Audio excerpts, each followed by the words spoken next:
Let's just do it.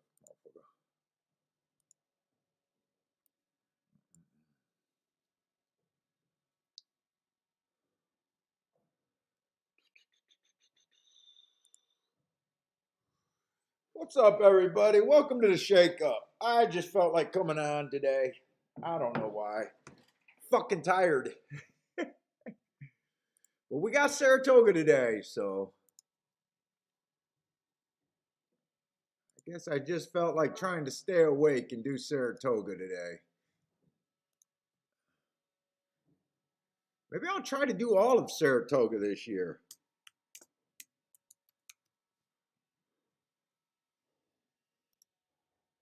Let's see, but the first race today is a steeplechase.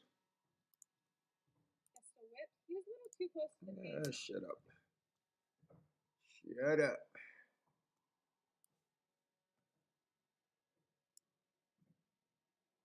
What's up, Joshua? Fuck, I can complain. I'm tired, man. I live one of the best lives, but I'm tired, man. I don't know how I managed to turn my job into fucking work. I don't know how I can't manage to turn horse racing into work. Such an easy fucking game, and I gotta make it work. Oh my God. What's up, though? Yeah, I do what I love, but it still gets to be work.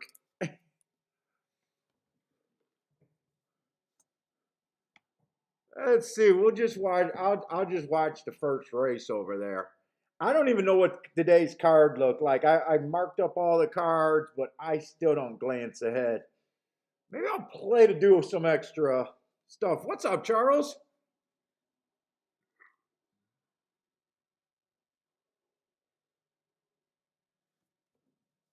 What else is running right now?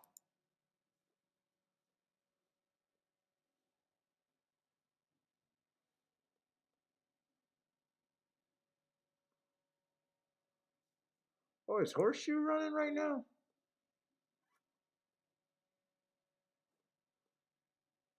Wow, how the hell? They must have started early today, maybe because it's hot or something. How are they in the sixth race already?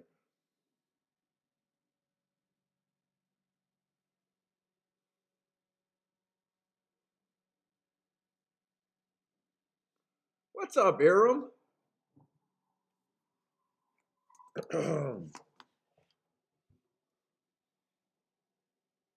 Did they start that early? Probably because of heat. Then they started probably to beat the heat over there.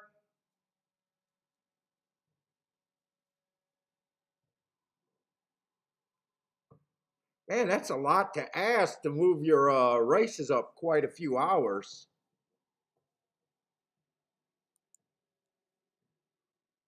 Let's say put that out in pretty good advance.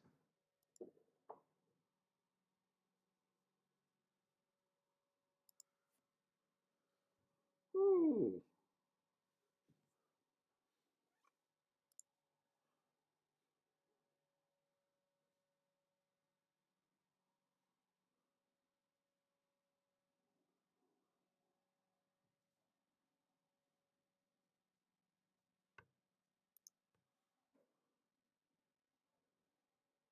Let's see. I think this is the first jump race of the year at Saratoga.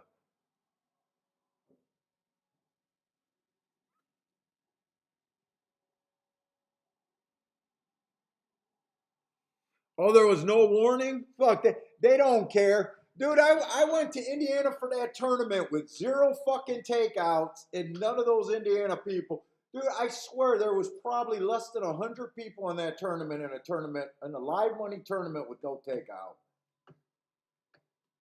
It was dead except for that fucking casino. If you can't sell a zero takeout tournament, you got problems. I guess they can move those times wherever they want because no one's watching. They probably took the attitude that they're just running horse racing to keep the casinos. Slot welfare.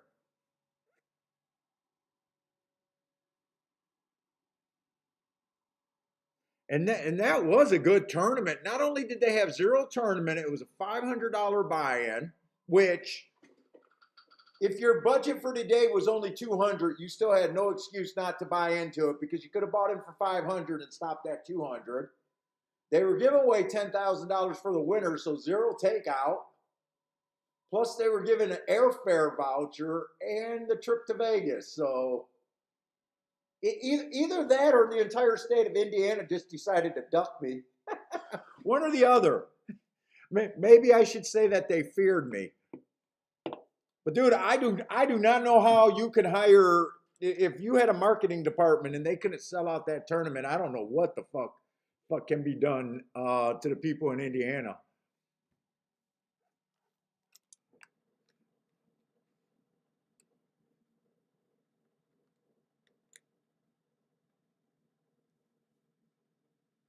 I think a Roomba just got caught on something right above my head. There it goes.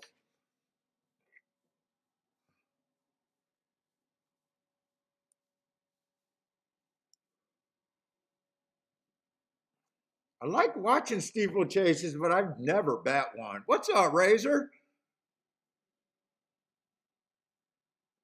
I've never bet on a steeplechase. Yeah, that's all the horse racing, JW. Fucking marketing department is fucking clueless. They can't even market what advantages they have over the other wagering. You're playing against other people. We'll never ban you. We'll never ban you. In fact, they should be marketing supposedly to all those. I don't know if those British people and Aussies, you know, the ones that are always complaining about getting barred by the sports book because they win so much money.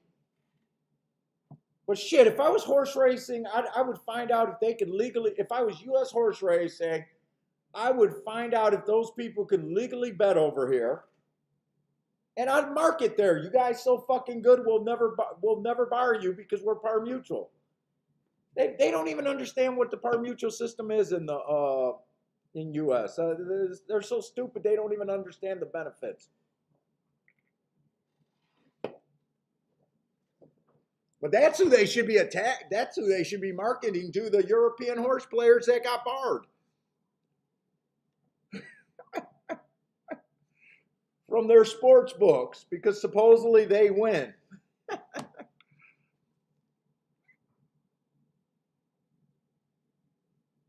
Well, JW, that's why you always get the same commercials. Whenever you see a racetrack finally do a commercial, all they can come up with is a few yelling guys in douchebag hats and fucking what is those yellow and orange suits? What are those seersucker shoots and fucking girls in sundresses. They can't even advertise that they give back fucking 80% of the money. They're not even smart enough to advertise what they do well. Hey, let's get a couple douchebags in their hats and a few girls in a sundress. Because heavens forbid if anyone wins at horse racing. Let's turn it into an event.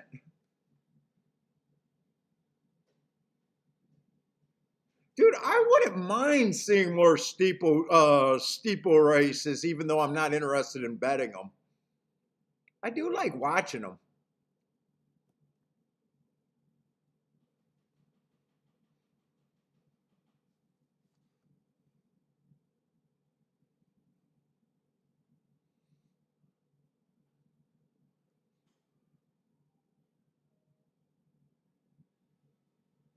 I was watching the New York show with Andy and them on it. So you know, they spotted that closing bias over there on the turf. Although they said that it doesn't normally play that way. Shit, we jumped on it from before the first race just because I had enough sense to look at my last year's profile. I don't know how he can say it didn't play that way last year normally.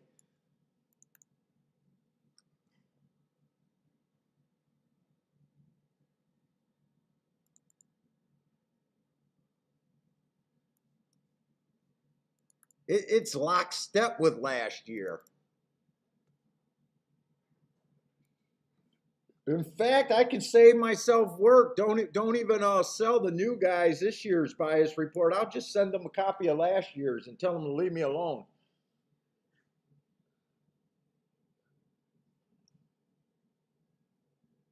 Look at that week. Last meet, 45% closed. This first week, 57% closed.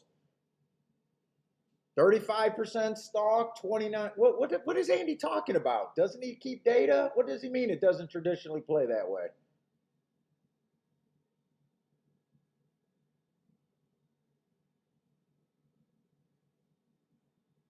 Turf sprint. Stalkers won 62% of the races last year. This year it's 80. I'd say that's pretty lockstep.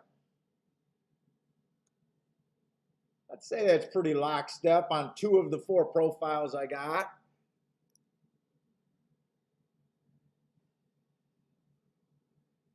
Let's see, only 6 races, 50% coming from 1 through 3. Oh, 49% last year. I'd say that's pretty lockstep. What the fuck?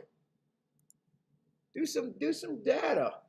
49% last year on the inside, 44% inside this year, 53% wire to wire, 50% wire to wire, 40% stalking, 50% stalking. Shit, lockstep from last year. Fuck that, I'm gonna rip off the guys this year. I'm not even gonna do any of the data this year. I'm just gonna sell them last year's shit. It was just as good. Yeah, Andy is never wrong. I was watching the Twitter beef between him and Inside the Pylons on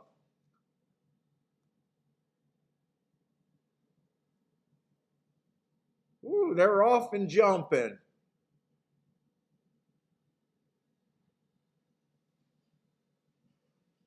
Well, the Brisnet form can be wrong because they do it by distance. They do it by distance. They're probably separating inner and outer.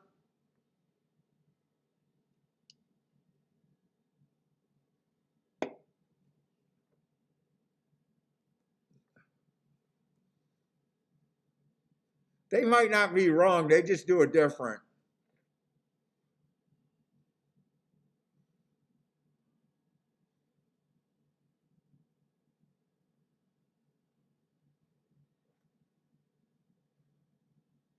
$43-2 at the first call.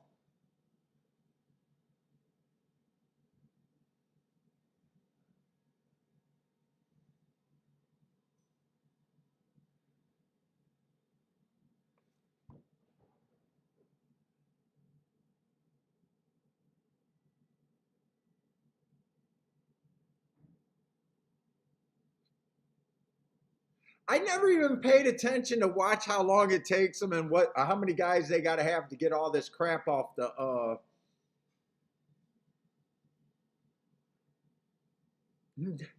I'm just looking and being like, oh, they got to get all this hurdles and bullshit, all these flags off the track between races. I've never even thought about that.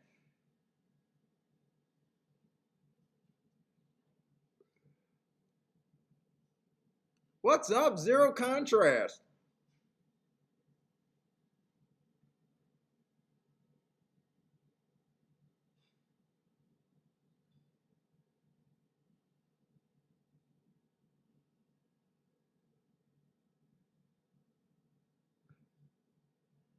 I don't even know how many jump races they run a year at Santa Anita, or roughly. I thought they used to try to do it every morning or every first race.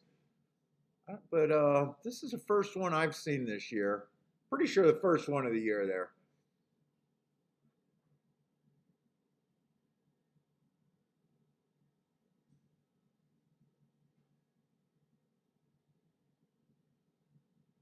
Yeah, I seen some other guy doing the stats on YouTube for all the biases, the highest price, the average mutual, all of that kind of stuff.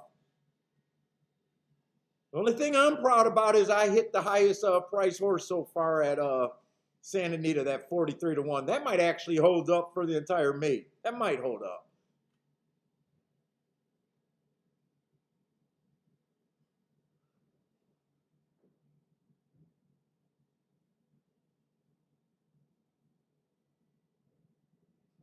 Oh no, it's Charles. When I used to have to do the time by hand, I used to get the ultimate PPs. Oh no, I used the ultimate PPs for years. A lot of my old videos I was using the ultimate PPs. Whenever I had to write the number, is when I was using the PPs. I know there's some old videos of me using them.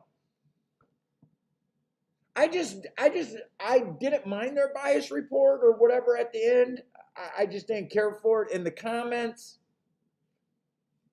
the comments, I could already see that if I was looking for any of that information. Like a lot of the comments are basic comments. You know, off a layoff, drops in class, highest speed figure. You know, the trainer angles and that shit I don't care about. But a lot of those comments, I didn't find them to be useful. Those were always for, like, to me, just the newest players that can't handicap. You know, it's almost like someone telling me their speed figure is so good at predicting who gets the lead. It's almost like, shit, you should be able to look at the form after a month of playing and know at a 70% rate who gets the lead in most races. Yeah, I just use the regular. They're probably just the regular PPs. It's just the I get the data package, so it just doesn't have the extras. You know, a lot of those comments are just simple comments. Who's dropping in class? Who's stepping up? There's a few trainer angles.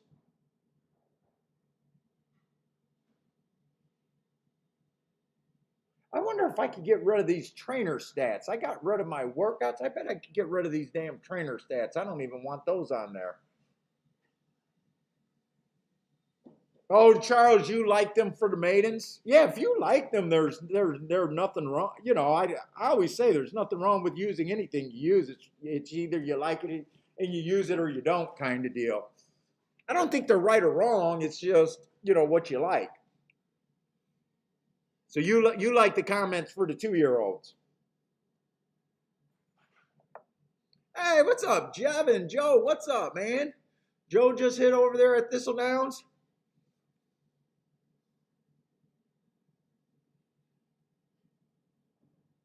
Now, if the comment in the buyer's report came on these, I wouldn't erase them. I would leave them on there and look at them, you know, and just to compare it to what I got.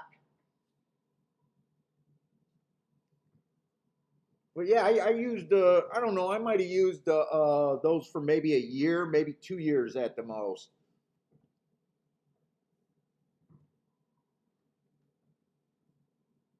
Like I said, even the way they do their buyers reports, I don't like them as much as the way I do mine, but I think they're a better edge than not having them. Like I do believe they're way better than not having them and using them.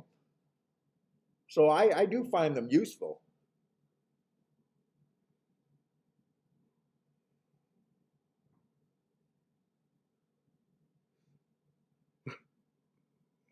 Jevons, you leaving work early just to hang out with us and bet on horses?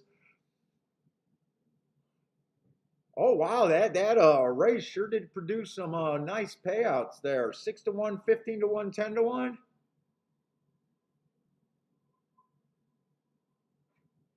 Two favorites didn't run a lick.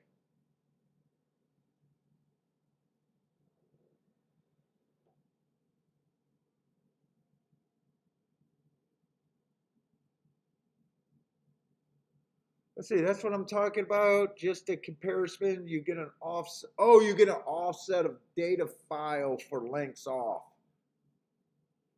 See, I even stopped doing the math by hand and trying to find their mistakes and how they're doing it. I just accept it now.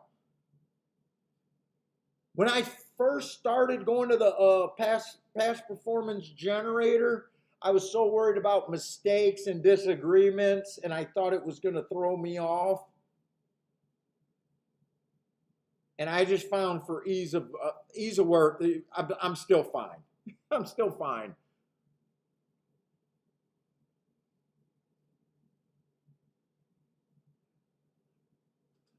Hey, what's up, Hawk?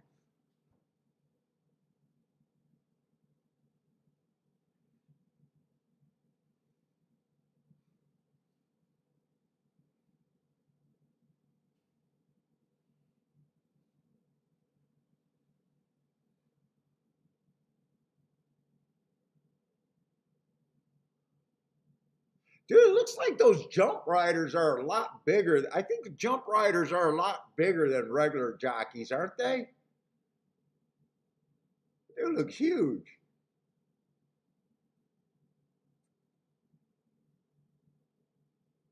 I noticed that about trotters too. Like those riders on trotters, they're like 150, 160 pounds. And I always wondered, why are they so heavy compared to regular jockeys?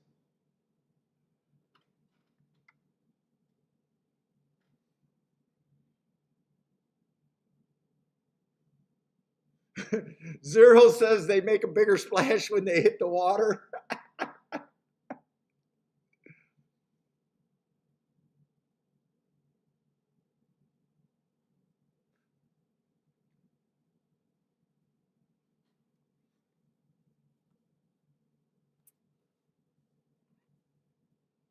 So I hope this card looks okay. I hope this card is playable for me, but I just decided to jump on and let's cover Saratoga.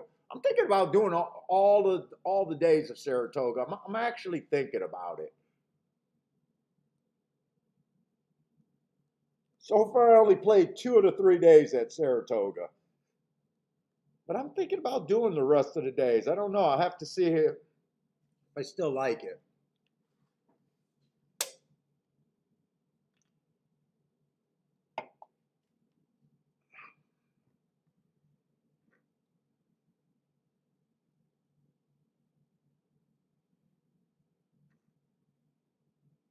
What's up, Motor?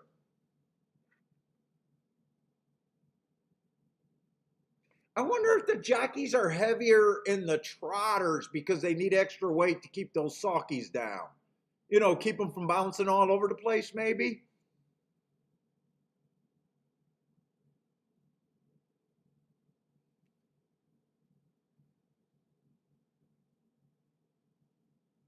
Let's see. Dan says steeplechase. What's up, Dan? Dan says steeplechase is usually first race on Wednesday at Saratoga the last few years since Monday went dark. Oh, it was just mostly a 1 day thing. It wasn't kind of how I remember thinking it was almost every day. Dude, I did like Mondays a lot better. I don't know why they got rid of Mondays. They're the only thing. Well, I guess people play Saratoga no matter what, so they really don't need to be the only one. They're I guess they're the main track everyone wants to play right now. So I guess. But didn't they used to run 6 days a week? I thought they used to run 6 days a week. What's up, In? In is in the house. Oh, they got red. When they got rid of Monday, they added 2 weeks to the meet. Okay. Yeah, Saratoga is always a track that I don't have a big history with. I either get off to a good start and play for the meet, but I don't have like a history with where I play them every year and I know the ins and outs at Saratoga really. Like I didn't know that they extended the week, shortened the week. I don't pay attention. It's almost like when I'm traveling, people ask me what airlines I just got off of. Fuck, I have no clue. I just get on the plane and get off the plane. Well, you were sitting on it. You should know the plane. No, I fucking don't know the plane. I don't pay attention to shit that I don't care about, kind of deal. So Saratoga got a lot of things that I don't. But as long as my profile is doing good there, we got off to a really nice start there.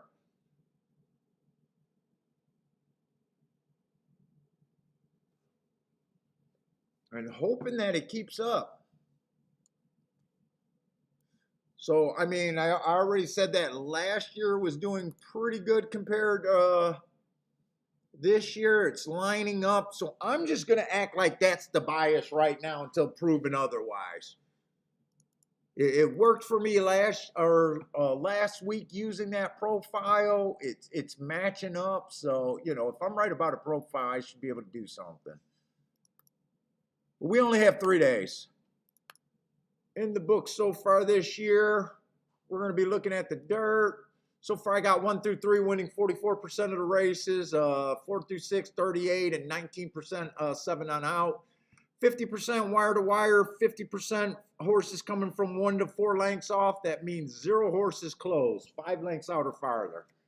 So I'm just looking at a speed stalker track, maybe towards the inside a little bit.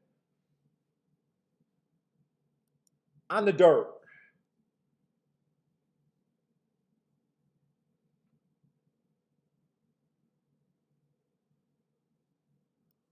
Oh, they're shortening up the post parade today. Usually in the heat, I just worry about a single horse being washed out. You know, if everyone's sweating about the same. Now on television, I don't get to see the post parades like I used to. But when I used to go to a track, that was the main thing I would look for on a really hot day. Did someone look considerably worse than all the other horses? If everyone is frothy and everyone's sweated, I'm okay with it.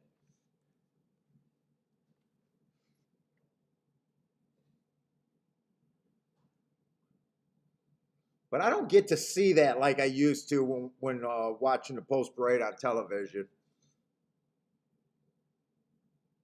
Looks like a nice day out there, though.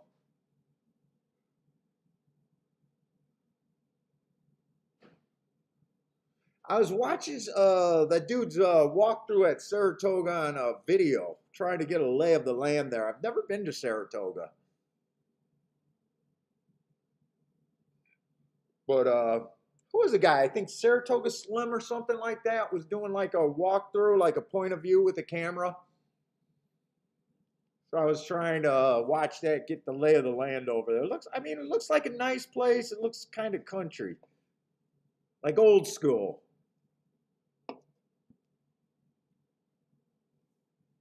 Like kind of the opposite of Gulfstream. It looked more like simple.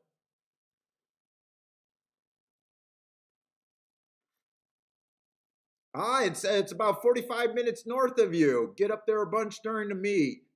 Definitely old school. It definitely had that old school kind of look. Looked like they had a lot of picnic areas. Kind of a lot of like I don't know, like tables, not quite tables, but like a standing almost bar thing around trees and stuff. It looked like they had a few of those that you stood out under the trees, kind of in the shade, and watched the races from there. Yes, the Italians got back last night. She got back at about 1:30 last night. I think she got her plane delayed by quite a few hours. Her and her boyfriend couldn't stop saying goodbye, so they held up the plane for a couple hours, I guess, smooching until she got home. What's up, Randall Gordon? Oh, Boulder says big. It does look like they had big picnic areas and stuff like that. Joshua Kuhn says it's beautiful there. Dude, and my wife's such a trooper. I don't know how she went right. She got in from Rome last night at about 1:30. And then she had work meetings scheduled today. I do not, dude, I'm such a baby. I need buffering days. I need a few days to get over jet lag. Fuck that. I don't know how she made it to work today. She's tougher than me, I'll tell you that about that.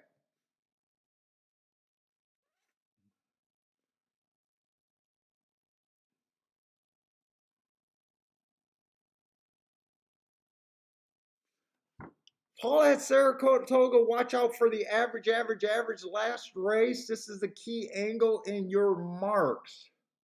What do you mean by that? Watch out. You think a lot of average horses are going to come back, and I would like to hear. I would like to know the kind of the reasoning before that. Besides that,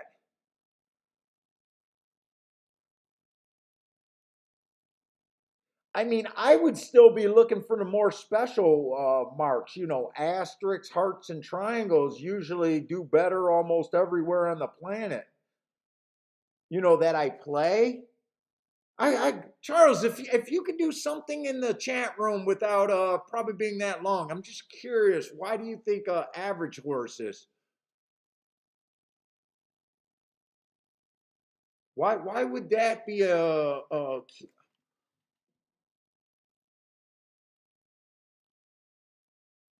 more races have been won by this? Looking back at your shows and watch to see. Hmm.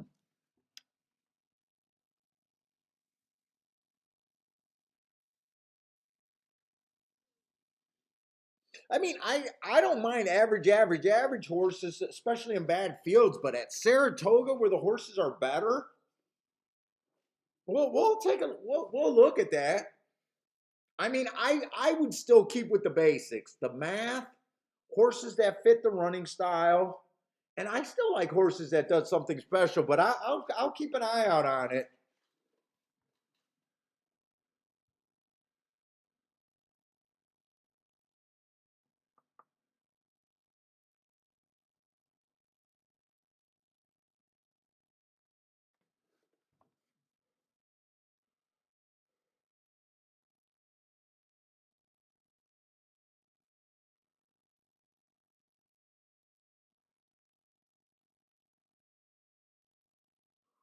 Last race, AAA only. Hey, what's up, Timothy?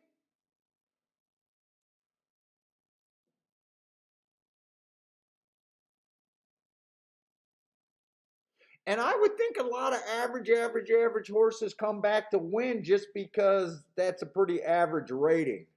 And a lot of races are just average at a lot of tracks. I never noticed if they come back to win at a high percentage or not, to be honest. Coach, what's up? Turf Daddy, what's up, man? But let's start looking at this race. So I'm looking for speed and stalkers, possibly towards the inside, but mostly speed and stalkers. 7 furlongs, claiming 25,000, non-winners of 2 lifetime. Oh, let me get my pin going.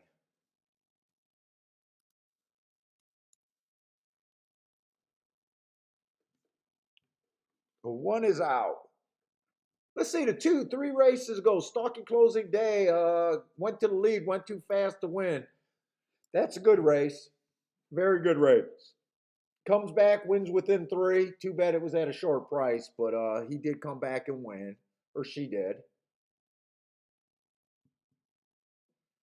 Let's see, 2 races ago, I don't like that race, but it says you got bump between start. Maybe if I watch that. Last race that she won, she did drop in class a little bit, so she is stepping up. She just broke her maiden. She got the inside of the track that was good that day and was average that day. Stepping up in class, but I mean, they should probably try this level from 20,000. What's up, long shot, Louie?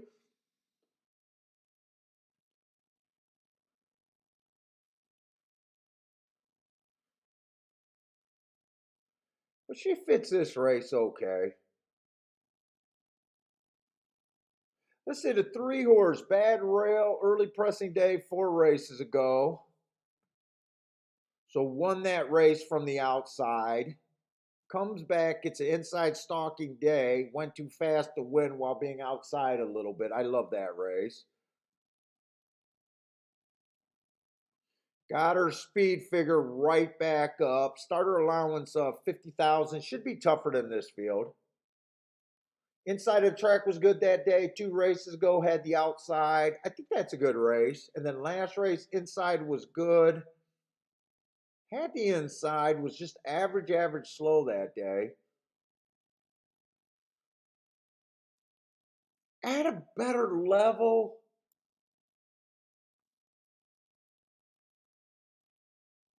I think if you explain that race, she's a contender.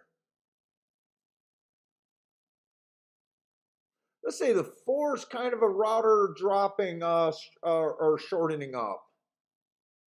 Ran in the stakes race at Oklahoma Park. I don't like route to sprint myself. I feel like she's overbet here.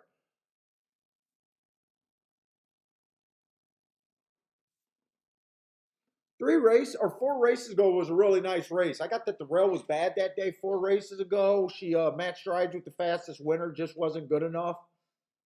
Remember, I do my route race is only the 6 furlongs, so she, the pace was matching strides with the fastest.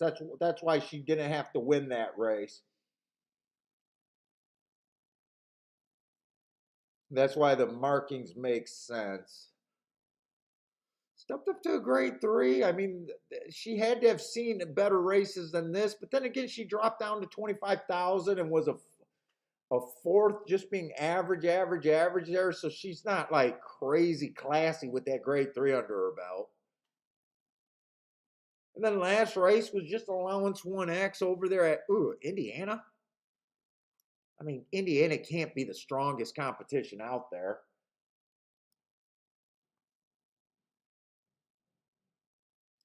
I can see why she's the favorite, but she's a favorite I would try to beat. I think she's a little vulnerable. Let's see, the 5 horse just feels too cheap to me. Was all the way down at 10,000.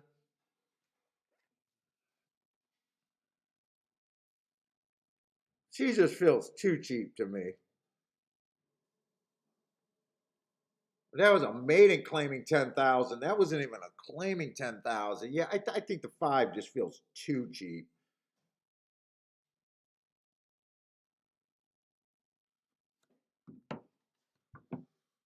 Hey, what's up, Thad? 6, his running style fits here. 2 races ago, ran against the stalking closing day, dueling on the lead. I like that race. That's a good race right there.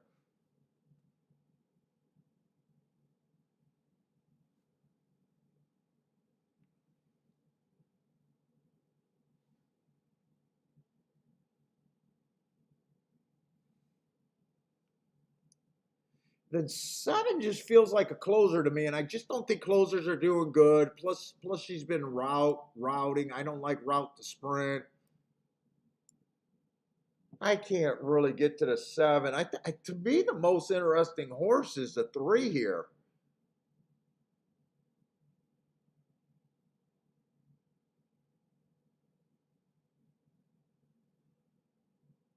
Three keeps running a pattern.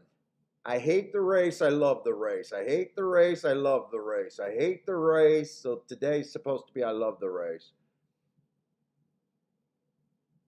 By the way, I don't believe in that, but this horse is just sitting there on that pattern.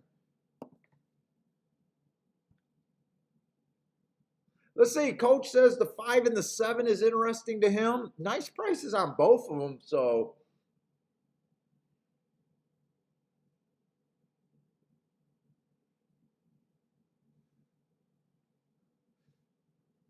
the 4, like I said, if he wins, I wouldn't be surprised, but he's definitely overbet in my book. Dude, I keep committing to do these shows, and I keep like crashing like 10 minutes before the show, and then it takes me a few minutes. I need something to get me excited to wake me up. I just feel like I hit my, I crashed.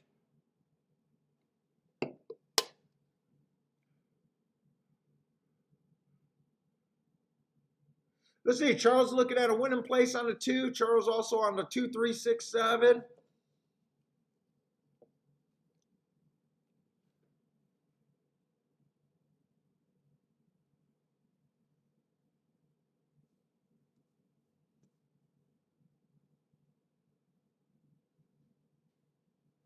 2, 3. Oh, so you're fading the 4 completely and the trying everything. I see it now.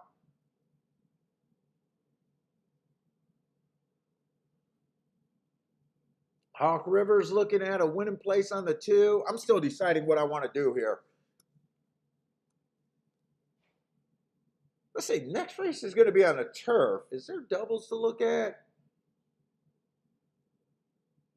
They kind of scratched that race. Let's see. 1, 2, 3, 4, 5, 6. They still got 7 horses there.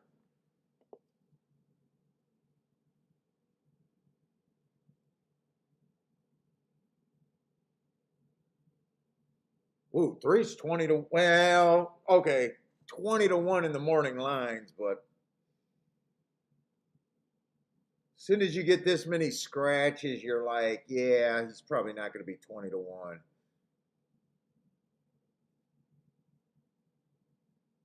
You know, I wouldn't mind trying to get alive to the 1 and the 2 a bit there. Let me see what some doubles look like to the 1 and the 2. I wouldn't mind trying to get alive to them.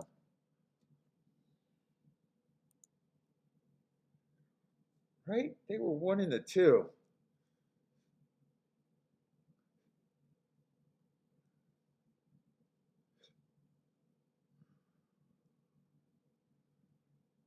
No, 1 and the 3. 1 and the 3. White hot. 1 and the 3, not 1 and the 2. I thought I could have made a mistake there. Doubles to the 3 are actually going to pay big. The lowest one is paying 68 to 1.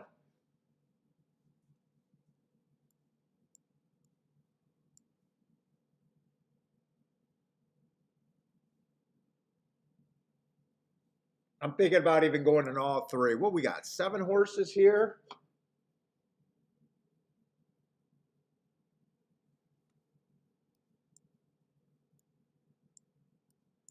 I don't want to go crazy.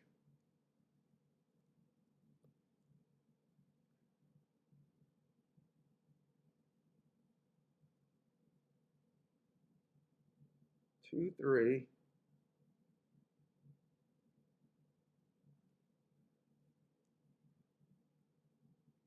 Here, all I want to use is 2, 3, 6 mostly. 2, 3, 6.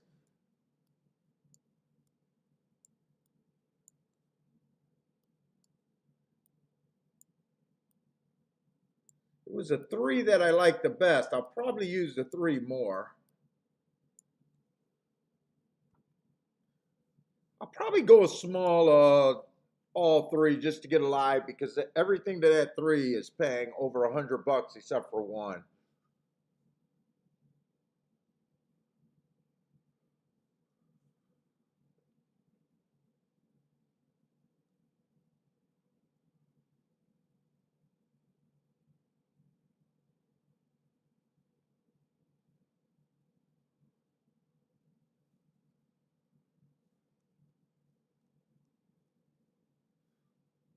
Three to 1 is paying 34. So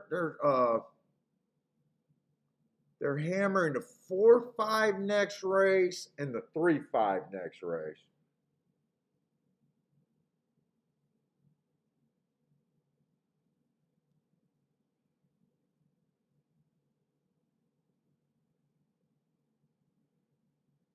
I mean, I can see this 4 winning, but fuck, I don't really want them other than that. Do I want to? Do I want to do any exactas or anything? It almost feels like I want to do more here. Let me see. Man, I gotta wake up. Holy fuck, did I crash? Let's see, I want all 3.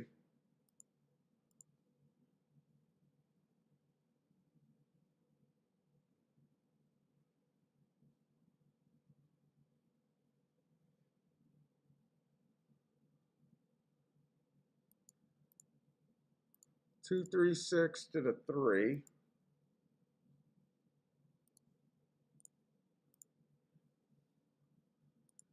Two, 3, 6 to the 1.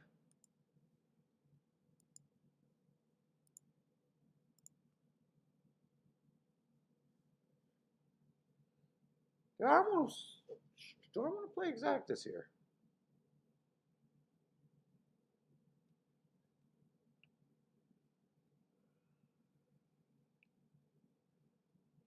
Could play exactas and I can play that 3 to win. If they give me 4 to 1 on that 3, I probably want that 3 to win.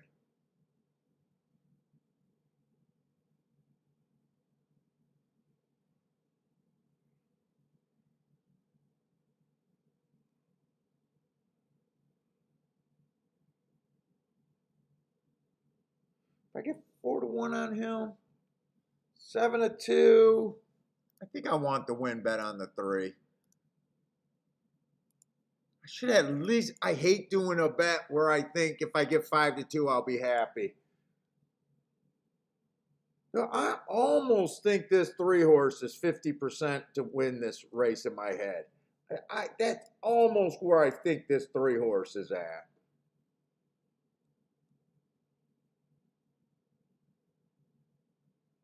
If he runs that race 2 races ago or 3 races ago, I think he's a 50-50 chance to win this race.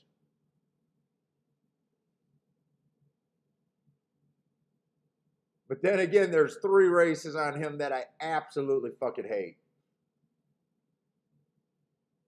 And he couldn't get the lead, so he's running one of the races where he does, and he looks like shit when he doesn't get the lead. Who gets the lead here?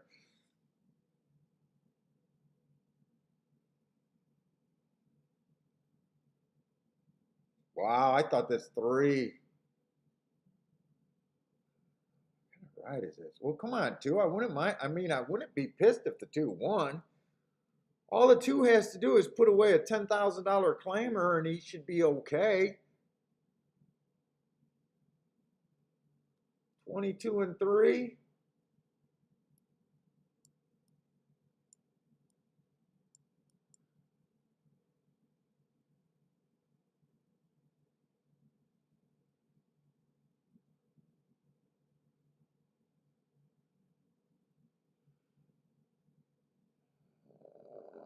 Can 3? I don't think 3 can raid here.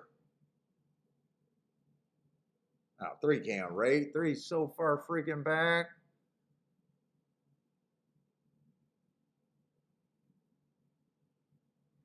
Come on, 5. I mean, I'd rather have the 5 win because the only way I have the 4 is in the all, and the only way I have the 5 is in the all. So I'd rather the 5 win.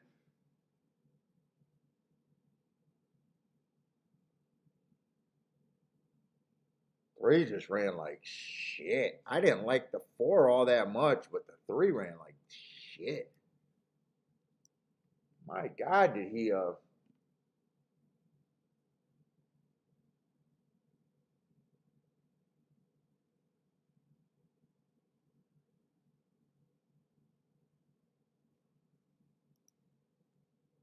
Dad had the 5 to win in place over there at Toga. I was hoping the 5 would win there. I am going to be alive in a double.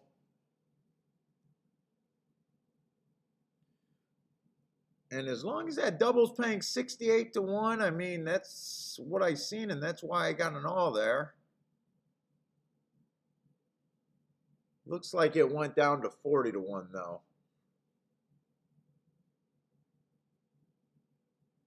Yeah, fuck. I would have loved if the 5 would have won. That double that I was trying to get alive to is paying 199 with him.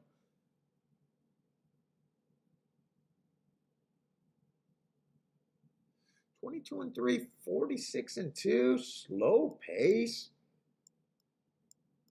I mean, that pace does not look scary for anyone.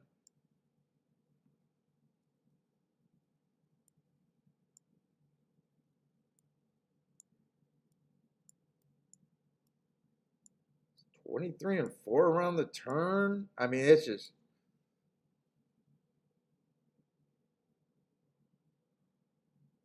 $72 and 3 at the 6 furlong mark. That's not fast. That's not fast. It's 26 and 1.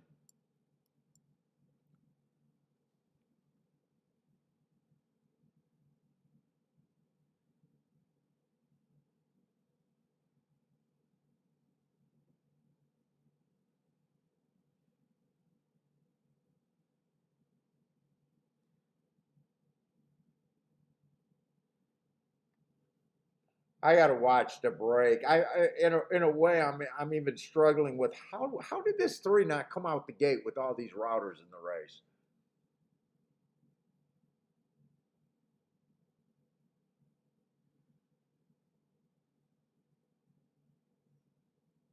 How did he not even flop his ass out the gate?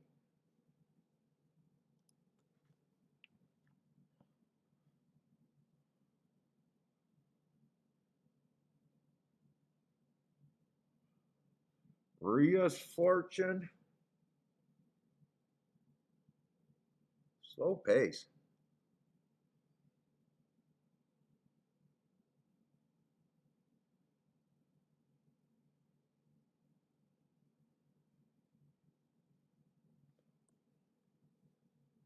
Yeah, I mean that definitely. I mean, he definitely ended up being the best horse in that race.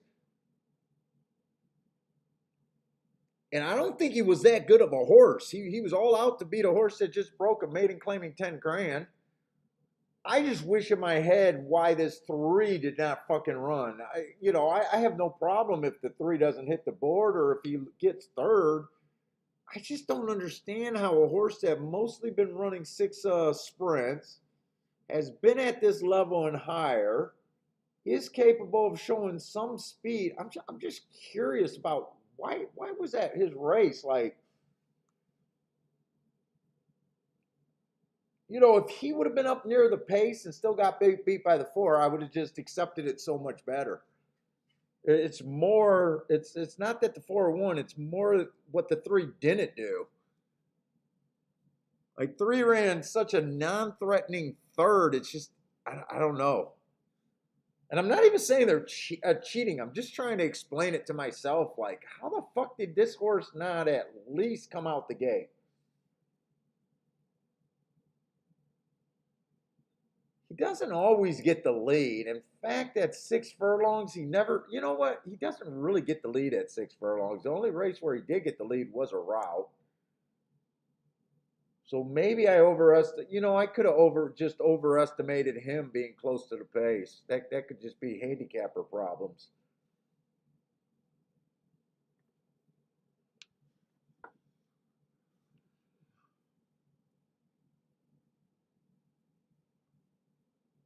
Yeah, I would have just liked to see him, but you know what? He's not a lead type, so maybe I was just wrong in my assessment. I mean, apparently I gotta accept it.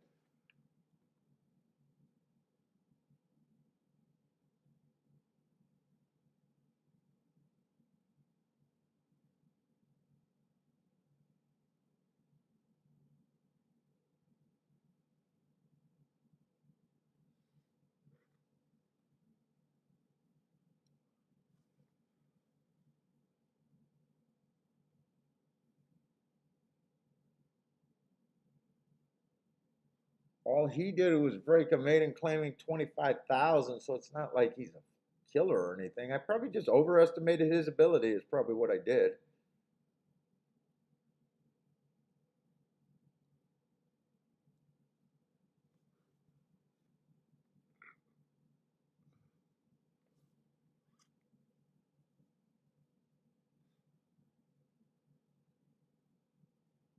Yeah, my doubles to the three is paying about a third less than what I thought I would. I might not have done that all if I would have known that the lowest one was paying $40. I thought the lowest one was paying 68 to 1, and I thought it was a good bet.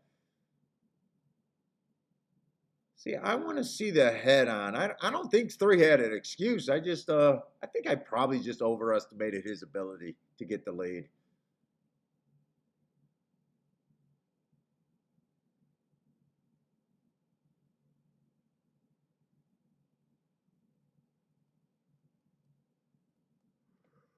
Oh my goodness, I'm tired.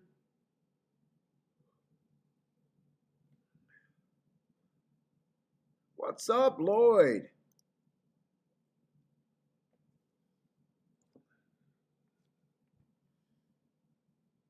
I mean, really, he was so far back. I should be saying I'm happy that he even got third. Really.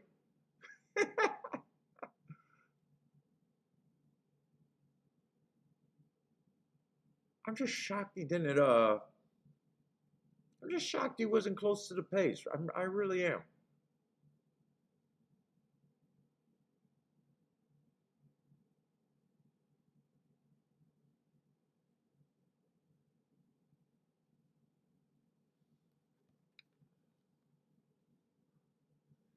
Five ran really good. Five was the horse that surprised me the most.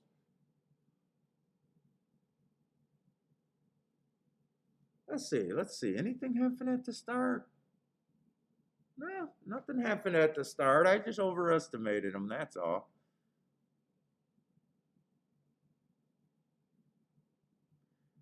Got a little steadied and altered. Wow, that was weird. It almost looked like he bolted for a minute. I don't know. I'm going to stop making excuses. Well, I'm going to stop trying to look for excuses. I haven't really made an excuse other than I overestimated his ability, which is probably the closest thing to the truth. What's up, Brady?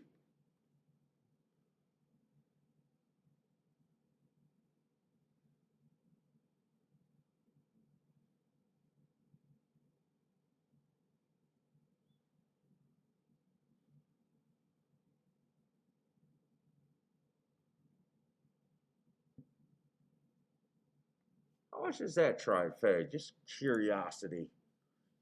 I don't got that much shit to look at today.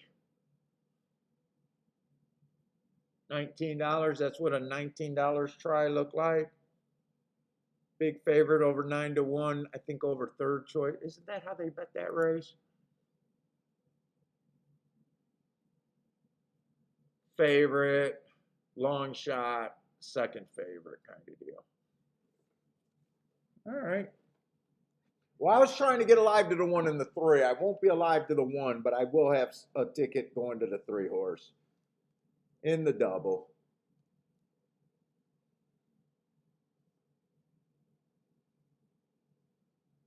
I'm not sure how good the 3 horse is. I just like that he went too fast to win 2 races ago, and then last race the inside of the track was good. Had the 5 hole, and I did not think that that was a bad running line. 1 tick slower than the fastest winner, average slow. So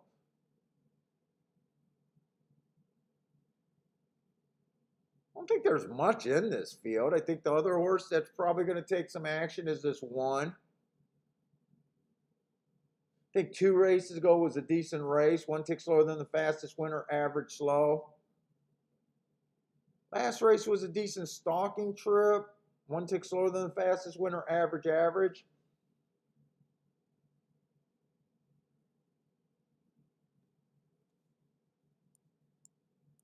Two's dropping in class a little bit off of 1 race. Early pressing day that day gave him an asterisk for not having any speed or stalking ability, but not sure what he is, honestly. I mean, the force coming from press style, I don't feel like I should be that strong there. 5's coming from Delaware. He actually ran a decent race. He ran a nice first time out. I don't keep track of Delaware, but I mean, that's a useful running line at the very least. Stalked nicely. Just missed by a neck. So 5 wouldn't surprise me. I'm just not interested in him at 2-1. 7 ran a nice race on a stalking day. He was a stalker. Took action. I mean, he wouldn't surprise me. I probably don't want to do anything else here.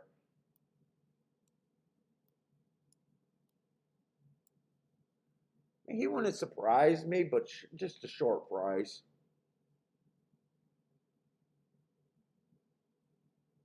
So the 2 chalks, the 7 and the 5, neither of them would surprise me.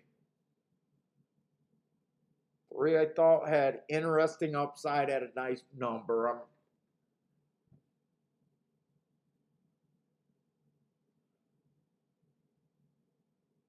And 1 would not surprise. Who is?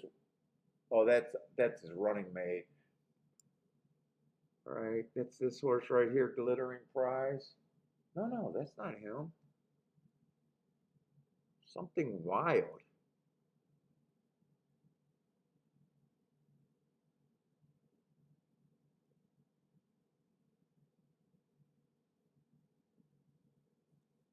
Oh, that's the 8 horse. The 8 horse got scratched. Oh, 8 would have been a player there for me. I would have liked the 8 a little bit.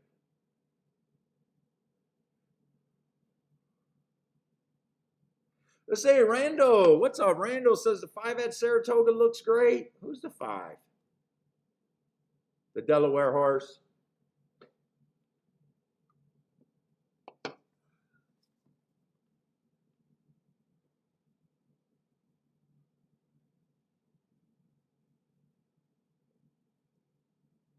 Let's see. Brady needs the 2, the 5, or the 8 in the next leg. Keep going in his pick 4.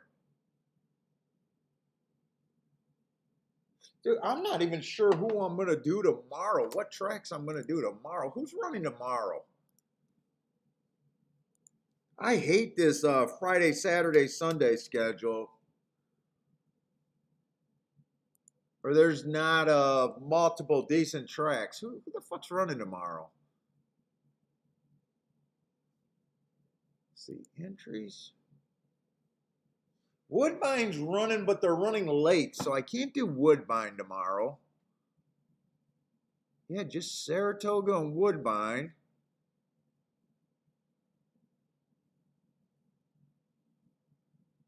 And then everyone else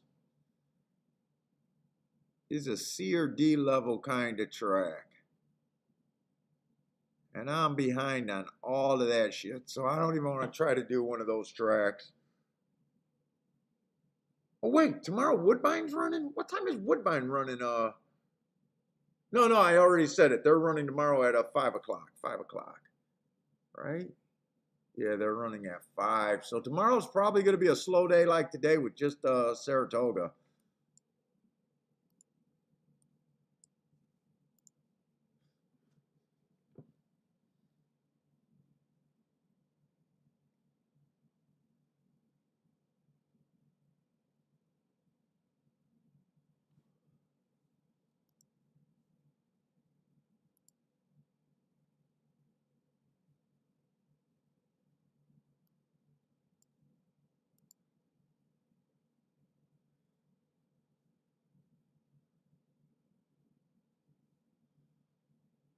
And I don't think I want to do anything else here, like continuing or anything.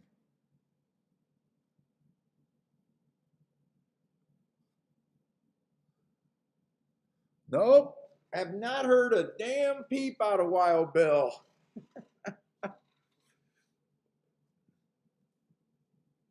Not a damn peep.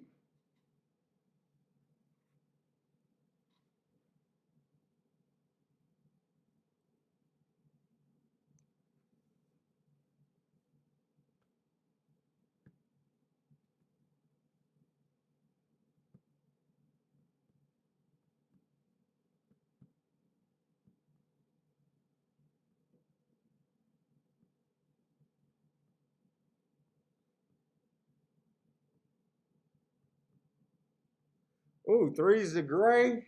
3's that gray. Yes, he is. I do not generally like gray horses. No, no, no, no, no.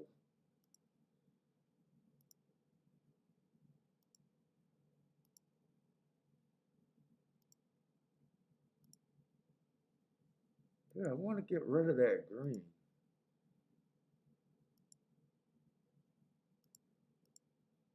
Ah, fuck it. What's up, Greer? Let's see. Lloyd had a poof with that that exacta pay 13-1. Okay. 4 all.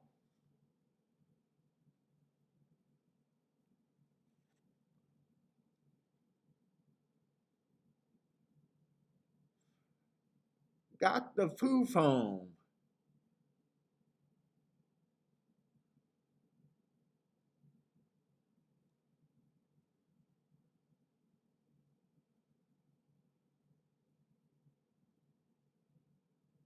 Yeah, now Greer, all I got to do is wait for my energy to kick up because right now I'm getting tired waiting for these races.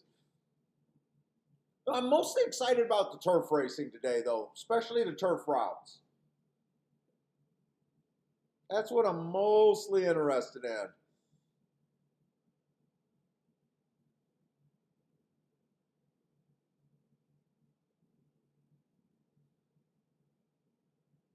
I mean, this race got a little bit of upside if this three can win. If the three doesn't win, I kind of think the contenders are the 1, 3, and then the two chalks.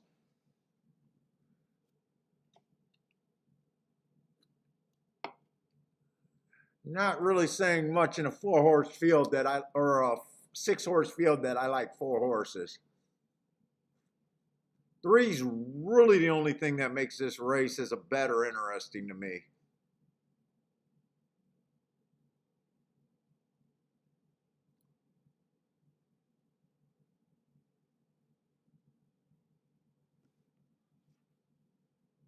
Let's say Charles hate this race sitting out at Saratoga. Looks extremely chalky. I kind of agree with you, unless to me, I do think the 5 and the 7 are fairly legit. I think the 3 has enough for a nice look at an out the box kind of horse at a big price.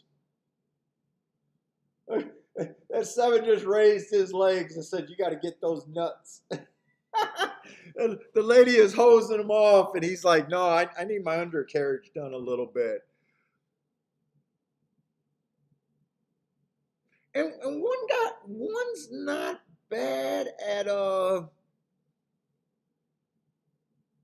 don't think he's a bad price at 4-1. I just don't think there's any extra there. Like, you're not getting overpaid. I think 4-1 just sounds like that's around where I would have the 1 horse after the scratches. I think he's sitting there at roughly about, let's just see.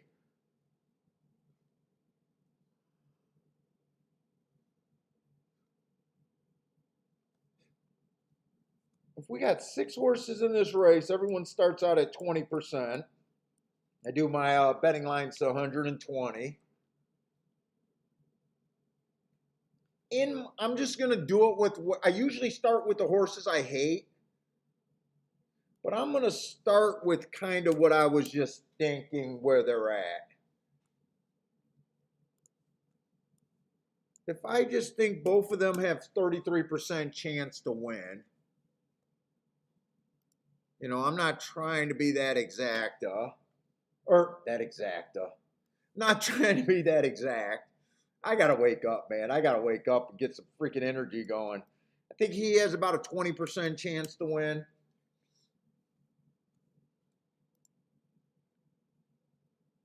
So right there is that's 86% I used out of 120.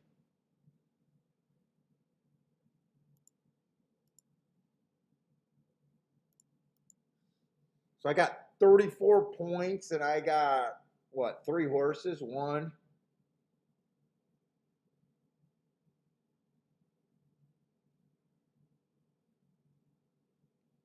2. Wait, is there 6 or 7 horses? 1, 2, 3, 4, 5, 6. Oh shit, there was 7 horses in the race.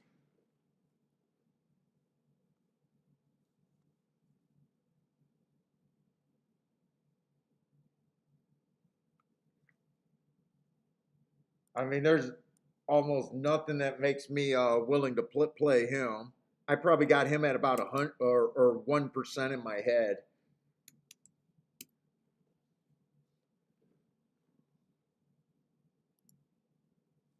So that leaves the other 3 at roughly 11%. That's not even good enough. I think he is about 5%. That's how I'm looking at it.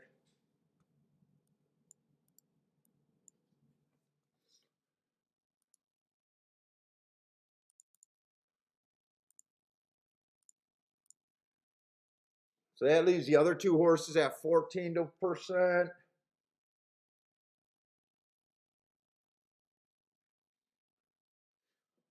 The 6 is a first-time starter. I'm not interested in him. I prop. Whoop.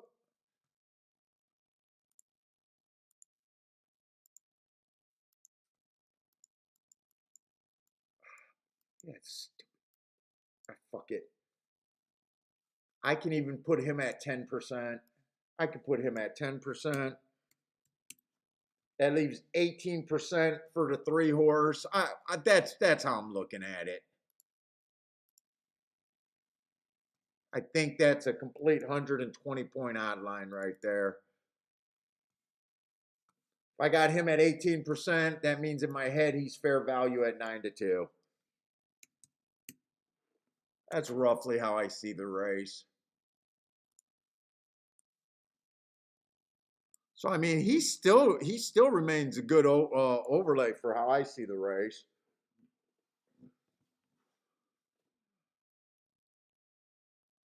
If I wanted to be aggressive, I can wheel the 3 first and second with the horses, but I don't know. I can also fast this race. The 3 wins, I already got them in the double.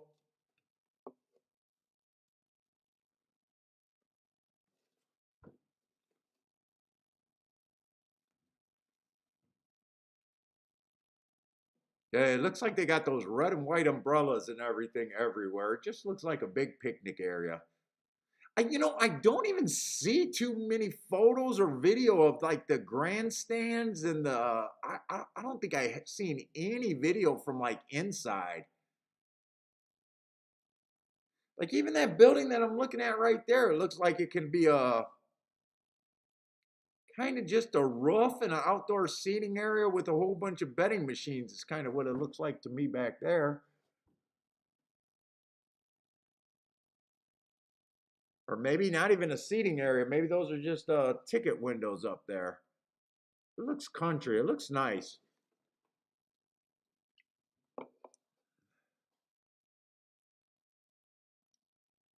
Let's see. Charles taking a look over there at Colonial.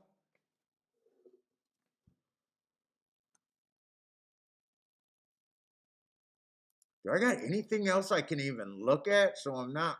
Let's see. That's 5 minutes away. That's going to be roughly the same time as Saratoga there.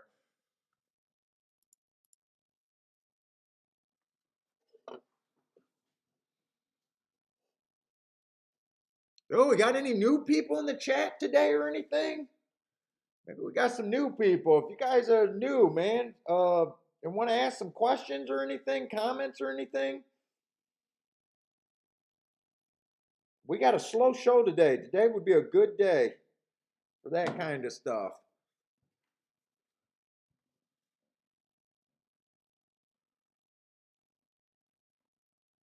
PDT, what's up, man?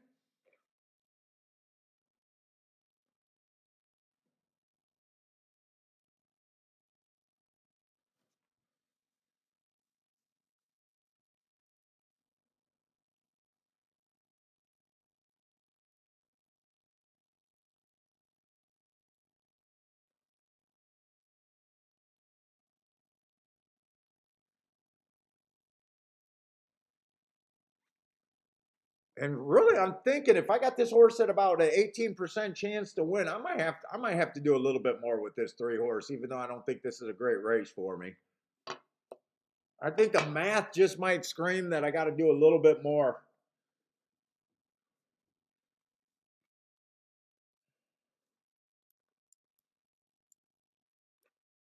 Something like a 3 to win.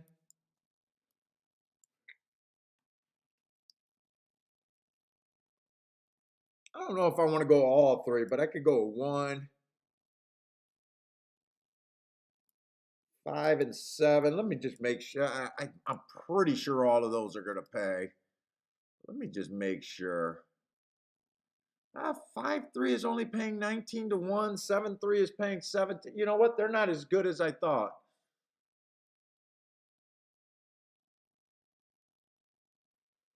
They're honestly not as good as I thought. Let's see, but for every $3, the lowest one you get is 17 to 1. The highest one you get is 27 to 1. Probably just bet the 3 to win if I want to do anything else.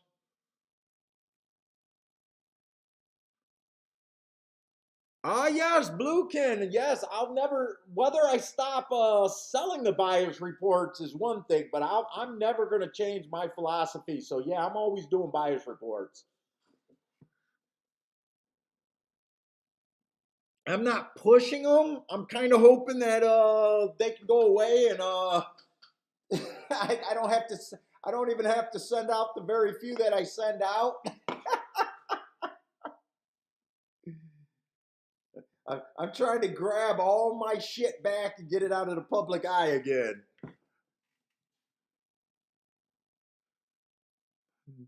But yes, I am still doing buyer's reports.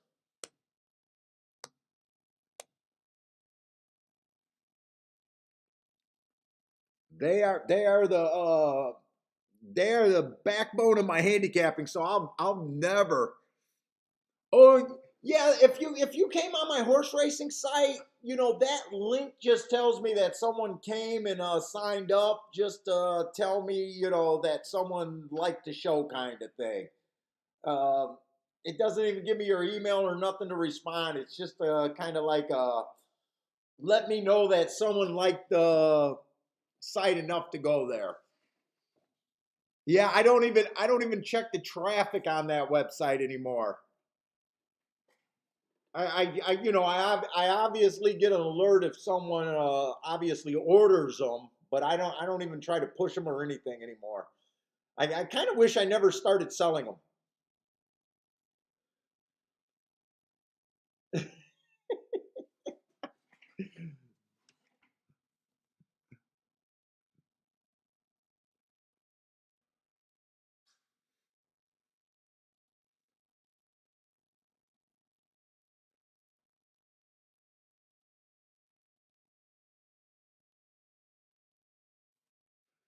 Joshua's mine's better is my opinion, and that's only because I make my living betting and not selling them.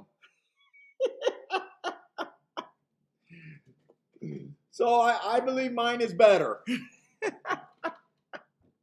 The biggest difference is they divide up all the races for the distances. And they might have different definitions between stalkers and closers than I do.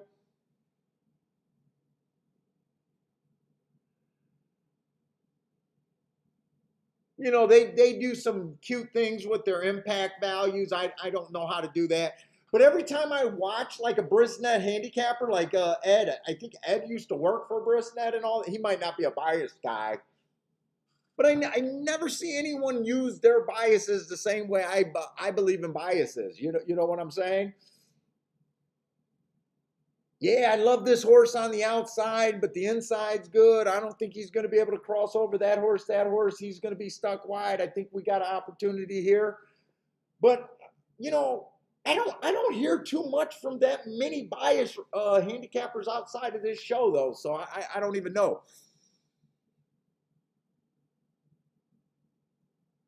But yeah, no, I already said I think brisnets are definitely better than nothing.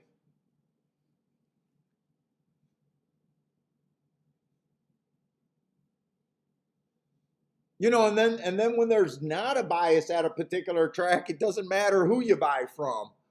When there's not a bias, like if we're playing today and the track just runs the opposite of what I'm predicting, the information that day is worth less than nothing.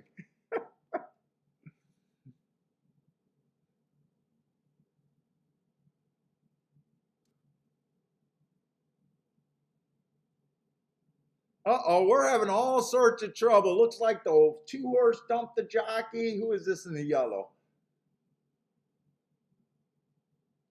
Jockey looks pissed. Oh, that's the two horse. Okay. Ooh, and I gotta go to the restroom. I'll be right back. I'm not gonna be able to watch this race.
Wait a minute, you guys, Joshua, you asked what's different about my bias report right now? I didn't even say the best part, but the part that I'm trying to get back is I've been including the heart guide. The heart guide is the heart and soul and everything of my handicapping. So the heart guide to me is right now the value that I'm giving away on those bias reports is ridiculous. Come on, three. Can three get the lead and just give me a shot here? And I did not do any other bets, so all I got is a 3. I didn't do any of these bets, by the way.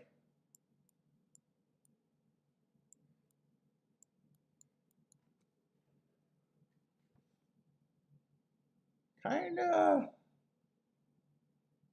I think 3 just popped his load. I think he's just a fast horse at the first 2 calls and then a slow horse at the wire. Let's see. Come on, 3. Is he still on the... No, he's in second now. And actually, he looks pretty tired.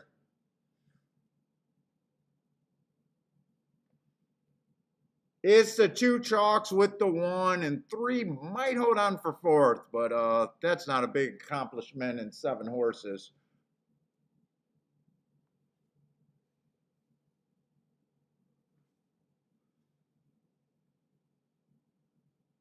Did they scratch the 2 or did they put him in?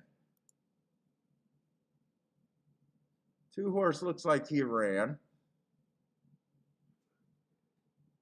So what did that come? That come in 5-7 or 7-5-1? I think it was a 2 chalks, the 1, and then possibly the 3 for 4th. 7-5. Oh, that could even been 5-7. I think the 2 got 4th. 2 might have got 4th.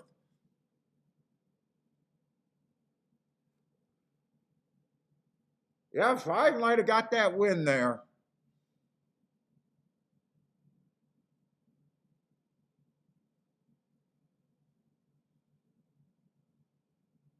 It's going to be tight between the 5 and the 7. I'm pretty sure the 2 got 4th, though.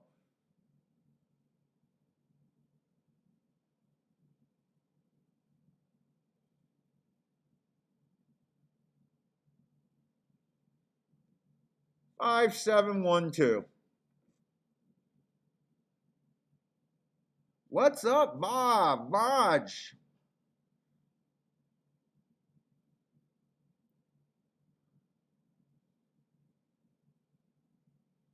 Yeah, so definitely not too many fireworks so far today. Once we got to the flats, I guess the jumps were nice prices, but the last 2 races were just, oh, God. I need a bit more than that to get excited.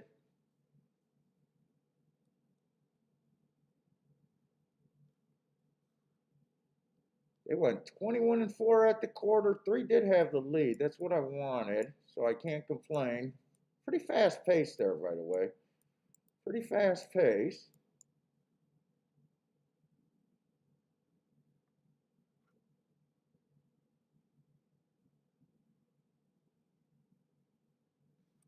Oh, you go by Mark? What's up, Mark?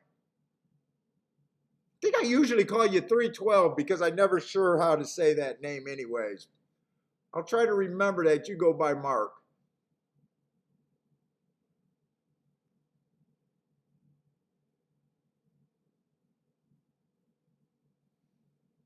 Wonder what the second quarter was there. Oh my God, this guy's wearing a suit. Oh, why are you wearing suit jackets out there?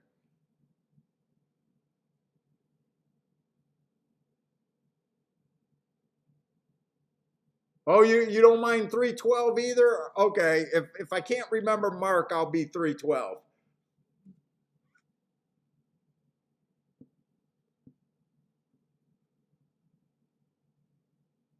Let's say 5-1 that race, so.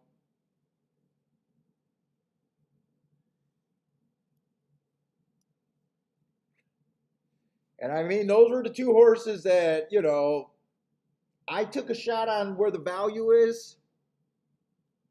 You know, obviously wrong about that, but my overall thought of the race was pretty dead on. I thought the 7 and the 5 both had the best two shots to win the race. I thought they both had a 33% chance.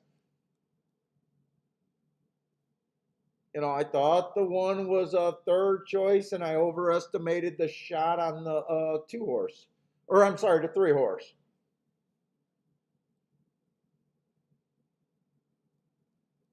So I don't mind that handicapping, and I don't mind trying to get alive to those doubles there.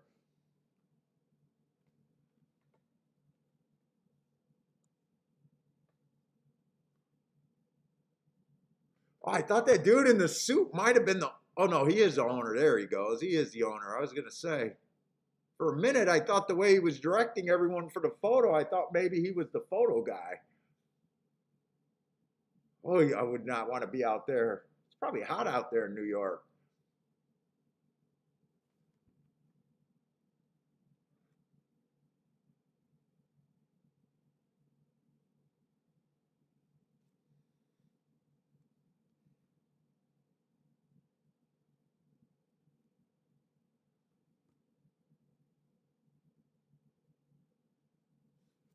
Let's see, how did you do over there at Charlestown? Did that race, or Colonial, did that race go off? I got to look at some other stuff because it feels like we got so much time at Saratoga today. Well, that race, if that's the second race you were looking at there, that looks like that was a chalky pit.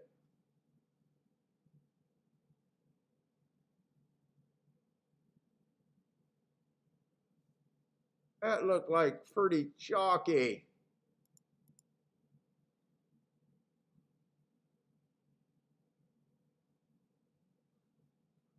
Prestyle's getting ready to go in the gate. What kind of race is this at Prestile? Oh my God, 4 horse race. I just got to throw up in my mouth.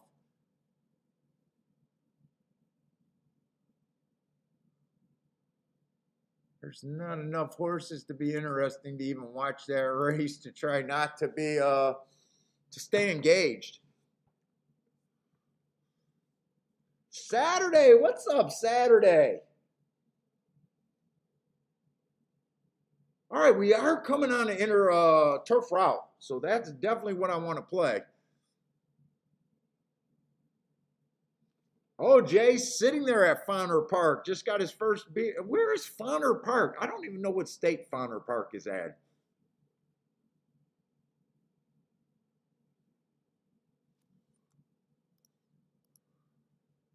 Fauner.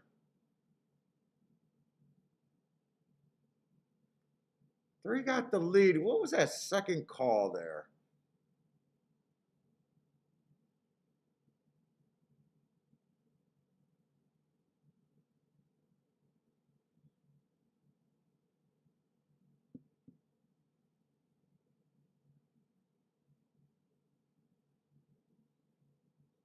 Oh, I don't like that they don't have the splits for the replay.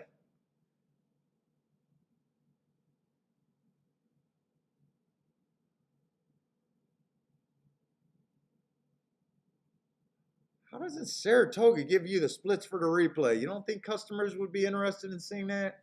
I'm interested in seeing that. The fuck, show me my splits.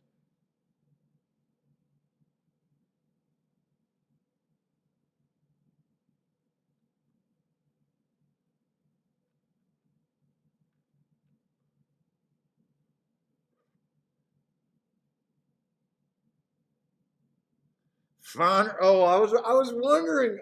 Fauner is in St. Louis, really? St. Louis?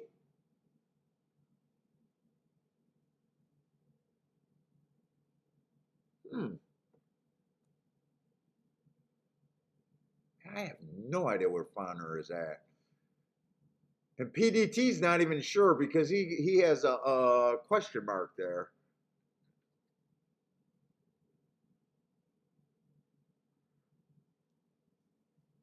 Oh my God.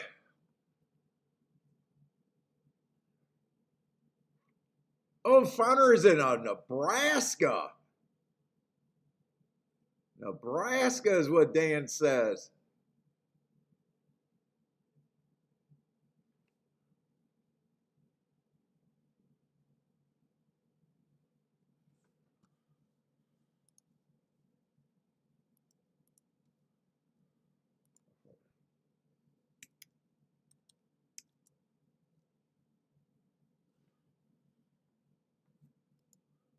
New England? N-E, New England? Grand Island. Or is that Nebraska?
Nebraska.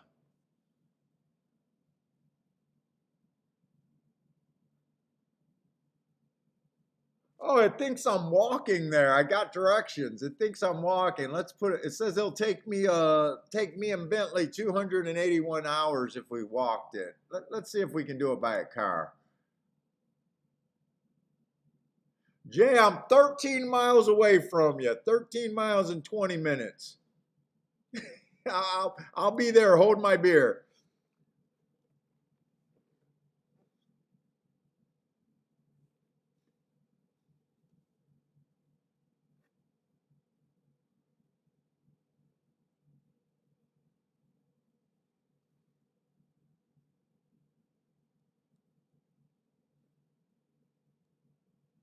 All right, let's see. We got the $45,000 optional claimer, a mile on the turf there. And stalkers and closers been dominant. Although they did have it's weird. It's so weird because usually on a stalking closing day,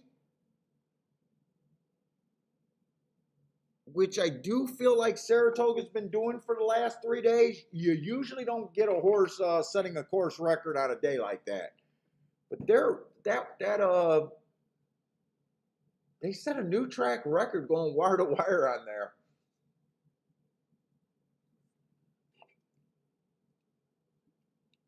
Which is kind of weird. Usually, I think that when they usually set track records is usually on a speed favoring track.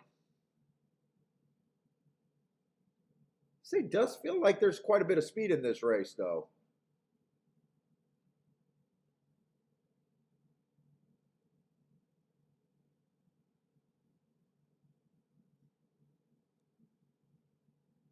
Feels like there's a lot of speed and a lot of questionable, like this one horse where he does go wire to wire sometimes, and then he has rated to win. Just depends on the trip this horse gets. Let's see, he is 5-2. Let's see, 3 and 4 races ago, they were just one race samples. I mean, he broke his maiden. He broke his maiden at maiden special weight during that time. He comes back, he gets an early pressing day, average, going wire to wire. Nice win at allowance 1X, so definitely a nice win. This is a $45,000 race, which he ran last race. That was a stalking closing day. He was a stalker that day, and he went too fast to win while stalking. That's a very nice race. And I think if he stalks and runs that race, he'll have a really good shot here. Let's see. He is the favorite, though, so I'm not saying anything that people can't get to on their own.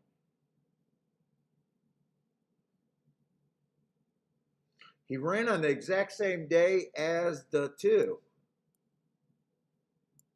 They're coming out of that same race. Let's see, the 2-3 races ago ran against the bias. That's a really nice race. Went too fast to win. Stalking closing day, comes right back and wins off those hearts. Nice win stalking, but then last race, let's see, clipped. So obviously an asterisk there. I want to see how bad that was. It looks like he clipped heels there, which I would say is about as good of excuse as you can get for not running well. Let's see, he would have been the 2-horse that day.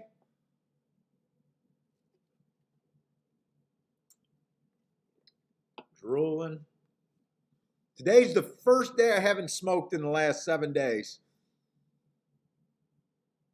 I got smoked out, man. I was just smoking for fun.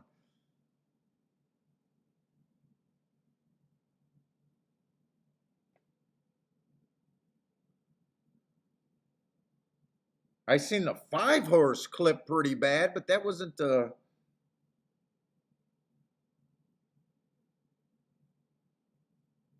Am I watching the right damn horse? Clipped, collided at the 3/4. Let's see. He was trying to come off the pace. I didn't see anything early. I don't think he got... There's his clip. Yeah. He definitely clipped. I'm kind of shocked he wanted to be 7 lengths back there. He was trying to come off the pace there after just recently being a speed horse. That's kind of interesting. But he definitely clipped.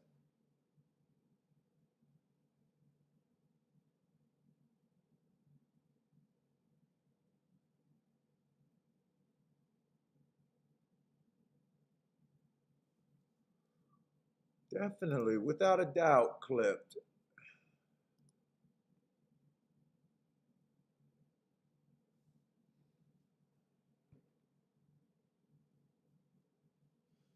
Let's see, the 3's tricky because the last 3 races has been trying to go to the lead, but his wins came with the right running style. I'm not sure what to do with this horse. I hate it when they try to do different running styles. You win closing, you win stalking, then I don't get why you're on the front end.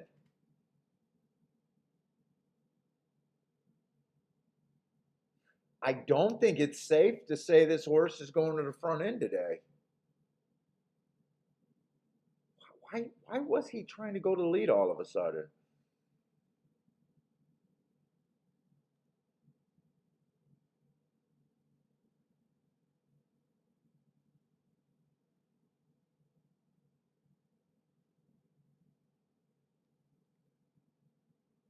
Let's see, the 4's also been going to the lead. And I keep trying to figure out who goes to the lead because I don't think Speed's been doing good. But I got a tricky race. Even this horse is able to rate. I love his race. 2 races ago. Stalking closing day. Went too fast to win. Came right back after earning the hearts and winning.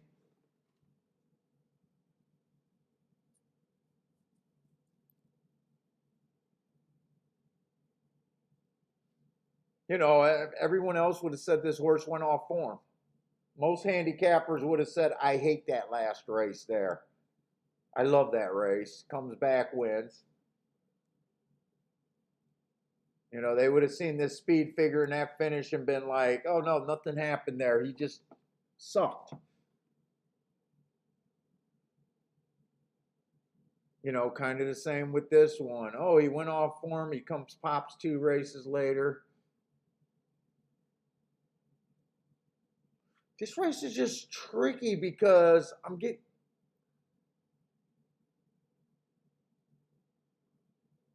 having a hard time determining if this is going to be a fast pace or not. Like, you got the 4 who might be on the lead, and he might rate. You got the 3 who might be on the lead, and he might rate. You even got the 2 who might be on the lead and he might rate.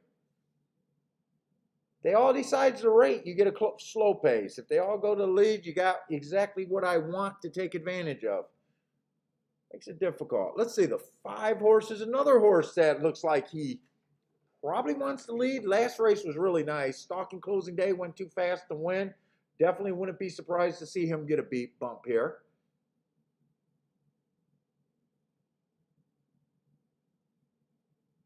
Two races ago, I feel like 2 races ago should have been better. The inside of the track was good that day. He matched strides with the fastest winner going around, but quit badly when the inside was good.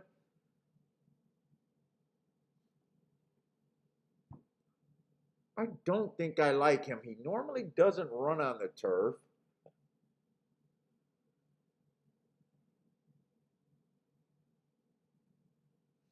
And I'd say 6 is probably the only horse coming off the pace that I know is probably coming off the pace.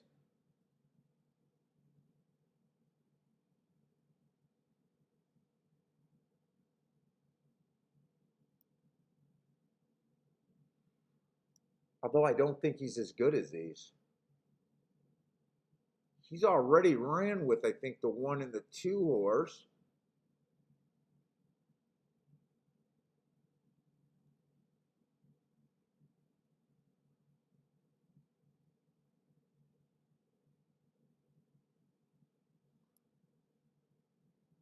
Let's see, the 1, the 2, the 1, 2, 5, and 6. That's a whole rematch race. 1, 2, 5, and 6.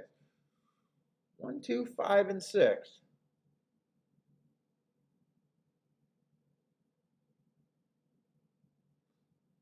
Let's see. Charles says the race that the 4 ran back was a very useful race. Let's see. 4 ran, what, 2 races ago? Yeah, it just depends on which race he's going to go, right? It just depends on which race. And as a handicapper, we don't have in-race betting. So we're kind of using our experience to guess, does he go to lead or does he rate? Like right now, I'm looking for raters. So, man, I don't know what to do.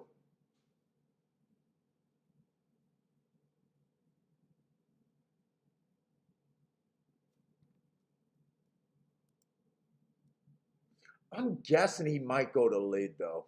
I'm guessing he might go to lead.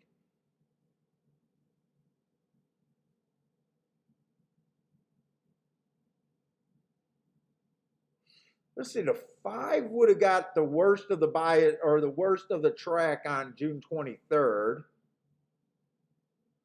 The 6 should have benefited the most from that June 23rd race. And wait a minute, he clipped heels. I got to watch that replay again. He clipped heels to that race.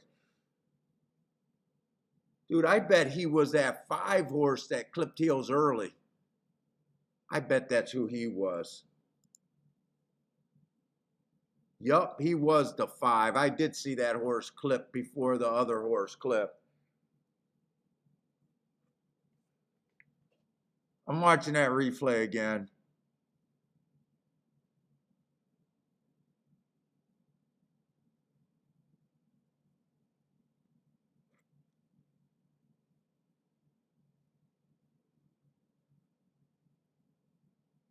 He clipped right there on the 4 horse before they even got to the first turn.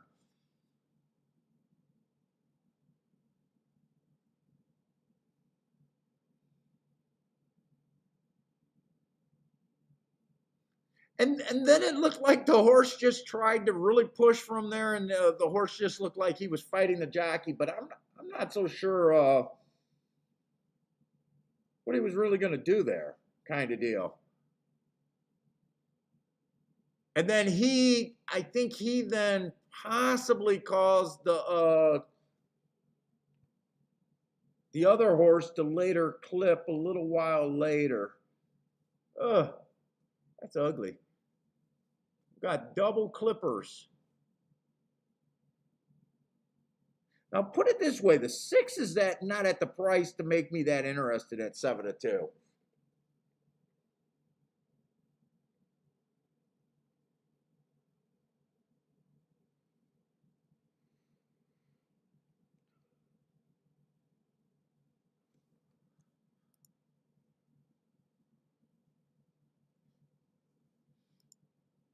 in a way, I think I would like this race better if I thought speed was holding, because to me, coming out of that race, the 5 ran the best race last race, but I think if 5 goes to the lead again, he's going to be fucked.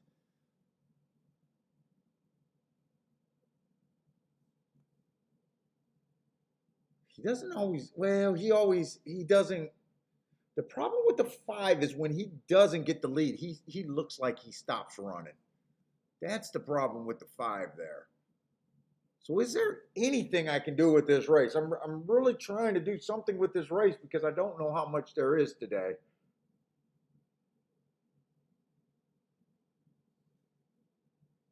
Two fits, except I love Two's last race, except I hate the price.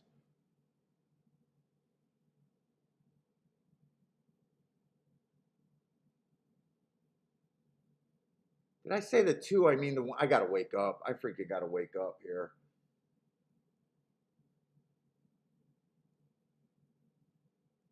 I think I'm gonna try to force something here. This next race is a shit race for me. Let's see, the 6th race looks okay. 7th race might be okay. I'm just trying to glance ahead. Ooh, we don't have that many turf routes today, actually. Fuck, really? Just this in the 9th race. So I really wanted to play turf routes. This was not a good day if you only wanted to play turf routes.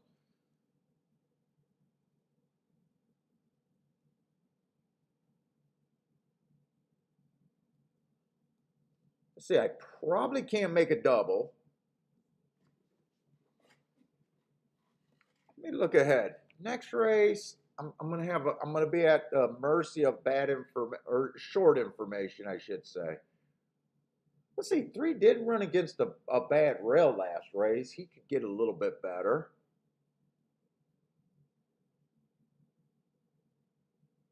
4 looks okay.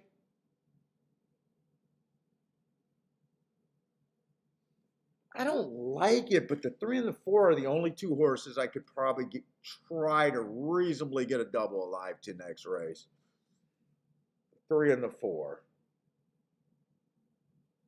Everyone else, if they don't win, I think it'll be a first-time starter.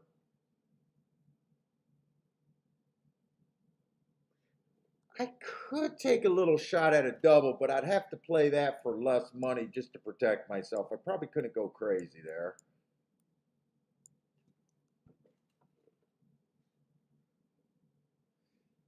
Let's see, I'm kind of thinking of the 6, the 1, the 2.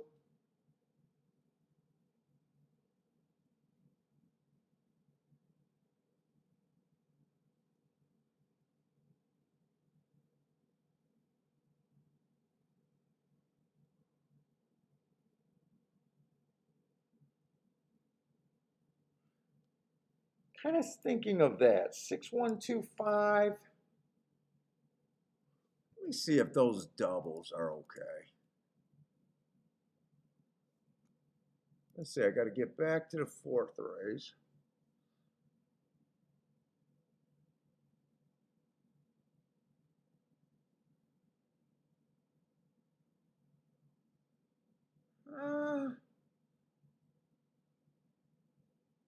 You know, those doubles aren't terrible.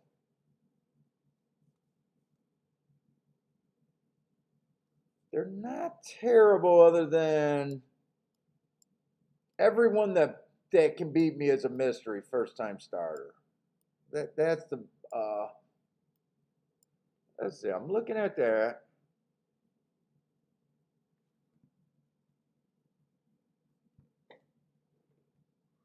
Let's see, Razor got a pick 5 starting here. Turf Daddy looking at the 2-3-4 over there at Gulfstream.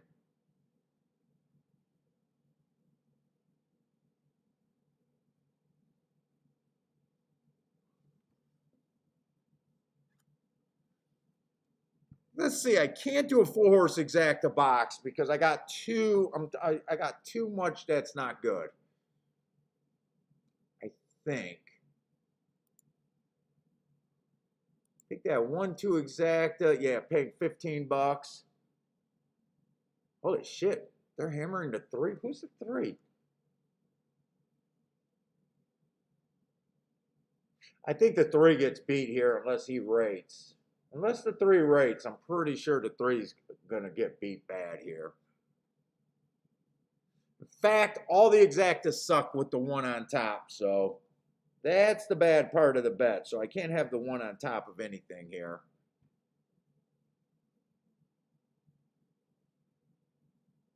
The best part of my bet is obviously the 5.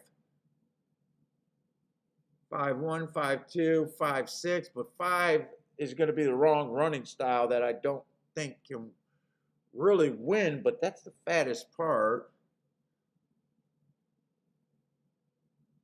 6-1, 6-2, 6, those aren't great.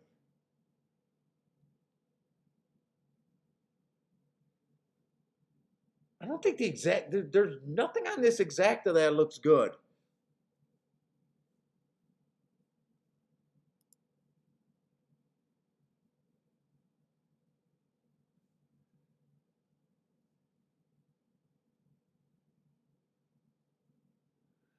Right now, I think the doubles is the best bet I could get to. I think that's all I can really do. If the exactas suck, I think the try is gonna suck, and I only want to do tries when I got like something well over 10-1.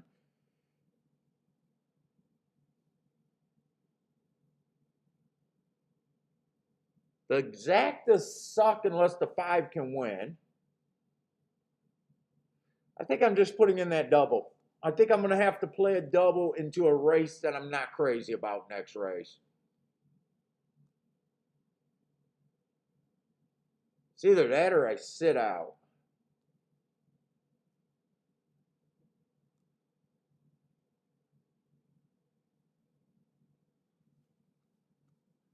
I'm going to do the doubles.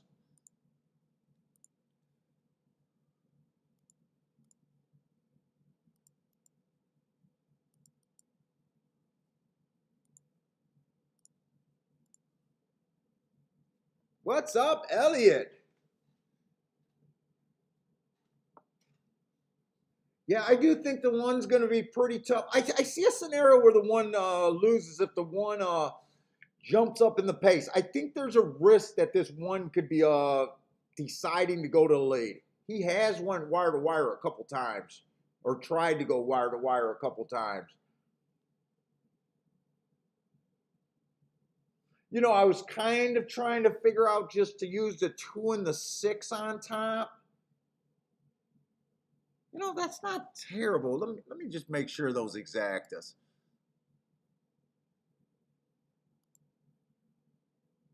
2-1 is paying $18. 2-5 is paying $55. 2-6 is paying $19. Not great, but not terrible. You know what? I'm not going to beat this race to death. I just got the doubles and that's it. I just got the doubles. I'm trying too hard to make these exactas and stuff, and I'm like pulling teeth on a bet.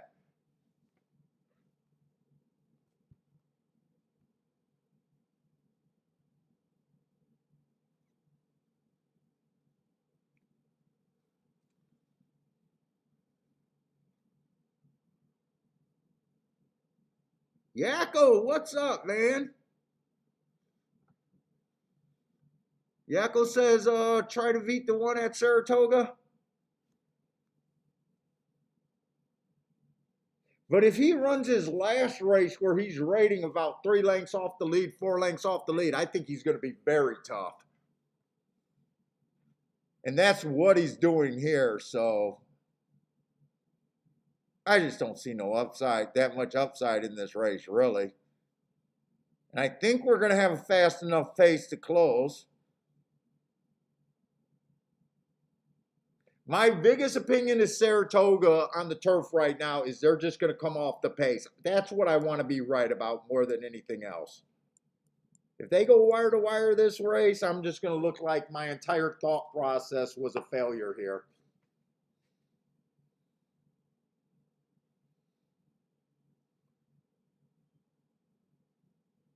And even 5's rating, but I don't think 5 can get first run and hold up. I think the 2, the 1, and the 6 are all in good spots here.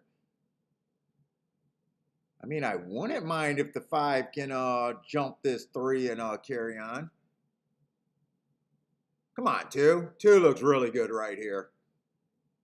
5's done. 2 looks like the, well, 2 kind of blew the turn, and 3 might go wire to wire now. And like I said, if they go wire to wire, I had no shot to hit this race. They're going wire to wire.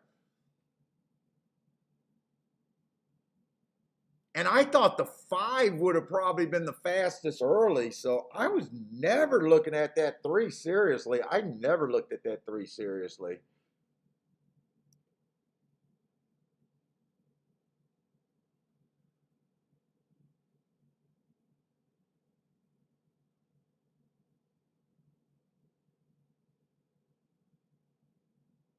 Three was 4-1, so definitely got some respect at the window.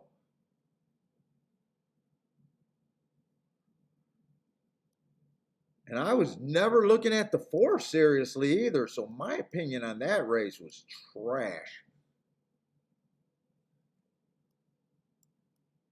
47-3 at the second call.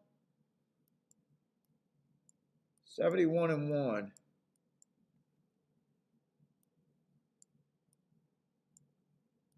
Boy, that was pretty quick there.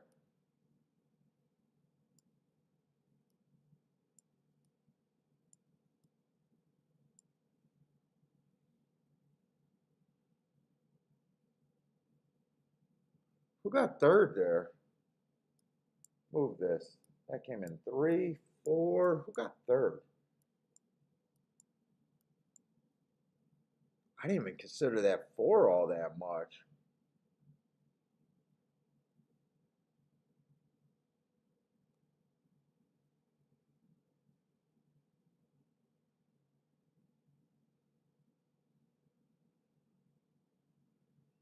I feel like I missed anything. I don't think I missed anything. Did I? Was it optional claiming 45,000?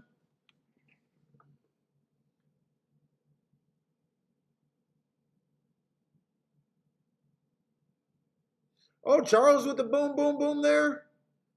Turf Daddy with the boomish there. 6 got third. 6 got third.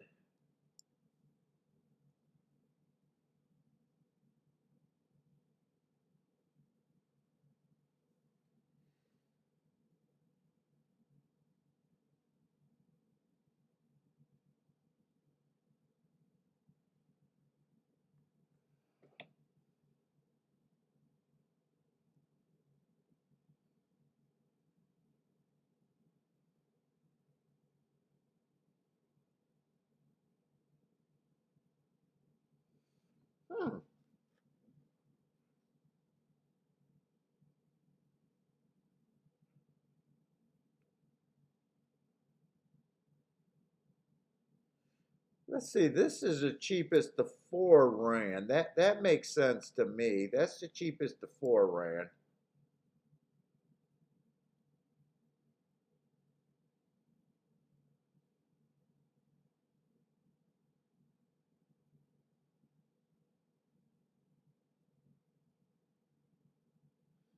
Six, I did think that 6 was kind of cheap, but I liked his running style. And I was wrong about the track backing up. Speed held up very good there. I mean, they went wire to wire. It held up 100%.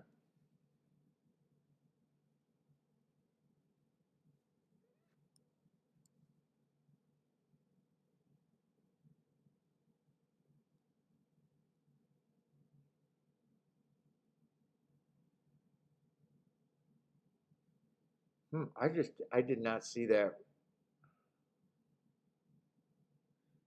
Is that the 6 horse that ran with this? Is that the 6 horse right there on November 27th?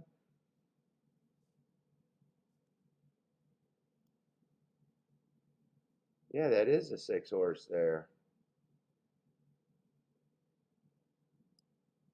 All right. My opinion was not good on that race. Okay. And I was trying to force some bets there. I'm so glad I did just a losing double and that's it. But okay. 34 to 1 on that exacta. Nice exacta. 34 to 1 on that. Charles was all on that 3, huh? I'm still trying to see what I missed on that 3. I don't really feel like I missed anything on him myself. I thought he was going to lead. I mean, that's what he did. I didn't think speed was holding. I didn't think he had that big an advantage. And I didn't think he was any faster than the 5. My opinion was just bad there. I mean, my opinion was just bad.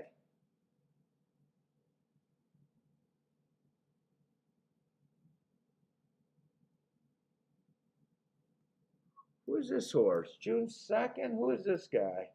Espen? That's not the... no, that's not him. Who is that? Oh, that's the 7 who didn't run. Yeah, I just had a bad opinion. Really bad opinion there.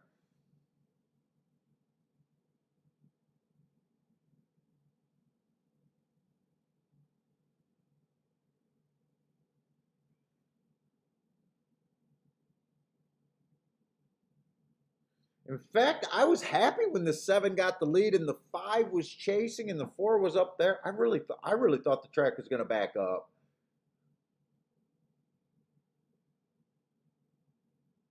And I'm trying to think, if I would have handicapped this race thinking that speed was holding, I would have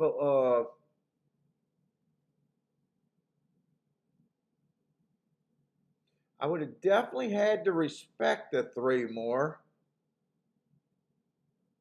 But I think I would have liked the 4 better than the 3 and the 5 better than the 3. I gave the 5 a lot of credit for being fast. And he wasn't fast enough. Let's see, on June 2nd, who was the Epson horse? Oh, that's this horse. Did anyone else run on that June 2nd race? I don't know. So far, I tried to look at 2 races a day and played 2 races a little bit. And both times I was miserably wrong about the pace. I like that 3 in the 2nd race.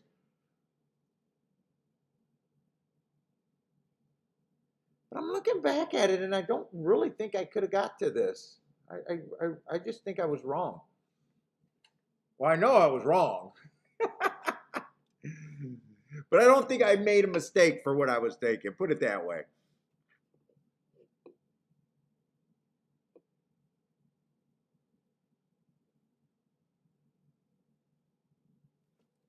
Let's see. Watch this replay. I really like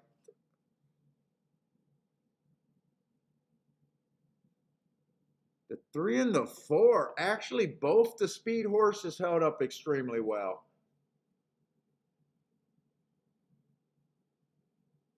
Five was the only horse that got tired. And the 6 is a horse that's getting the first run, and he's in front of everyone too. That one didn't run a leg. Okay.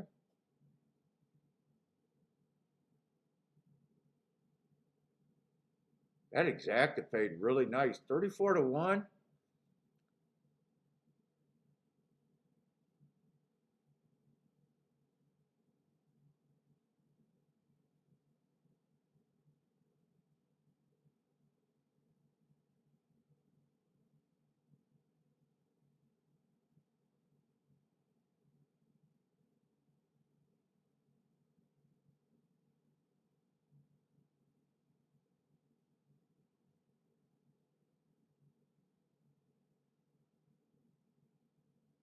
All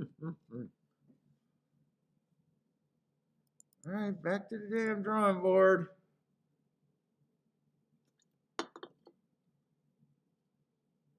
Charles warned me about the average horse. I mean, he was average, average, average.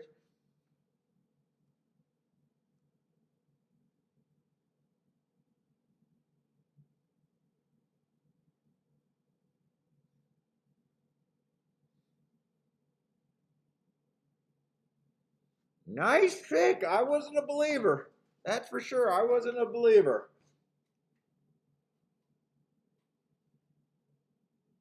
In fact, I want to say three was the closest thing that I had to throw out in a tough field. So egg on my face, that's for sure. And I was trying to get alive to the 3-4 here. I don't know how much I want to do anything here. I was really trying to make something happen last race because I thought I had something last race, which did not prove to be true. Luckily, those exactas weren't worth playing. My exactas were so bad. I saved that race. I did better saving money than I did better betting by not doing everything that I was thinking of doing. That's the only good I can take from last race.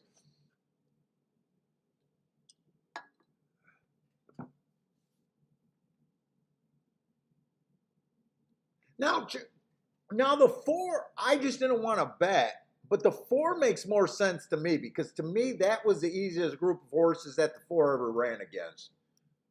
And I love that last race. But you kind of know what I was thinking that I handicapped that race like speed was not going to hold up. That was the approach I took. I was just really wrong about that. But if I would have picked between, if you would have gave me a 2-horse race between the 3 and the 4, I would have liked the 4 better than the 3.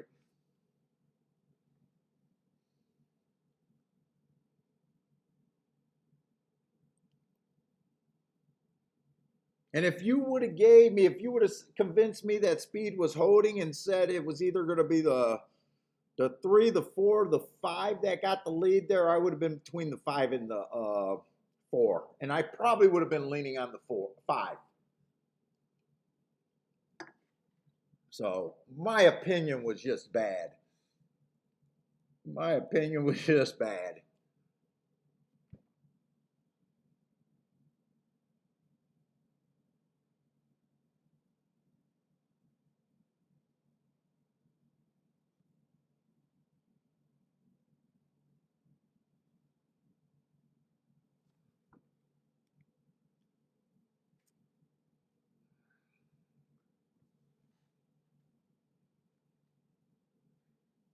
So I'm definitely going to have to luckily, there's not that many turf route races today. I'll probably still play the last turf race, the 9th race. I'm probably going to still play that. Like I think the turf's backing up. Well, we'll see.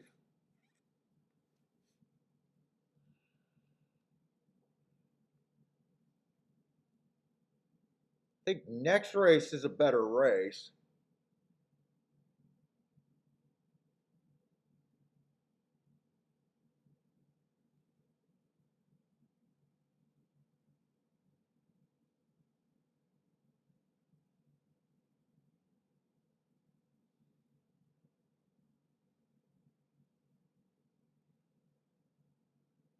And sometimes when I get those rematch races, where like 4 of the 7 are coming out of the same race, sometimes I overestimate that that's the better race to be trying to buy stock in. I did that too.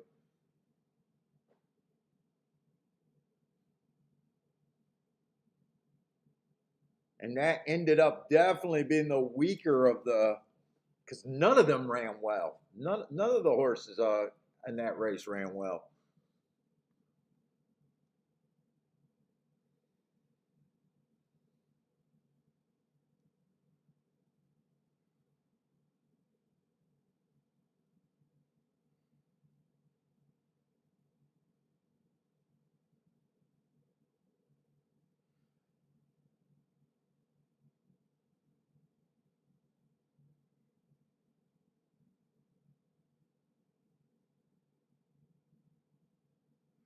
Man, next race is going to be a tough, tough race.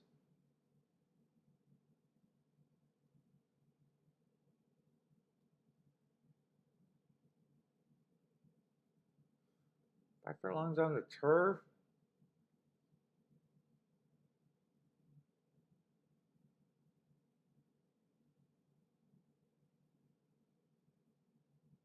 That race, I kind of know who I like. I just don't know if it's going to be a good bet. Hopefully Saratoga gets interesting. Hopefully Saratoga gets interesting.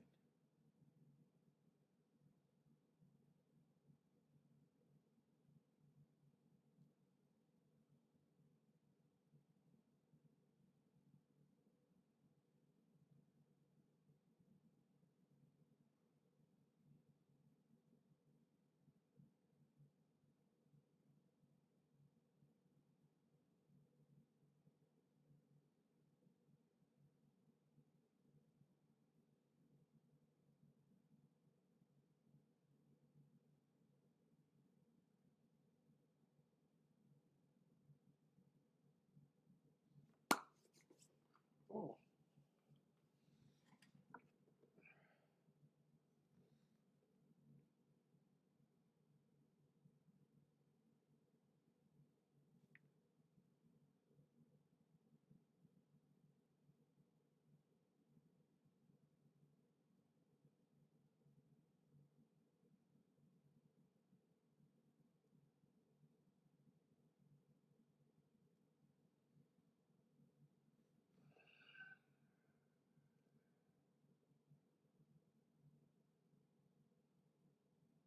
You know, I want to look up some.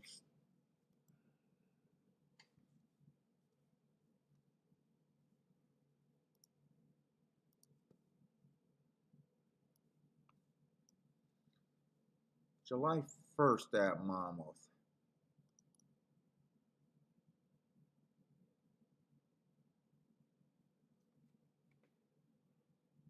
Actually, I put those in the folder today. I know I did that. Where's that folder? God, my eyes are so fucking tired. What was that, July 1st, right?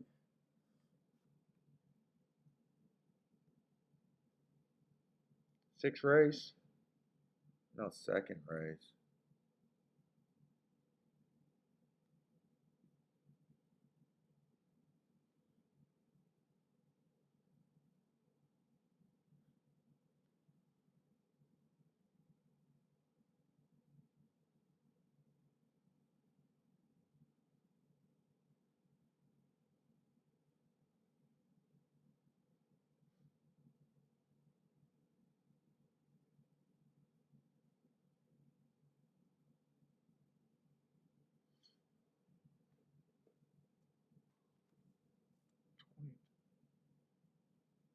Second race.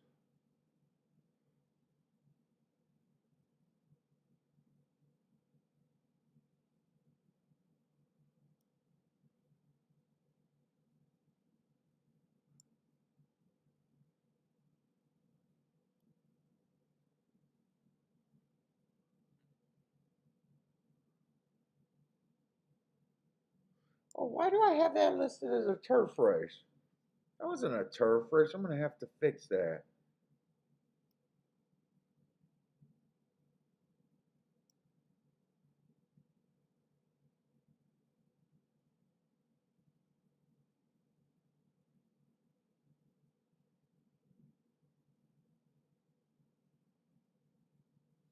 I mean, that is a pretty good race the four is coming off of.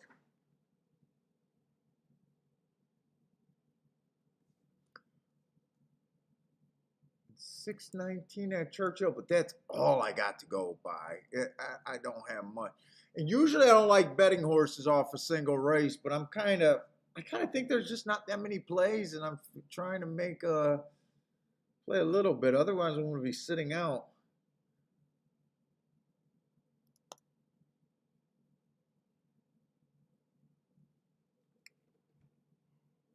I definitely think. Oh, I definitely think that was a bad rail day. I definitely think that was a bad rail day.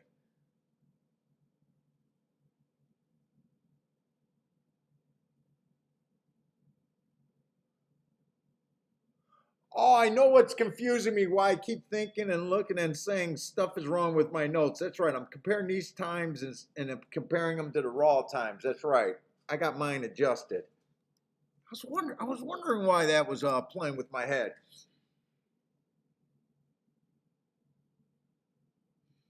Let's see, Jevin likes the 4, always a fan of back-to-back gate works on a first-time starter. I just think that was a useful race he ran, but it's just a dangerous overall race for me. I think if I get 3-1 or 3-1 and 8-1, I'm willing to take a little play here. What's up, Brian? Brian likes the 4 too, or also.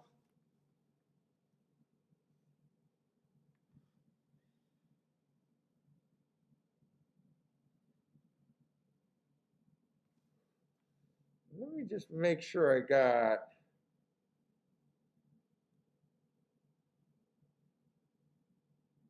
Let's see, I did write the no vet there. I wanted to make sure I got that there.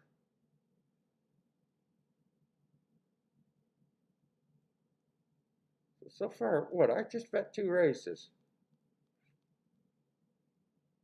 They were both small bets. It just, God, I'm questioning how I was so far off on my key horses, though.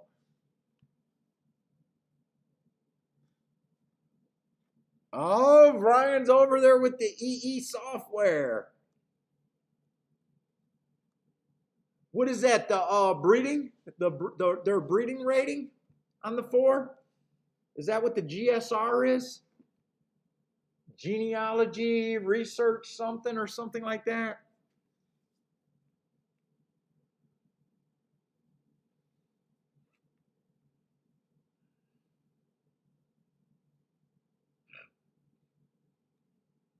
Genetic strength rating. That's it. Genetic strength rating.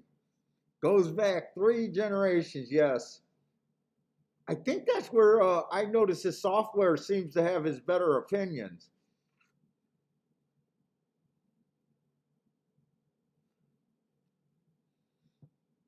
I think we've definitely talked about that on the show, that it does seem like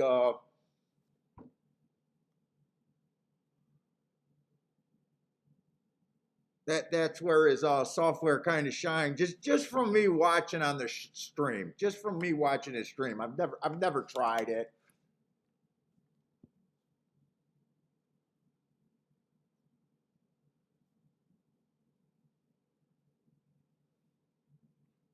And Irad is on the 5.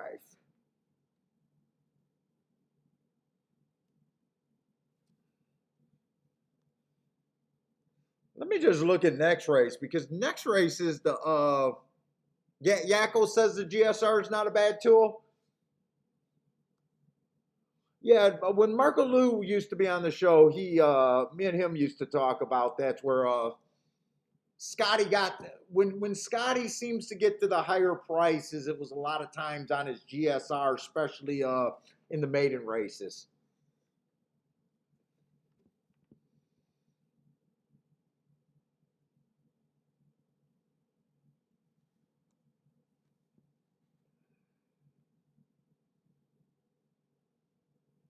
Man, I think this next race is going to be really tough. I want a race where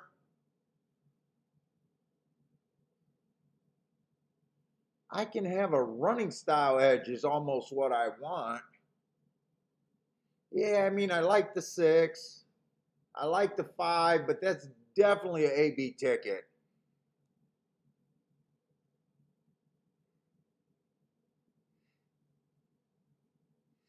And sometimes it's bad when you just keep trying to bang your head, just trying to beat horses that you like just for price sake.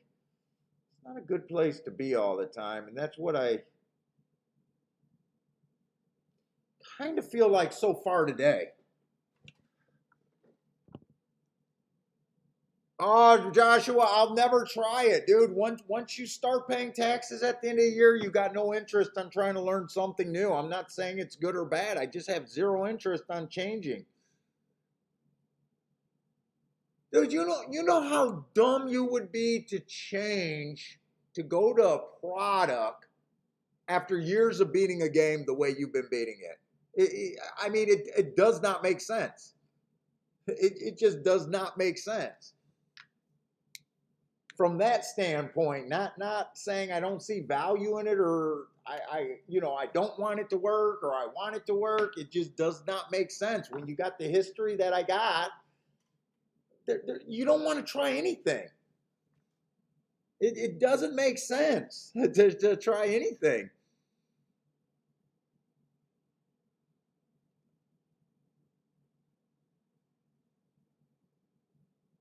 Dude, right now I'm in a position where you would have to pay me $20,000 a month to try something. you would have to pay me $20,000 just to try a product. 10,000, 20,000 just to try a product and then let me keep what I do with it. I mean, when you've already been doing something successful for so long, I mean, I don't think a person's ever done that when they're already successful.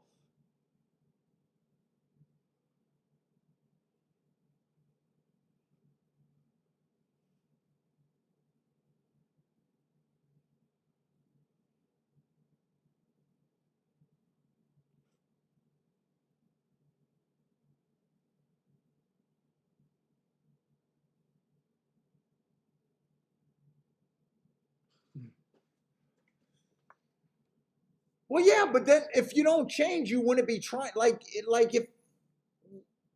how could I use someone else's ratings without, if I'm using my stuff, it's blending, and then I won't even know what was the benefit, right? Tango Papa, I'm just interested in the 3 and the 4, and really I don't bet these type of races. I'm really trying to force a little bit of action today because I know it's going to be a slow card. But 3 and 4 is the only place I can even go. And next race, I'm just looking to what I'm trying to get alive to, and it's not that great. I mean, I kind of like the first 2 choices there too. The 5 and the 4 next race. Or no, the 5 and the 6 next race. The 5 and the 6 next race. And just in the par mutual system, it's not good enough agreeing with the public.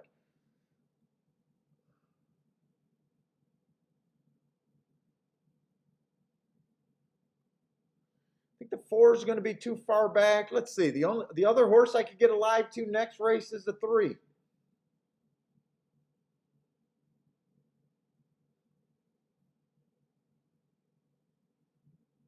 Just kind of in a bad spot.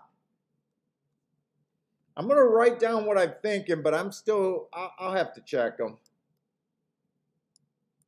It was 3, 5, 6 next race with the 3 and the 4 here. But the 4 wins, there should be some hope there.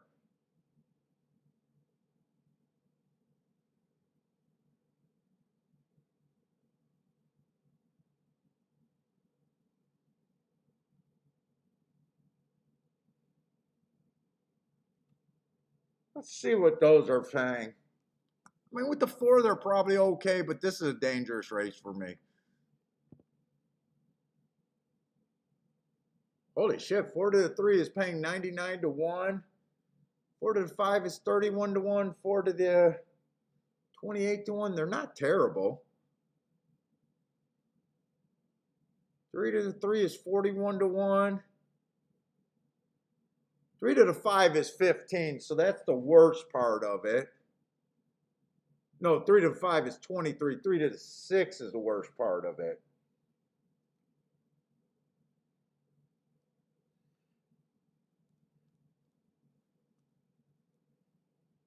I could play that double for a little bit. This is normally a race that I don't want to play too many of these races. If I had a second card that I'm looking at today, I wouldn't waste $2 in this race. I wouldn't do anything.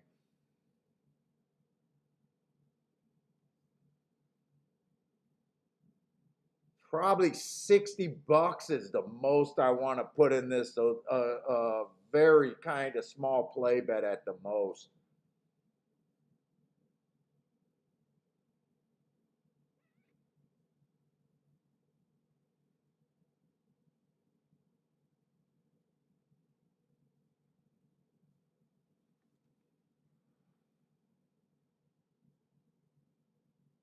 Could even do a win bet on the 4. Even if you want, yeah, I could even Dutch these, the 3 and the 4. I could even Dutch that. Right now, with me only thinking I'm going to put $60 in the race at the most, I probably don't even want to Dutch.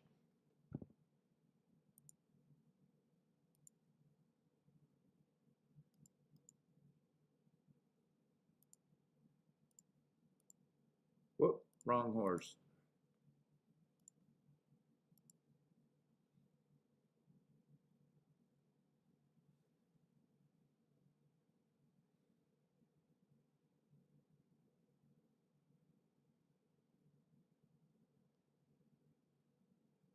And those are by far the only 2 horses I can get to here.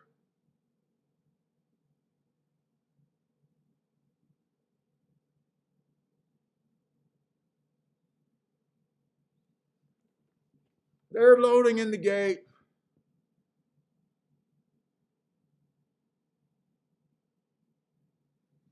Josh, oh, well, yeah. But I can also, you know what would be easier to me? Hire someone to mark my forms. Don't be as tired, and then add a 3rd track. You know, right now, Monmouth and Ellis Park has really good profiles. You know, that would be an easier edge for me to do. Play more races.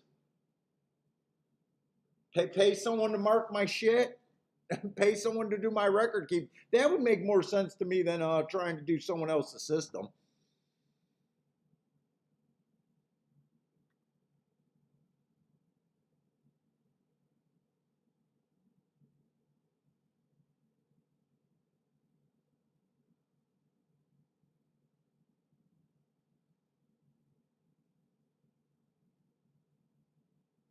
The other thing, if I want to improve my edge, I could think about tries whenever I'm looking at a group of horses that are at a certain price, and remembering to think about tries. I've been thinking about that, especially after last race at Saratoga. You know, changing what I do would have more to do with betting and just recognizing when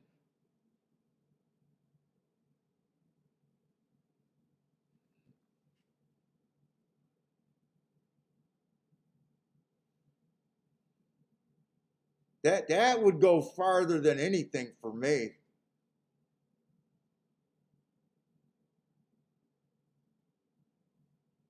Who got the lead on the inside? Is that the 2 horse? First time starter, I imagine. That's the Brad Cox first time starter. 3 and 4 is there. God, I gotta go to the restroom again. 3 and 4 is there.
Oh, boy.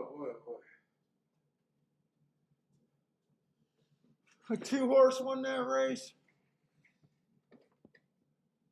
Or is that the 5 that won that race? Holy shit. The 5 won that race. I read.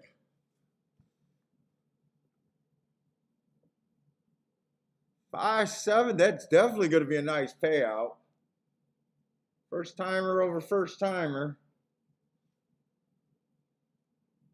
Jevin says nice, so I take it Jevin got a part of that. If not, the whole damn thing.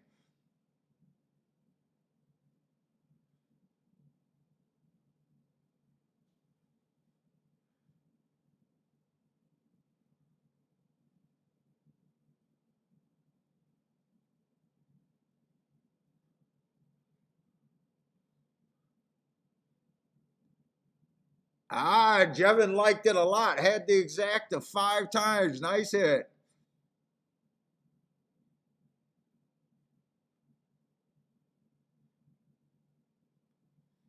They are putting up fast fractions. 21 and 4.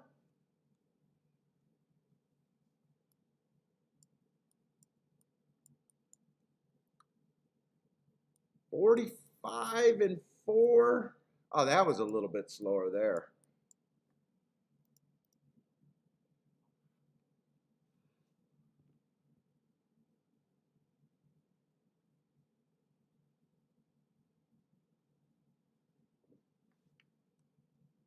Actually, 24 on that turn, but those are 2-year-olds, right? 2-year-olds. Yes, those are definitely 2-year-olds.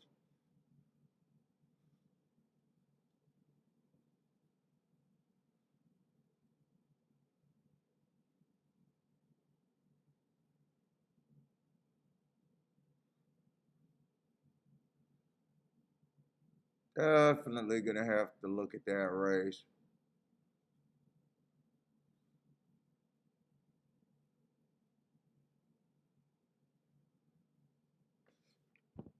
So I think that race came out 2-3-4 at the first call.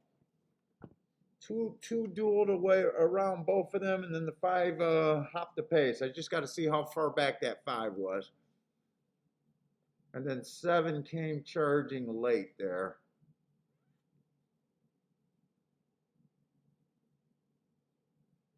Getting 4 to 1 on Irad.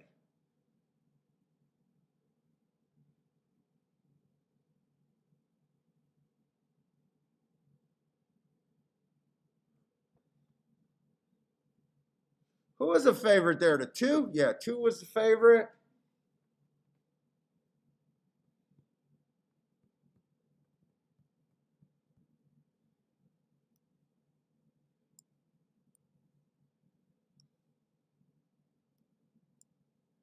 Flavian Flat was the jockey.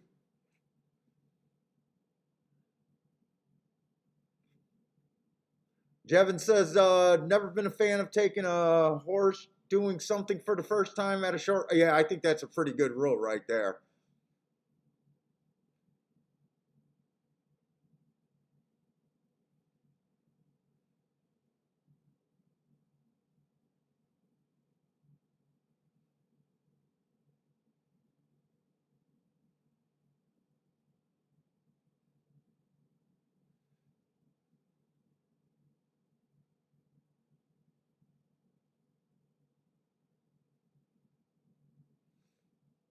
All right, I'm done. I'm done.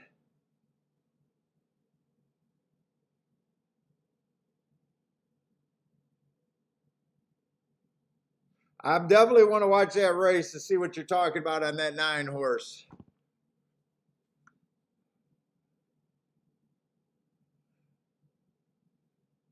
Just see how this race. Who was the 9? Was 9 another first timer, or did he have a? Oh, he had a race under his belt.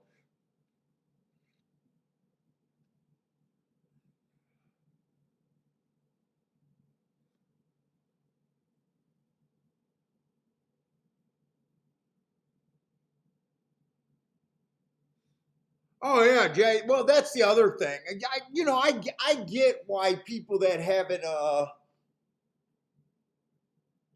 dude, I get why people fall for systems and stuff. I get why. And after a while, you start searching. You think other people are doing something.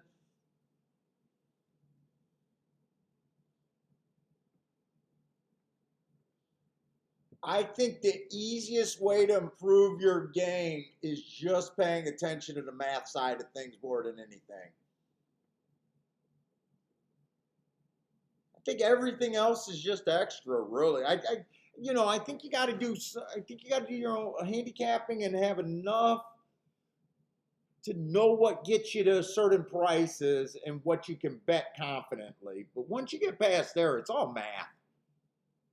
And then just picking your spot. Like today, I'm kind of just betting out of boredom. Luckily, I haven't bet that much today, but like this last race, I can't even be mad. Like on a day that I'm really betting, I'd be mad that I even bet this race a little bit. But I know what I'm getting into. Fuck, I took 2 shots on the 3 and the 4. Fuck, with all the danger there. I said if they're either going to win the race or it's going to be a first-time starter. That's not saying much there, but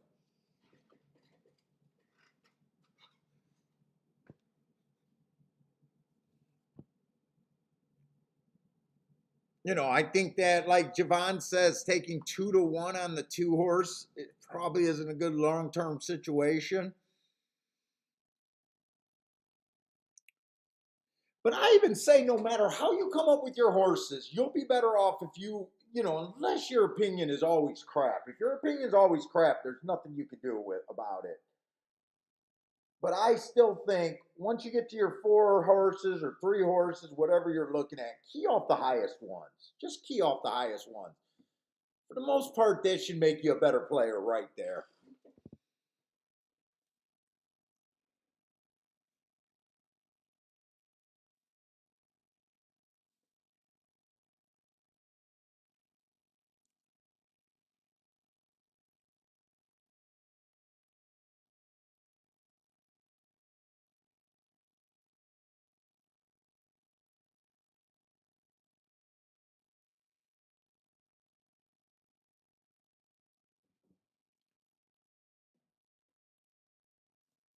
And that's a big thing about computer programs. I don't like a guy saying, "Hey, I don't even know what my algorithms consist of." I don't.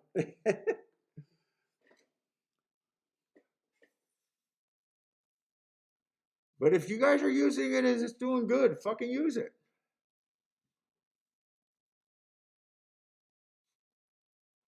Well, I gotta wake up. Holy cow.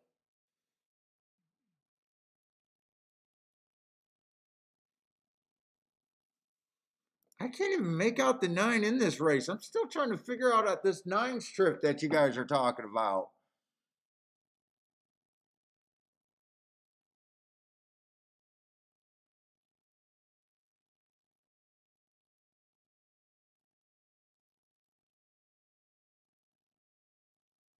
Oh, he is it a stretch rally and wasn't even under a drive? Oh, okay, I see what you're talking about.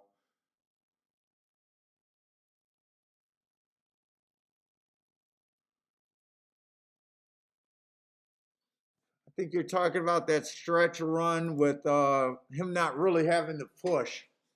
Like the horse looked interested, right?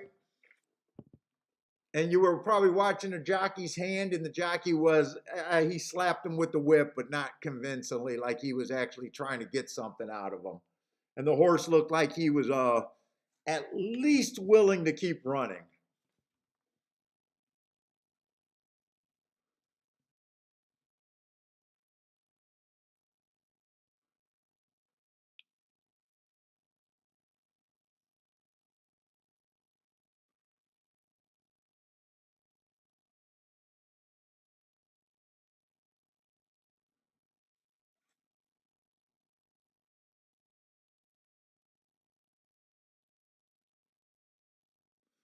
Let's see. Jay says if the system's good, why would you share it with anyone? Well, yeah, it becomes a business then.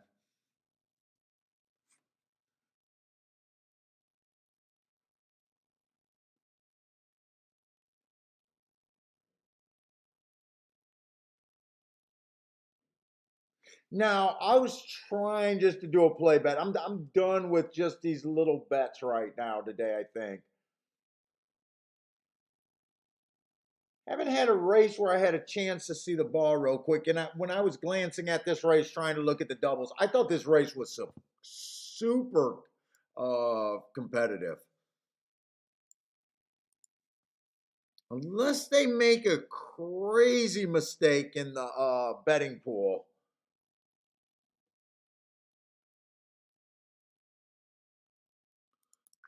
Don't really think I'm interested. I was interested in the 6 and the 5, and I think there was one other horse that might be a long shot. What was the other horse that I was interested in?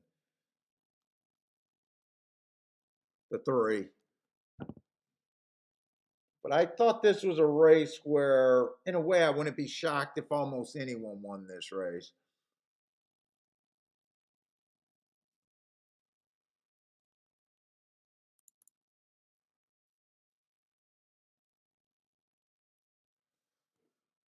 And our bias is just speed and stalkers, so I'd throw out anyone that I think is going to be 5 lengths out or farther.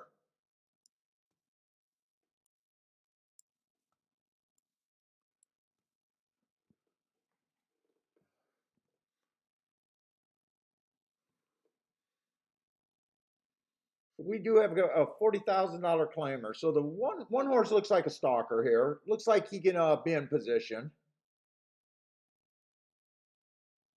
Mostly just being average. Last race was a 1 race sample. Tried to go a little bit farther there. Maybe didn't like the extra distance.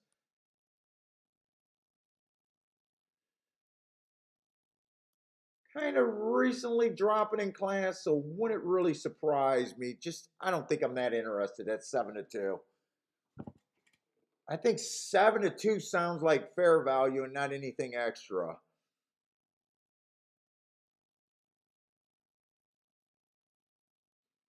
I like the 2's race 3 races ago, but the rail was bad that day. Fastest winner of the day. That's a nice race. Comes back, runs against the inside bias. That's a really nice race. Comes back. A nice average race while running second. Nothing's wrong with there, but again, I just think 7-2 sounds about right. I thought this was going to be a real tight board here.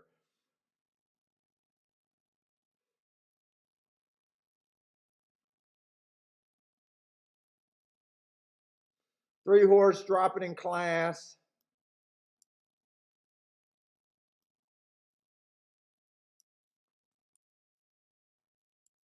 Ran against the inside bias 2 back. Last race was average, got in position. Should find these a little bit easier. I'm not sure that 6 to. I'm probably going to try to suffer and do a betting line on this race.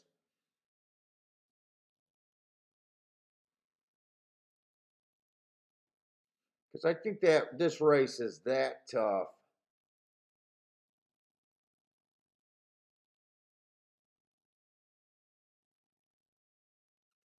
Four looks okay. It might be interesting if they can get 8-1. There feels like there could be a little bit of value on that 4 horse. He does feel like he's going to have to come back a little bit farther than what this track usually does to win, though. Although we've just seen the 7 close for second. I love the heart 2 back.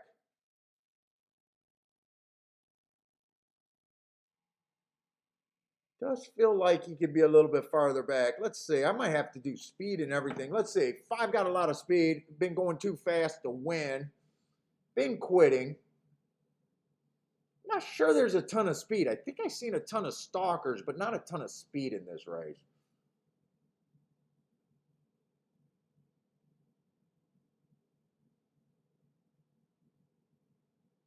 Six is going to be tough. Another speedy stalker.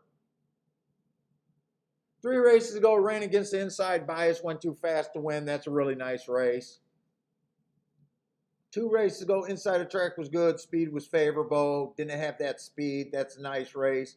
Comes back and pops off of that race. Kind of no surprise there, really, with those 2 biases in a row.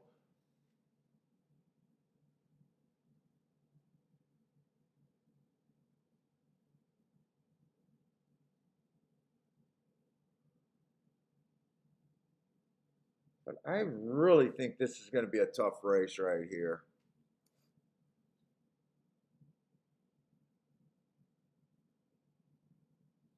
Yeah, Brian, I'm pretty convinced that everything winning at Saratoga on the dirt has been speed and stalkers. My definition for stalkers is horses running from 1 to 4 lengths out. So that does not surprise me. I haven't seen any closers so far. So you're saying that you looked at the data on Monday and no one came back from farther than 2 lengths back at the first call? That correlates to how I'm thinking that track's running.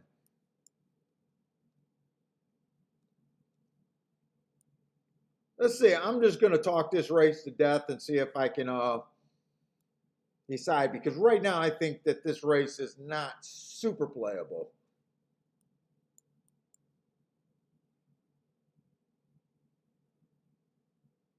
Unless when I look at some stuff, my opinion gets a little bit tighter.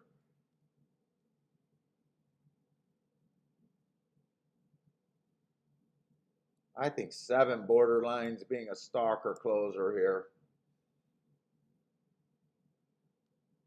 Let's see, we don't got the 3.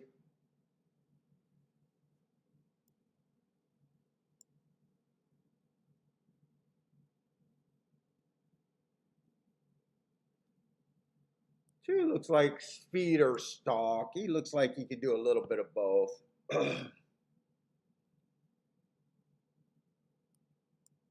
Unless the 2 or the 6 press this 5, I think the 5 can get away. Let me see if I can do a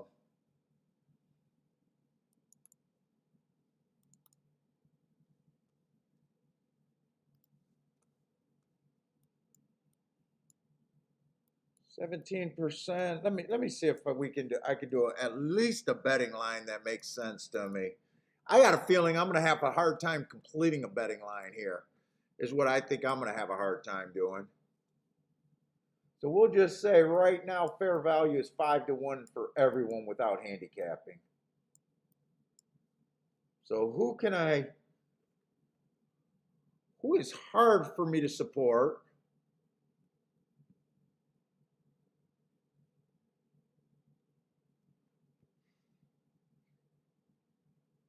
Say the 7's kind of hard for me to support for the win. I don't think he's impossible, but he is on the harder side for me to support.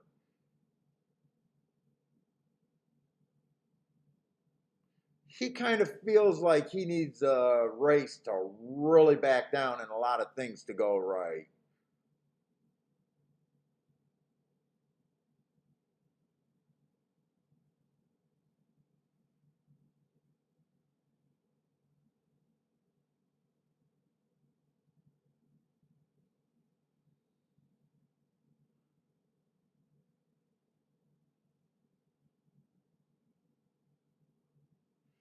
I think he's probably the closest thing. Let's see. I probably got him at about 19-1.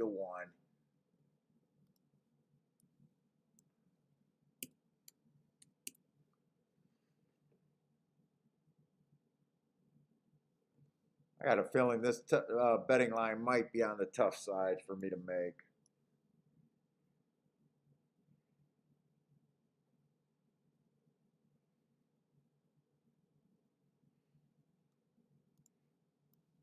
Let's see. 3, I'm thinking about 10-1.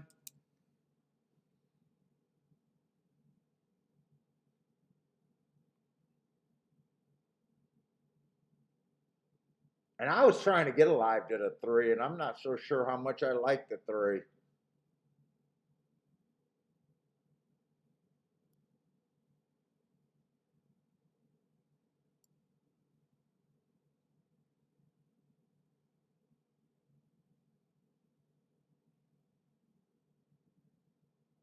The 1, I really don't like his race 2 back, or last race.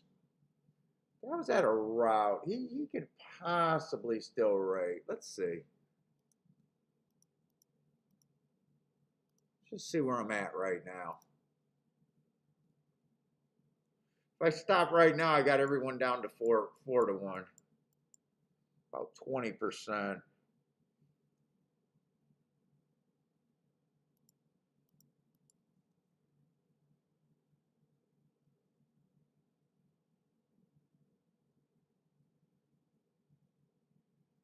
Well, I don't think the one should be 4-1. I can tell you that right now. I don't think he should be 10-1 either.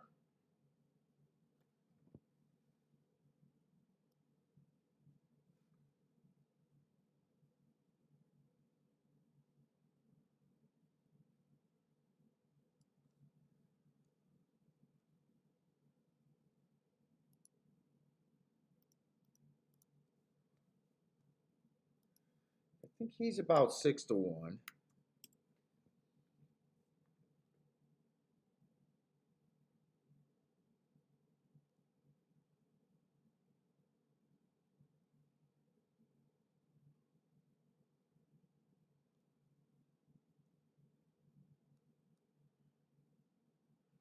Probably good with that.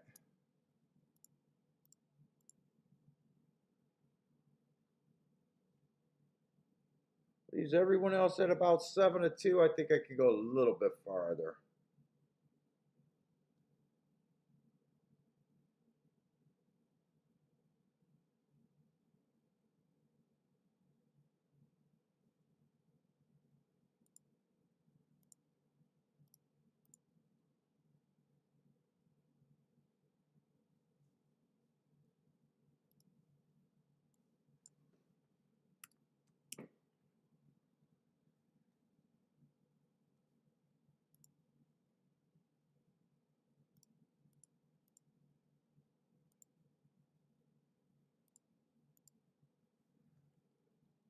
I think I'm going to stop about right there.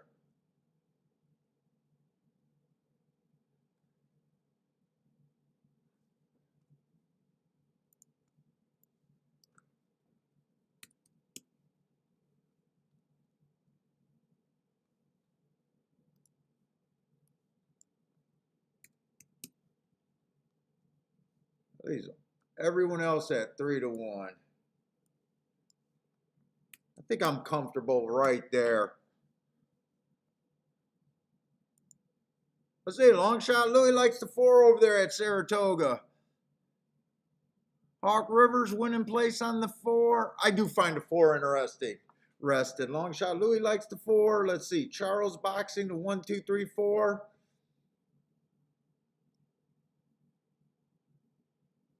Let's see, so where am I at? So basically, I want to get overpaid for my betting line. Let's see, the 1, I think the public sees him a little bit better chance than I do, so I'm not interested with him in a win bet. I do think he has a shot to win, though. I think 6-1 is my fair price on him. 2's a little bit of an overlay, but I think 2's still going to have a hard time with the fast pace from the 6 and the 5. I think 5 is the one with the fast pace, but I think 6 is going to be close enough. But technically, I can bet him. I think 3's a little bit over bet the way I see it. At 6-1, I'm interested in him at a little bit better than 10. The 4 at 5-1 is a bit of an overlay, but not as much as I'd like. 5 at 3-1 right now is an overlay, but barely an overlay. I just don't think I have any room. Let's see. 6 is a little under bet, not interested. So the way I see this race, my opinion, I just don't have that sharp an opinion in this race. My most attractive overlays is a 2, which is 5-1. And I just think he's going to have a hard time here. Wouldn't it shock me? I mean, I got him as my, he's tied with the 5 and the 6 as the horses. I think the 2, 5, 6 equals to be about 75% chance to win the race, one of those 3.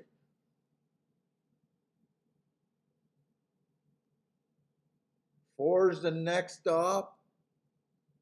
He's sitting at 8-1. He's a little tempting. He's probably the most tempting horse. Let's see. Bluekin likes the 5-1-4 exacta. Elliot, right now I am not sure about inside outside. I know that speed and stalkers are dominating. It seems like I was trying to say it's inside. They only ran 16 races last week. 7 of them for 44% was one on the inside, which isn't bad. But 38% came from the middle. And the difference between that is one runner. So 7 horses won from the inside, 6 horses won from the middle of the track, and 3 horses won from 7 on out. So right now it does feel like there's a little dip from 7 on out, but is there a real difference from middle to out or middle to inside? Not really.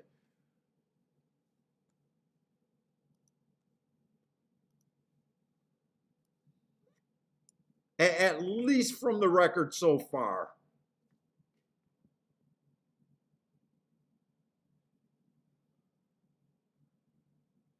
So right now, I just think looking at it, running style is a little bit like easier. I still think there's a chance that this 5 can get an easy lead here if no one decides to push him. I think 5 is the only horse that needs the lead here. But to me, I just can't bet him because of I think his price should be 3-1, and right now his price is right there at 3-1.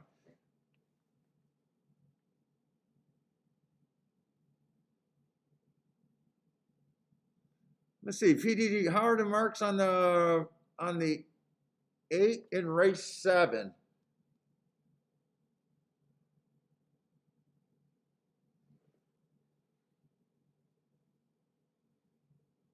I don't know. I just got him as running kind of against 2 early pressing days. And probably wasn't able to run his best race. But in a way, I'm just not sure what he is.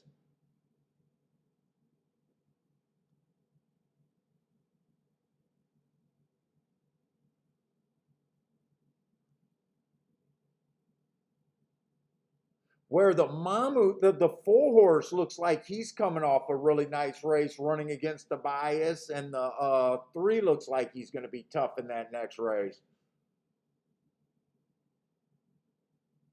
2 got some really good speed figures, but his races are too far back.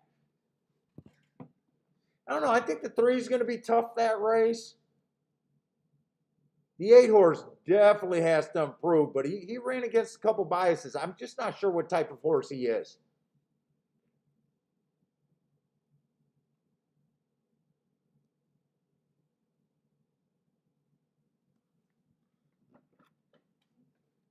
Yeah, Elliot, I agree. This is just a tough race, and when you don't really. So to me, if I see one scenario where the 5 kind of gets an early league and no one wants to really duel with them, right? I can see that scenario. If the 5 gets that scenario, I think he looks like a 33% chance to win the race, right? I think the most likely horses to duel with him is probably the 2.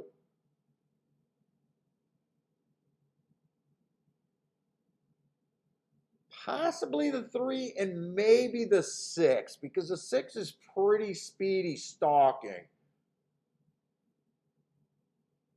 So I do see that scenario where the 5 squeaks away. Then I see the other scenario where the kind of the. But I don't see where I'm getting overpaid there. I'm, getting overpaid by $2, isn't really tempting enough of an overlay for me. Then the other scenario I see is they don't let the 5 go. The 3 and the 5 probably hooks up. The 6 is going to be right there. They duel the 5 and the 3, and this is submission. Then I like the 6 and kind of the 4 as the next up to take advantage of that pace. and maybe even the 1. But no one's really forcing me to bet there, so I am sitting out. That's how I see this race, and I just think it's too tough for me. Let's see. Turf Daddy is taking the 2 and the 6, trying to get alive in the double. Charles is thinking about an Ortiz box here. PDT is going to 5 to the 8.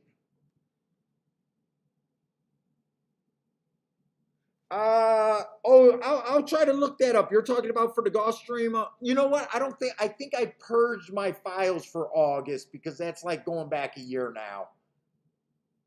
Since I've been sending them out, PDT, to a few people, I've been trying to cut out the year because sometimes guys will start marking up their program on the wrong year. You know, they'll see August and they won't make sure they scroll to the bottom to get the right August. Let's say Elliott thinks the 1 and the 5 are going to go at it early. Do I think the 1 can get the lead?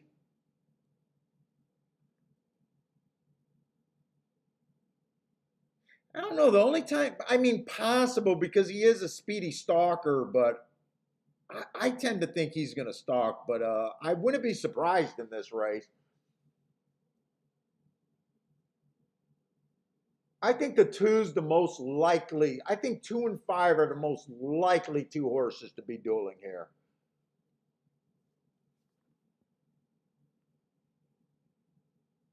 If 4 is closer to the pace, I think 4 got a really nice chance to benefit if this pace is really high. If he can stay within 4 lengths of the lead instead of drifting out like 6 lengths, I think if he's a little bit closer, he should be a stretch if he gets the pace to run at. All right, they're off, so I'm definitely not betting this race. 2, 5, and 6. So we're getting the scenario where all 3 of them are kind of going, I think. Oh, no, 5 got the lead. Actually, 5 did get the lead. Okay.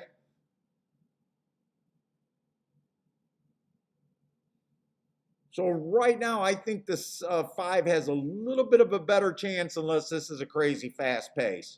And I still had him at a 25% chance the way I was looking at the race. 4's in super good position. 4's in super good. If I bet the 4 right here, I would be happy. That's what I would want. It's just a question on if he's going to be able to close from there. And stop bumping with that 3 horse.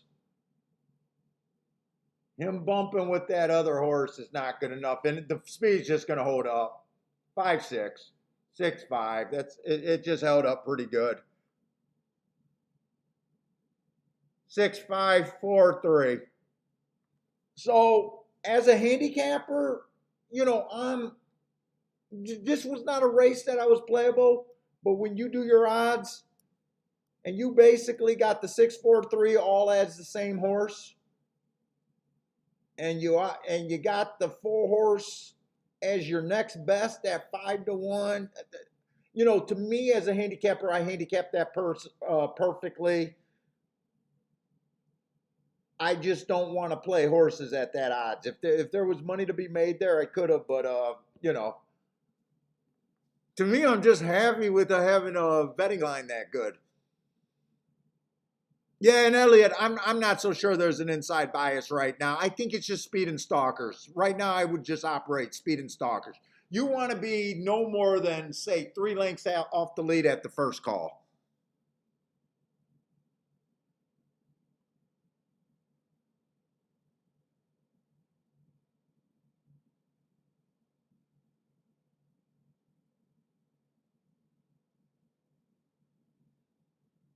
And like I said, if I had the 4 there, I would have been happy with the 4 did his job. They just didn't come back to him, and he wasn't good enough to rally. He needed the pace to fall apart and be that close.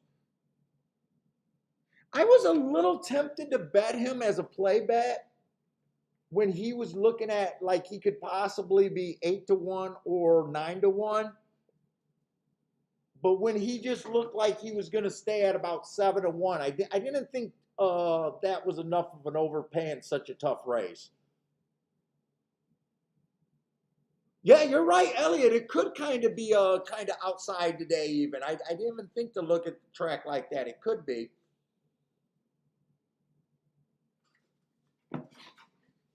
Although, I mean, these were the top two horses. It was like, you know, when we were trying to play the double, I was like, yeah, it's the 5 and the 6 next race. I mean, last race was a first time starter. Yeah, it came in 5-7, but the 5 took pretty big support, right? Wasn't the 5 like 4-1? But yeah, it could be on the outside. That was a dirt race. What was the other dirt races?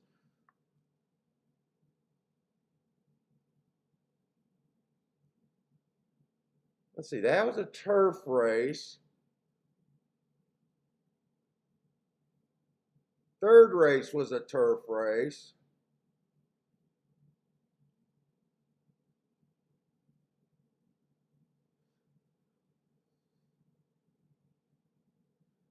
Second race, you know what? With that 3 horse surprising me and not running a lick, that's right, the 5 and the 4, you know, that might explain why that 3 did not come out I don't know. But in all the sprints today, nothing paid. I think the longest price was 4-1. They had a 3-5 and a 8-5, so no surprises there. I'm not sure.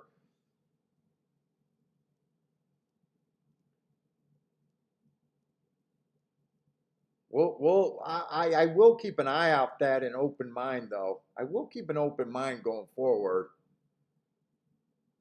Like maybe if someone on the outside wins at a nice price, maybe.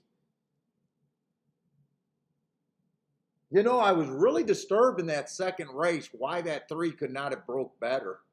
I was really like shocked that he did not run better.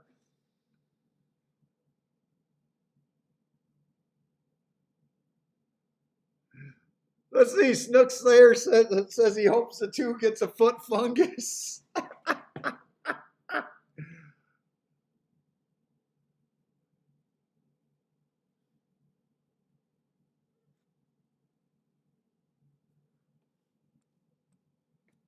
I mean, I'm just kind of looking at this card so far. Like, how did I even make a single play, and how did I risk losing any money so far? It's been kind of. I don't think I even tried to get to a horse over 4-1 so far today. I guess maybe that 5 horse last race was a little bit of a price, but it's kind of been like pulling teeth trying to even make stories from these horses today.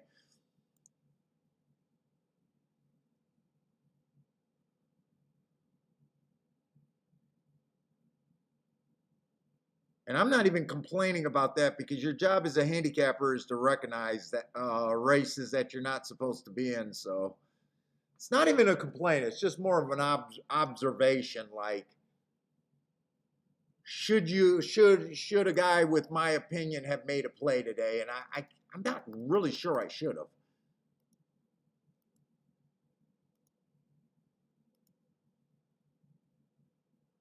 Let's see. First race, the exacta paid $13 with the $3 horse.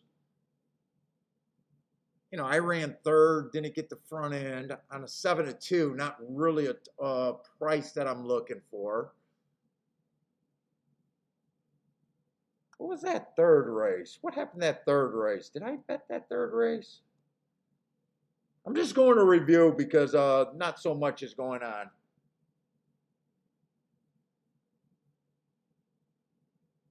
Oh, that was a race. I was alive to a double to the 3 horse, but I did no continuation bet there. Okay.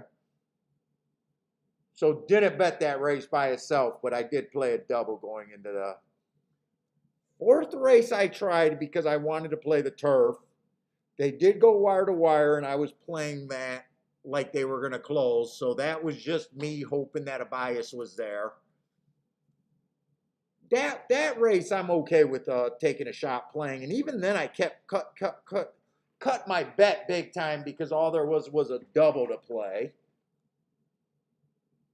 So I didn't get alive in the first half, and I wasn't right in the second half with first-time starters. So that's not a big deal.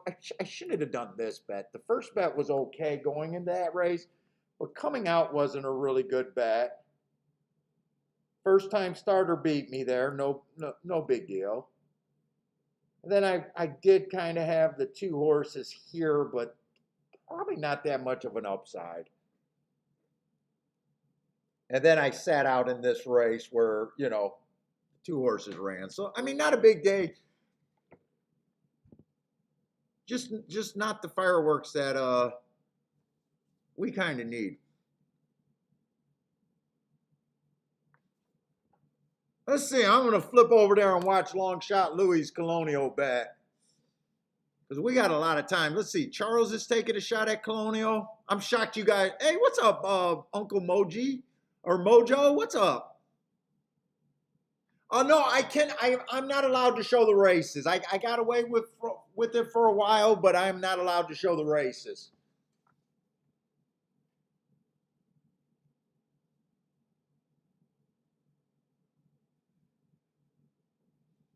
Sorry about that.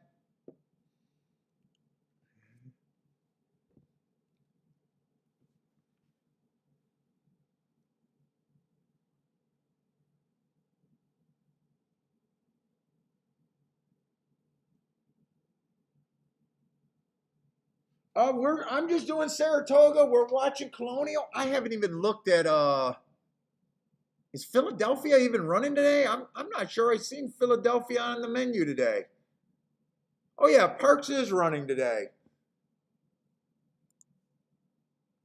I didn't even realize they were running today.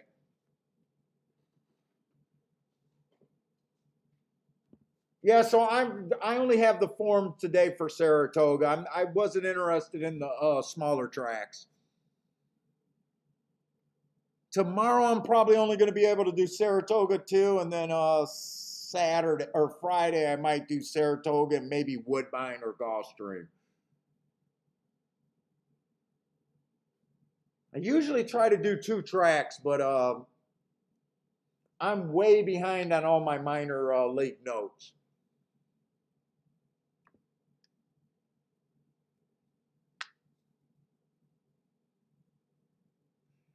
Yes, Bill, you are absolutely right. Right now, and since I crashed, I would have rather not came on today, but we never know what's going to happen. Fuck, opening day didn't look that appealing until, and then what did we do? We popped that 43-1 winner. all of a sudden, it's a super nice day, so I'm not like discouraged. If the plays aren't there, the plays aren't there for me. I just don't want to keep forcing on bad plays that I know are bad.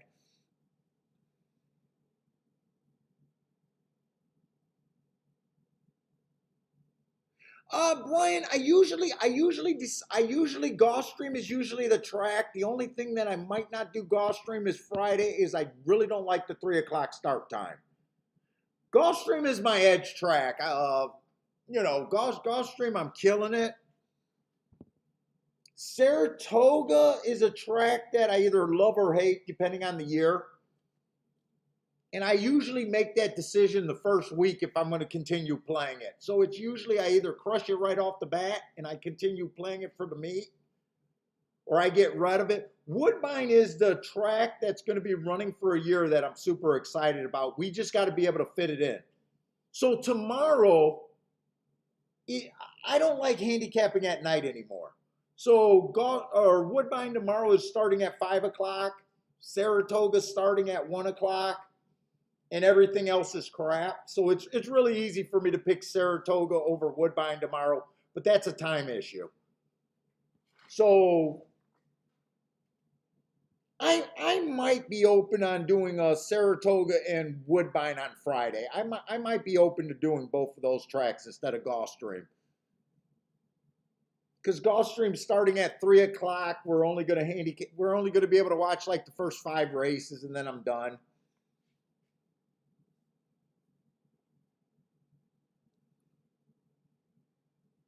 But usually when I decide a track, it's a profile that I'm mostly excited about. You know, it's something that I'm going after.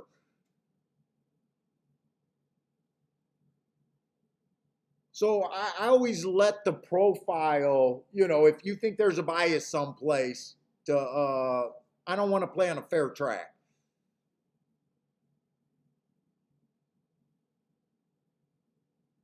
Basically, just look at it like this, Brian. I'm a card counter, and I just want to play where I think there's an advantage at.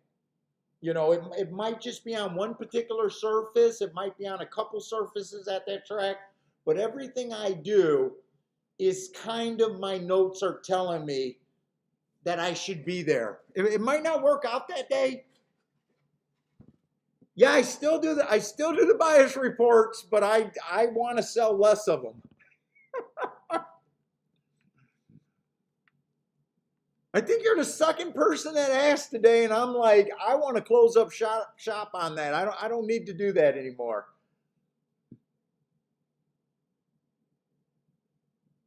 But I got some loyal customers until they quit. And in fact, I give away so much more on the bias reports, they're sick.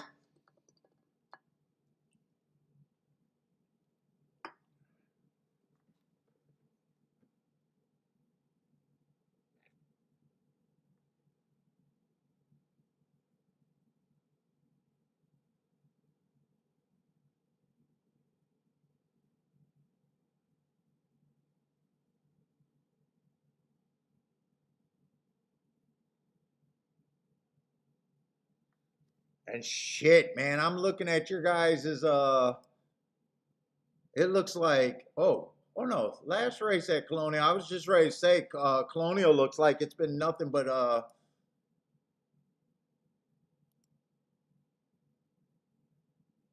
actually Colonial, I was gonna say every race that I kind of looked at, I thought it was all chalk. But even if a couple of those chalk races, $20 horse ran second, and then the 2 horse just won at $20. And then this race is another chalk. So Colonial probably wasn't terrible.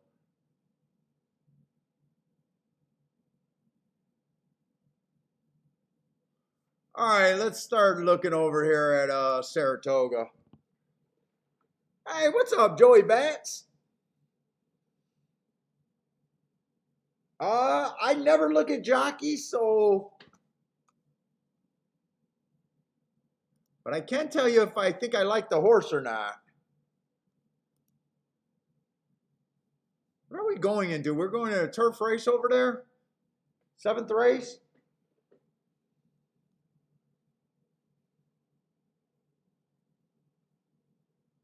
Well, I'll tell you one thing I don't like about him. I hate route to sprint. I know a lot of handicappers like route to sprint.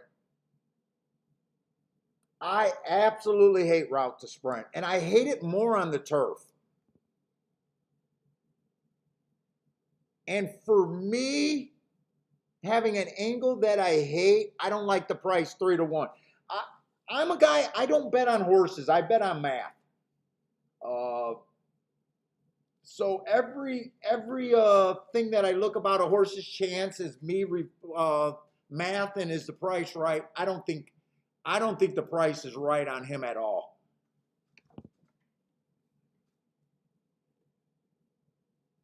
I hate that angle. I mean, he's been getting set 2-3 lengths off the lead at the finish, so he's been finishing well. I just hate that angle, and I have a long time prejudice with that angle.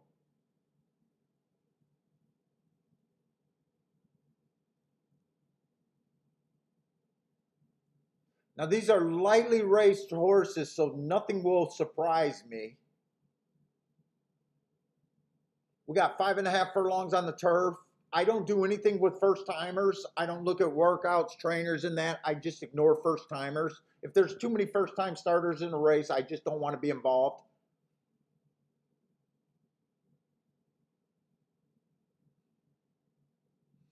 The 2 horse is just going back farther than my notes and kind of farther than I want to go back.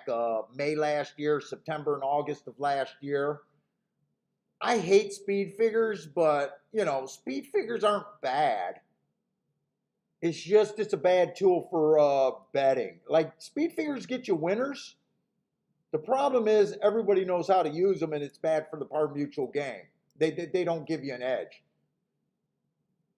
But that's all I got to look at him. His running style's right, and his speed figures are okay. Like he wouldn't shock me.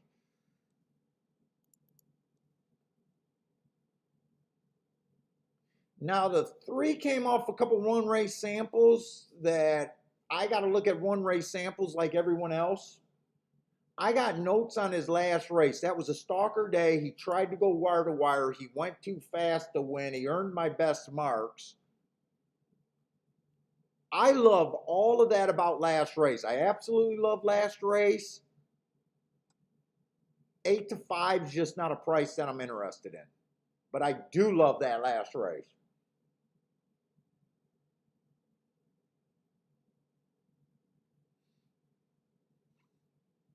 Four horse, we got another race off a year, May of 20 of last year. Doesn't make sense for me to look up something so long ago. Comes back May of this year, and I got a nice note on him. That was a stalking closing day. He tried to go wire to wire. He went fast. Running against the bias would not shock me. Definitely has to improve a bit. 8 to 1, I do feel like there's some value there. 5 is another first-time starter. Let's see, 6 ran against the bias inside out, or first time out, so I don't think that's a bad first time out. And then last race on a stalking day, he was average, 1 tick slower than the fastest winner average, so he definitely showed a little bit of upside there and a little bit of interest. 5 to 1, I could see him being in here. The 8 horse, I just have a couple running style excuses that he seems to be farther back on days where you needed to be closer. Definitely has to improve a lot. And then the 9, I just hate his running style. I'm not saying he can't win. I just hate his running style. His running style and the route to sprint. He wasn't even fast routing. I just feel he's going to be too far back. Unless the race collapsed. And that's 3 to 1. I don't like it. So yeah, I'm kind of seeing kind of chalk. I'm mostly interested in the 5, or I'm sorry, the 6, the 3, and I think it was the 4. I'm not really outside the box. And when you, and then I do see the 2. I'm mostly interested in this group right here. But I'll have a hard time really thinking that this is a really good race unless I key off just the 4 and the 5. I'll probably wait until, see when we get closer.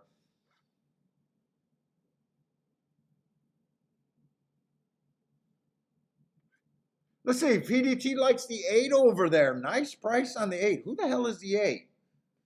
Oh, the Gulfstream horse. You have not got off of that horse, huh?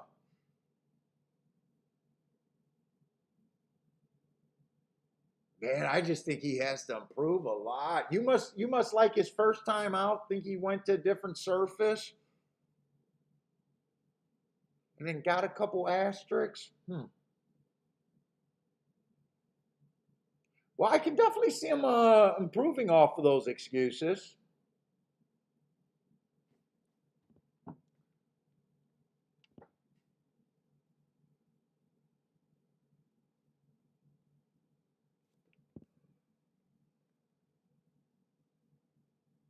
And if you guys are new to the channel, I don't do nothing with connections. I don't do nothing with trainers or jockeys. You guys know more of that shit than I do. Ah, PDD says trainer owns, ships his horse to Saratoga. So you like that.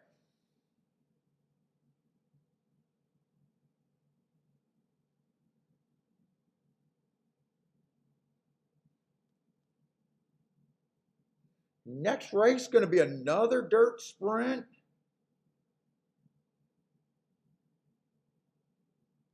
I have no idea where this damn horse is coming from. I have no idea. This is a very nice race right here. Oh, 10-1 morning line.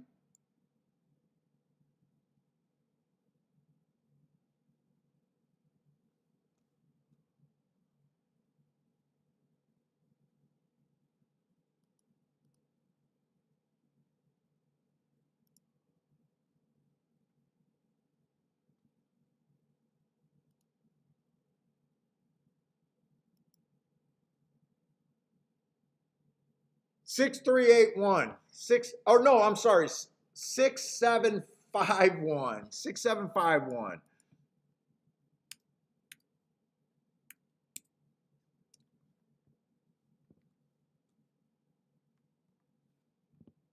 They don't have the prices up either.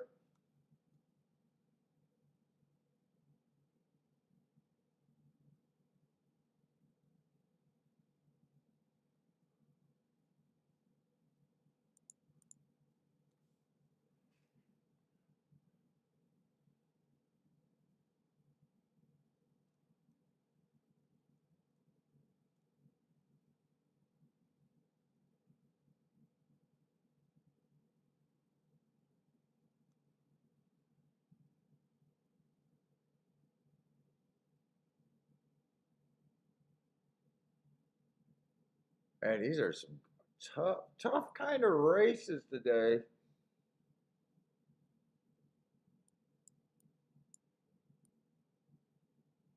Oh, that 1A is going to be on the outside. Maybe the outside might be good and help him.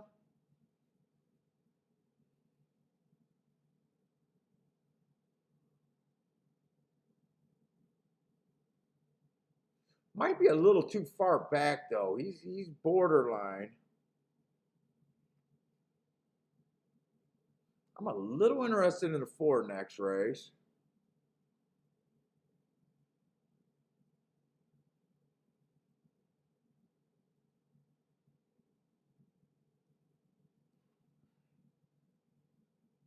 That's a tough race too.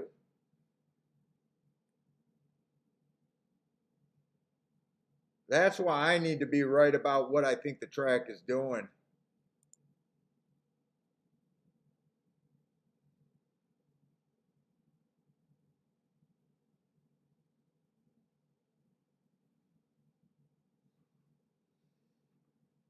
I do like the 9 next race a little bit.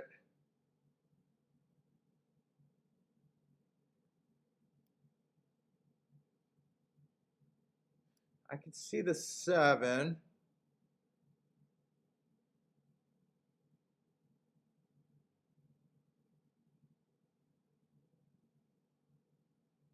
Problem is I want to use the 4.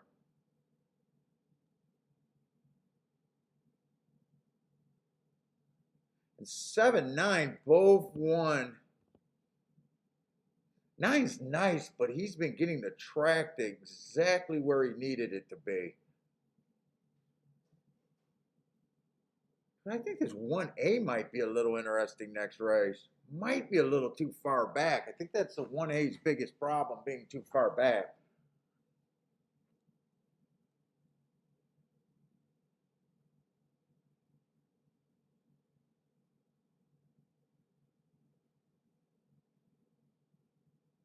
I think the 4 can be there.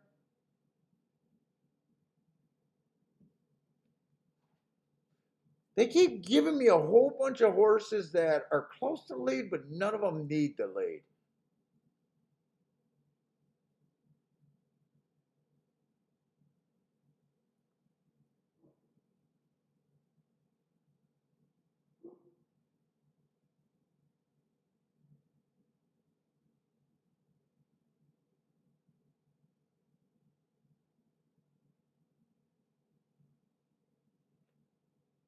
Still trying to decide what I want to do here, if anything.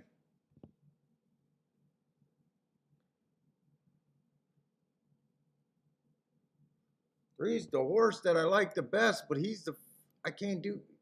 I doubt it if there's anything I can do with them.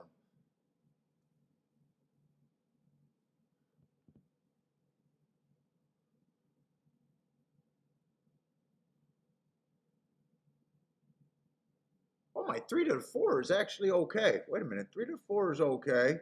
3 to 7 is okay, and 3 to the 8 is okay.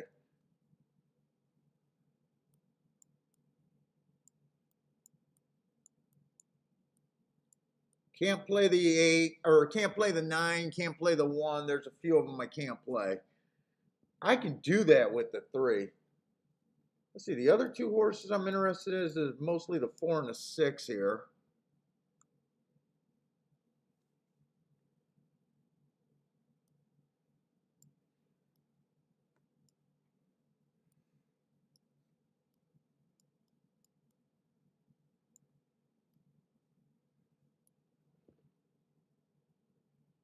I might just do the exacta with the key, 4 and 6 on the 2, 3, 4, 6.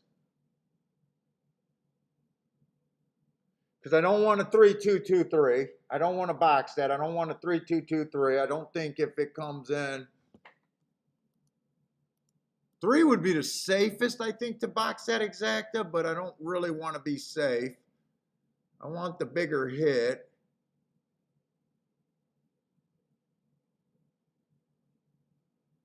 3, 2 is paying $8. I don't want it. 3, 6 is paying $11.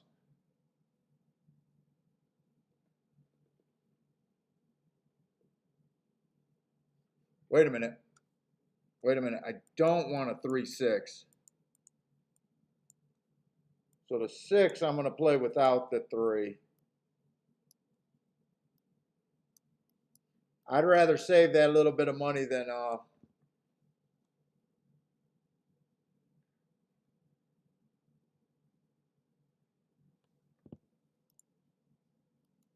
I'm gonna play this race a bit.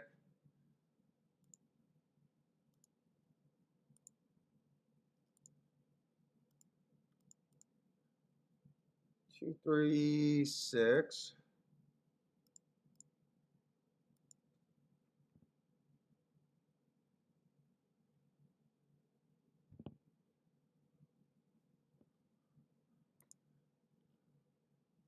Six with the 4.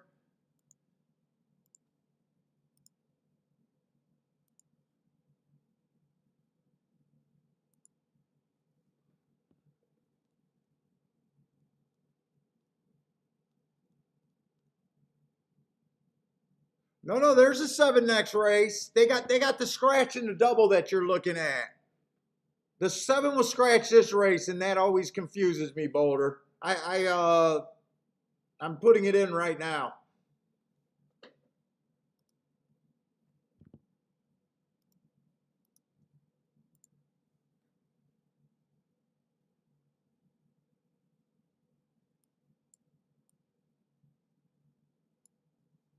I think I want 4 and 6 to win too here.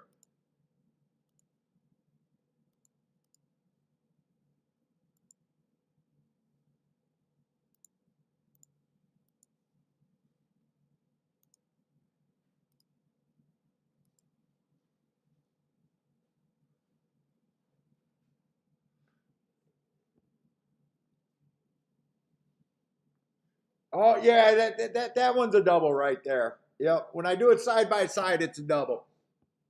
But that always confuses me because you see the scratch, but it's a scratch for this race. That always excuses me too. So no big deal. I get confused whenever I see that too.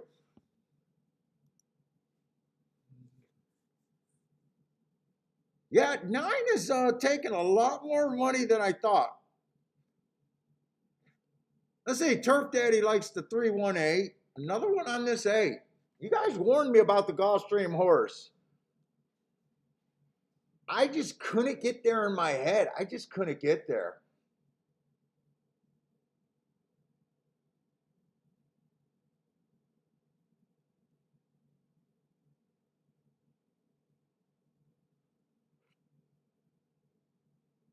And I'm kind of betting against the horse that I like the best. The 3's the horse that I like the best, hands down here. But I'm hoping he can just all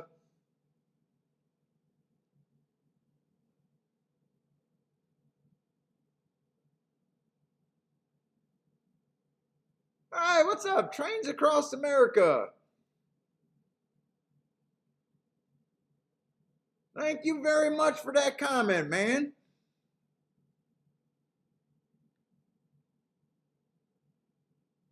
Ooh, 8 is up in really nice position. I did. You guys warned me. You guys kept warning me.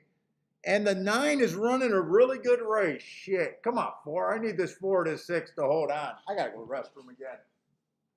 I need that 4 or 6.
All right, I'll backdoor that exacta.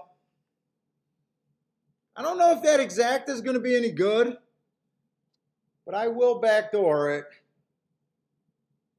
Shit, 6 couldn't hold off that damn 2, huh? Ah, shit. Could not hold off the 2.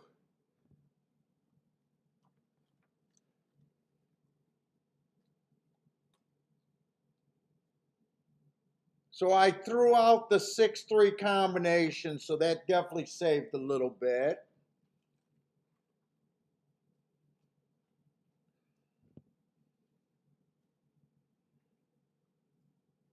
And I'm going to backdoor the 2-6 combination. I'll backdoor that. So how much did I lessen that bet?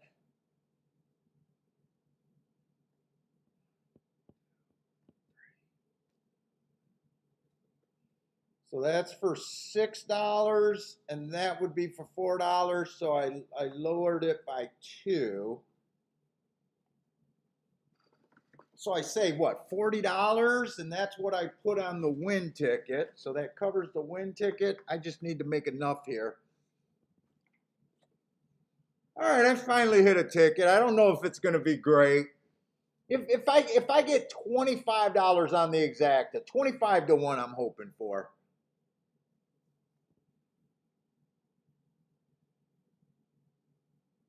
Give me 25 to 1. I think I can get 25 to 1. The 3 took quite a bit of money. Although the 2, I think, had a big connection. Chad Brown. That's prop 22 to 1. Okay, I'm not going to bitch. I wanted 25. 22 to 1 is not bad. Is that good? You got the Orioles, man. You got the Orioles. See, mama comes home and you still get treats. Oh, he hears her in the kitchen. Are you going to go get mama? Go get some treats. Go get some treats. She has to spoil you. She just got home from her trip. She has to spoil you. I've been here. Kiki's like that crack whore mama that just shows up after she gets cleaned out for a couple days before running off again.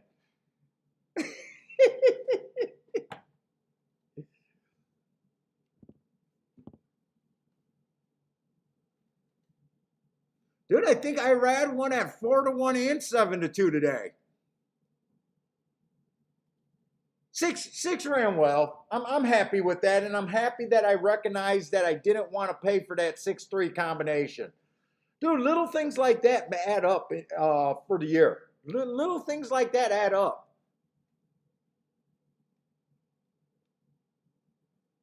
I definitely wanted to hit the exact and the win ticket more than I wanted to hit the double. I had a lot more outs with the exact and the win ticket.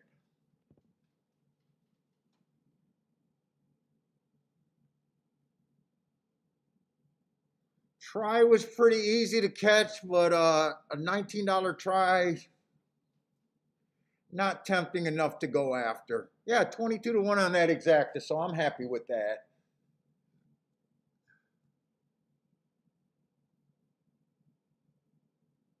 Oh wait, so it's Trains Across America, Greg Ross?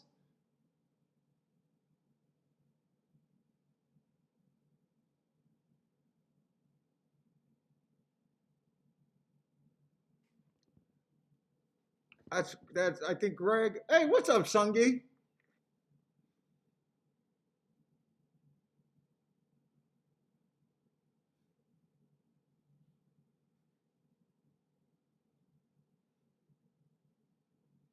Let's see, Charles Alive did a 769 over there at oh, that is Greg Ross. Okay.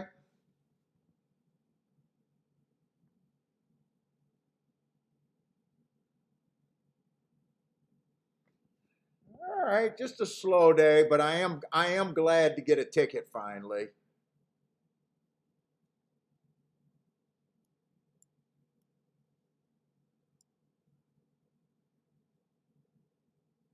I was kind of hoping that the September layoff would keep that horse from winning, but that horse definitely showed some talent early.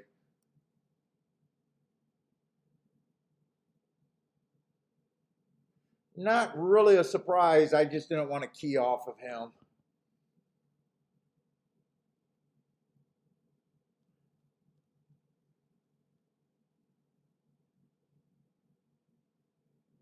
Let me get this right. So I don't have a 4-4 double right there. So you have your paws in several pots over there. You're not a hobo, are you? I was watching some hobo channel about some hobo videotaping him going across on all the trains. But he's a real hobo. I'm trying to think of what his name is. Grandma, thank you very much for the super chat, Grandma. Can't stay away, want to wish, shake up support. Thank you very much, Grandma.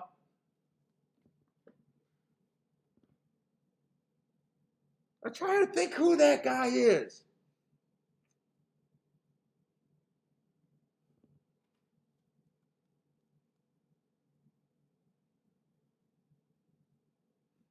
Let's see. Charles got a nice double with the 7. If the 7 can win 113-1, so that's $1,000. Good luck, Charles, on that.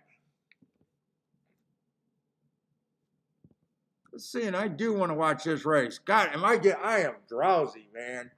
You know what? I was walking and I popped something in my leg. I swear to God, I heard it pop, and I've been taking these painkillers at night. And I think that's what's been keeping me so drowsy the last 3 days.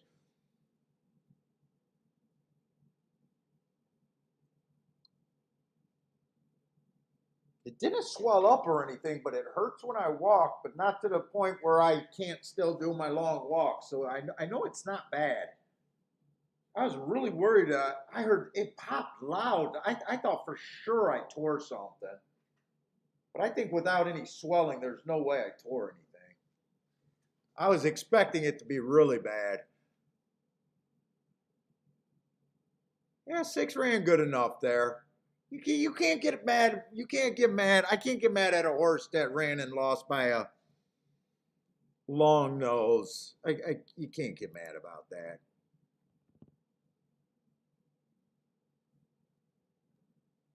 Now I thought next race would be tough. I'm actually been a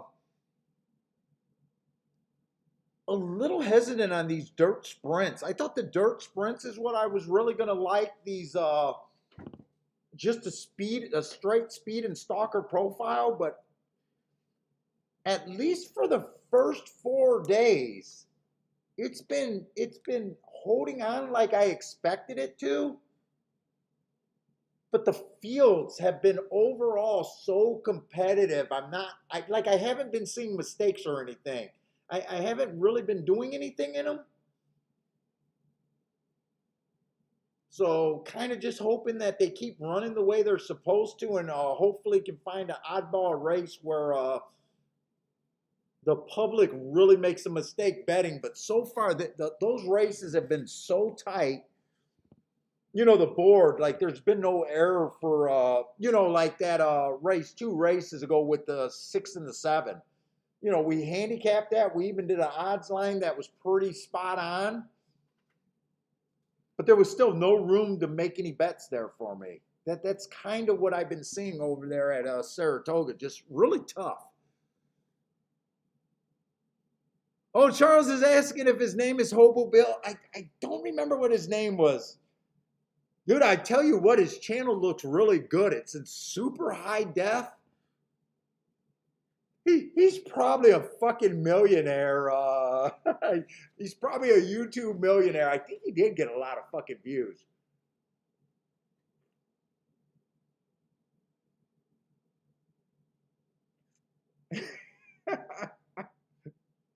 Maybe that's why I can't find a Wild Bill. He turned into Hobo Bill. You know what? Could it be Shoestring? Why does that sound? That sounds like a fucking hobo name, doesn't it? Let me look that up.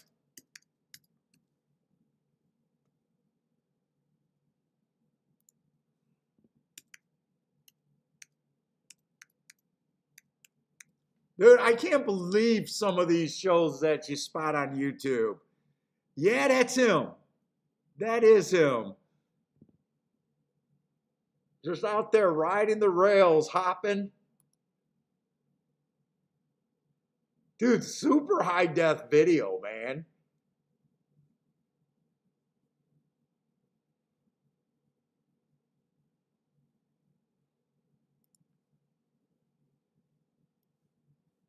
I mean, if you watch it on my stream, it probably looks like shit, but his video looks so good. I don't know why I was just watching that show. Oh, Trains Across America, you watch him all the time too. He's been riding for like over 20 years. Oh, nice, Joey Vance. I'm glad. Whenever I try to talk someone off the horse, I always feel bad because you look like you got a new name. So I'm always hesitant about talking people off a price horse because every horse does have a chance, and I don't do well with bullshit. So I only expect to hit about 75 to, well, I expect to lose 75 or 80, 75 to 80% of, I'm tired, I'm sorry. I expect to lose 80 to 75% of the races I play. So I do something with a lot of horse racing math, picking my spots, sitting out a lot of races. I accept the fact that I am going to lose 80% of the races I like. So, I believe in extreme value. I bet against horses that I like that last race, I really liked the 3-horse. I included him on a few doubles that I knew were going to pay next leg, but I really wanted the 4 or the 6 to actually run well there. Because I accept that I'm going to lose 80% of the races, and I'm able to be profitable at the end of the year based on that. But I still have a hard time trying to talk people off of horses because my failure rate, I admit my failure rate is bad. All horse races, all horse handicappers' failure rate is bad. Just none of them admit it.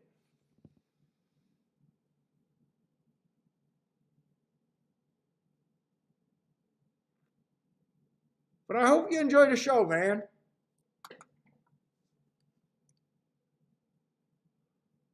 We don't have as much action as a lot of other shows, but I do believe our action is a lot better.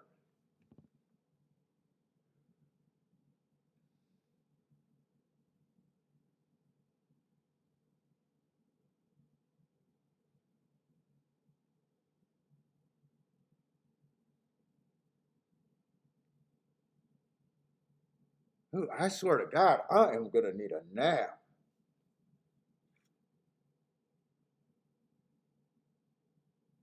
And let's see, they got the 9 as a big favorite. So Elliott did bring up a point. Could it be outside today on the dirt? Or is it just, I right now I'm leaning towards it's safer to look at speed and stalkers, horses to be within 3 lengths of the lead by the first call. But I am open and I'm at least intrigued by his comment, thinking it might be outside a little bit.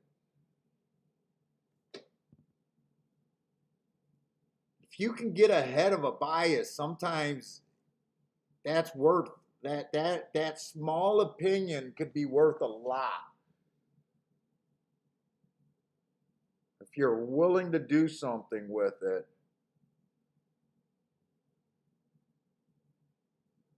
But I thought this was generally another super tough field.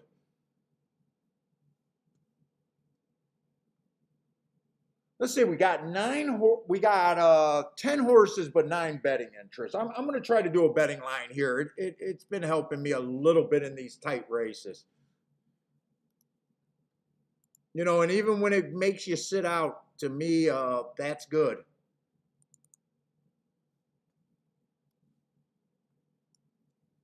So even though I got 10 horses, I still do it like there's 9. I don't give separate points to the 1 and the 1A. When I get to the 1 and the 1A, I base my points on just the horse that I think has the better chance.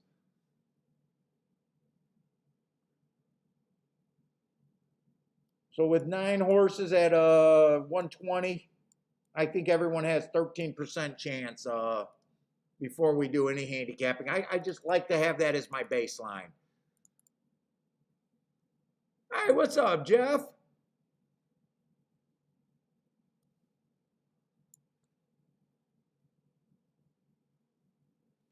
So we'll just say everyone should be roughly about 7-1 before we do any handicapping. And when I do it, I just like to start with the horses I hate, the horses I know I can't get to.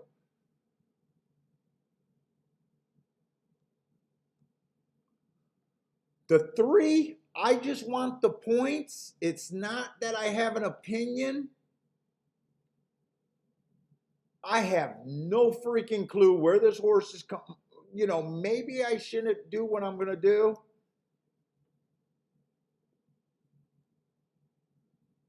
But to me, I'm not interested. And I want the point someplace else. I'm giving them 5% chance, but I'm telling you guys why I'm doing it. It might be a stupid reason to do it. I mean, it is a mott horse. I don't believe in connections all that much. You know, but I want the points to try to get on an opinion. You know, I see the graded races. I have no idea what country he's even coming from. I have no idea if he's a front runner, a closer, or what. I have no idea. I just know I'm not going to bet him under any circumstance here.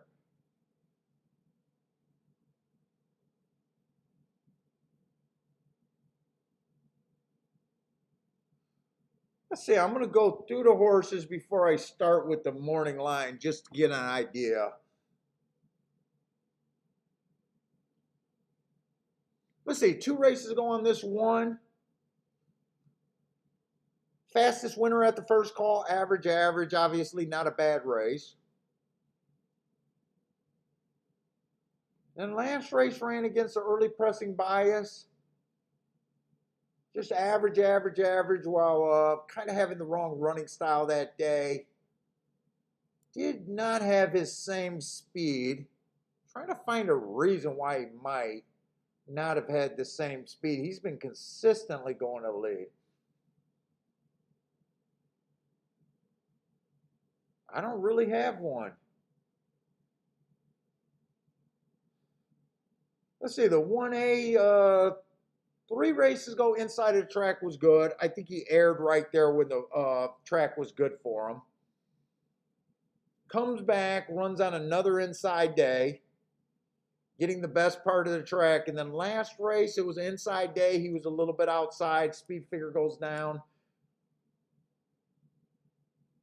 I don't know. I think he's low 90 speed figures at the best here. I don't like speed figures, but that's kind of what I'm kind of thinking. I don't think he's as good as that 100 or 97. I think both of those times he had the bias going in his direction. There's a chance he could be a little bit farther back than I would like to. I think you want to be about 3 lengths off the lead.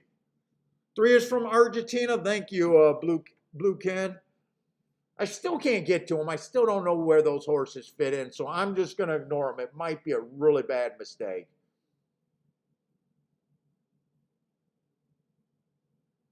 Let's say the 2 hasn't done anything wrong, really. And actually tried a grade 2, but I don't keep track of LS. I don't keep track of Del Mar.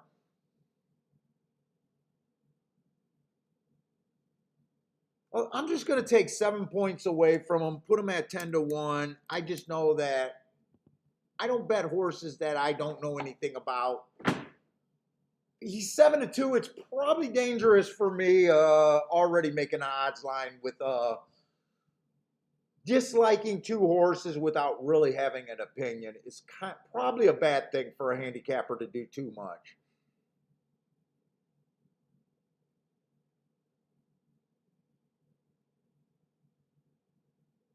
I kind of like the 4, kind of sneaky. I kind of like the 4. Let's see. I like that race 3 back where he, actually, that's a mismarked race.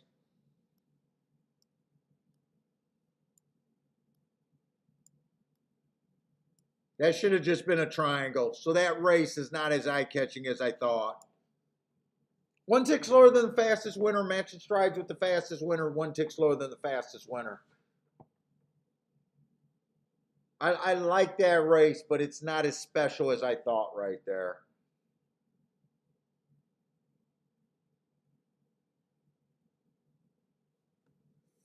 I still like him, but I still think he's a long shot kind of deal. But he's a long shot that I did like. I'm going to have him at 10-1 as my acceptable odds.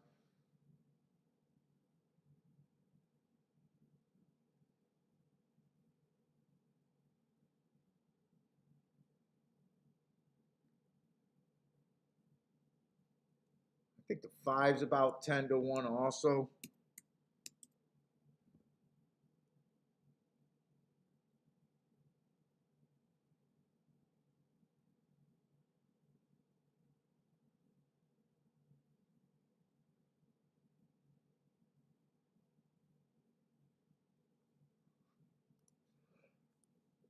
Seven was a horse that I like, but I could give him 10-1.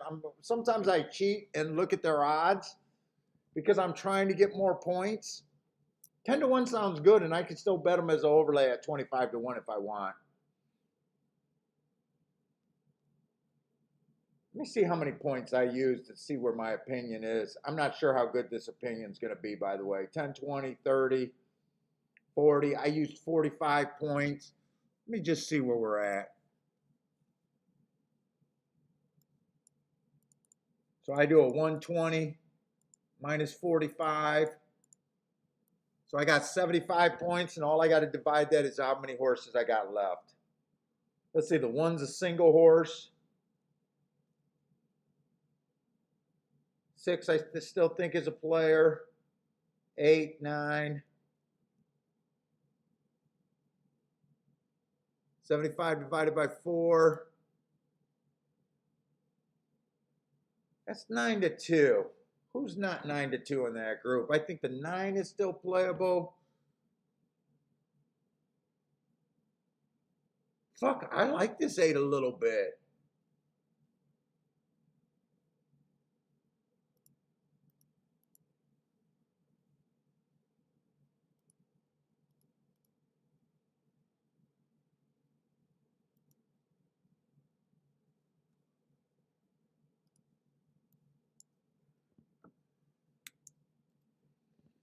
Dude, I like the 8 a little bit. I think the 8 got kind of a shot there. Does that leave me with 3 horses? I think I'm done with the betting line. 1, 2.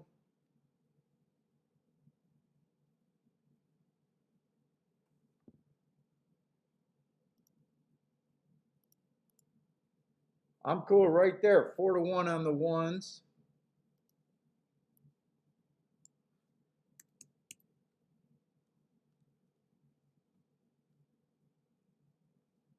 Four to 1 on the 6 and 4 to 1 on the 9.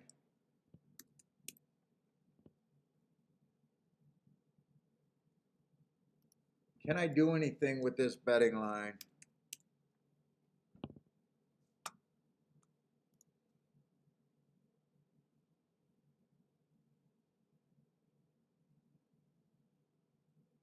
Really, the long shots that I was interested in, I could bet them all. The 8, the 7, and the 4.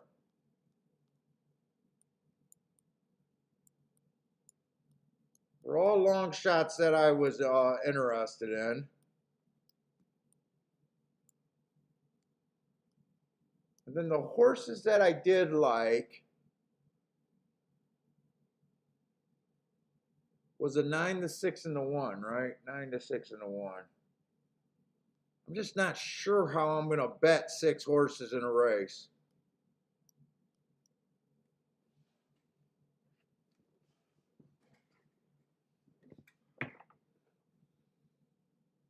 That's the problem. I'm just not sure how I bet this opinion here.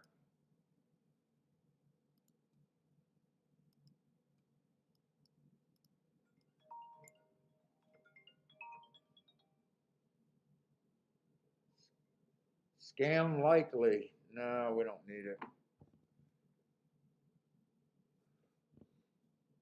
Let's see. Elliot says he has the 3 at 8 to 1. How different are we? Okay. Oh, three's Argentino horse. Yeah, 3's Argentino horse.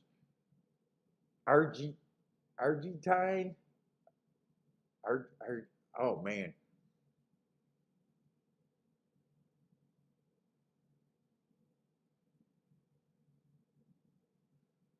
Let's see. Sungi says always go with your gut. Ah, yeah, gut with math in your notes. Like I believe in the gut play, but there definitely got to be a responsibility there. I'm not so sure what I can do with 6 horses here.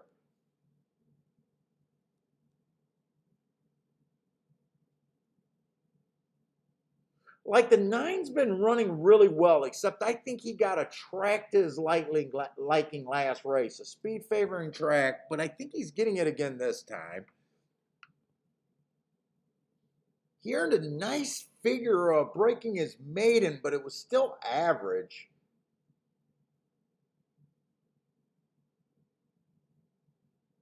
She ran against Kathleen O back here. I don't know any of these other horses. They might be really good, but she did run with I think that's Kathleen O. Is that the big is that one of the horses that were on the or is that the wrong abbreviation? That might be the wrong abbreviation because I think she was only running at Gulfstream, and that might not be who I'm thinking of. Oh, Novato Invincible, what's up, man?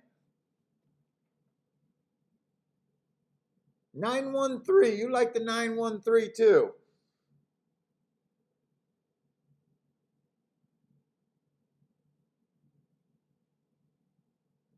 8, if this is outside like Elliot might be thinking, I could see the 8 getting a nice trip here as long as he's not too far back. 22 to 1 is definitely the price for me to be a little bit interested in him.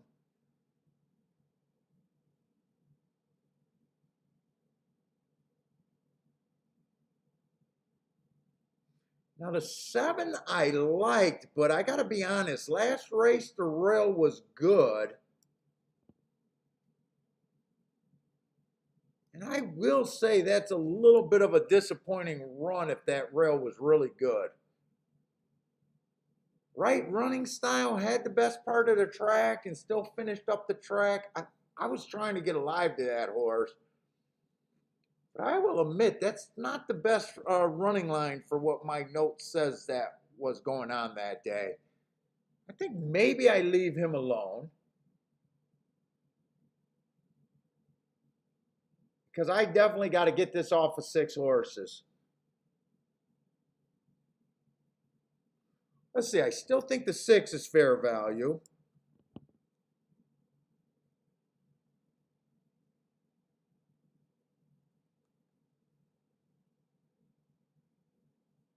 I still like the 4. Can I get rid of the 1 or the 9? If I can get rid of the 1 or the 9, I think I could play this race.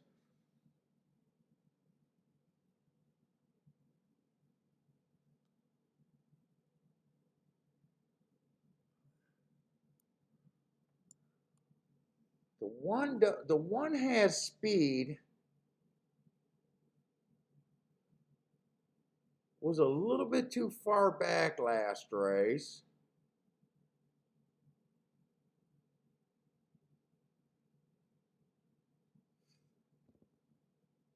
I think the 1A is the better side of that entry.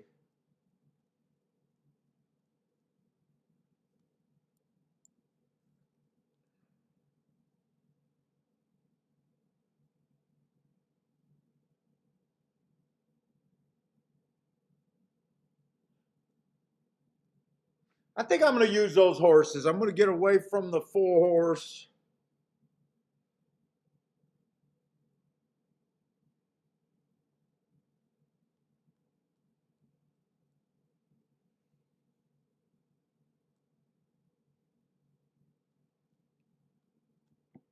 I'm going to key off the 6.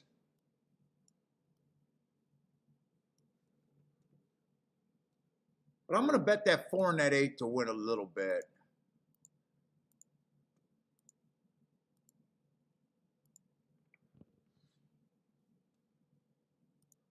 I'm going to do the exact key box with the 6 on top. I don't think I want to go too much here. 8, 4, 1. You know what? Fuck it. Since I'm king off the 6, I'm going to include the 9 in there.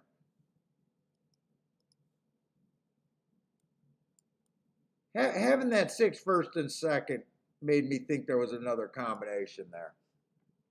So I need a 6 to get first or second with that group. Then I got win bets on the 4 and the 8. Not too crazy.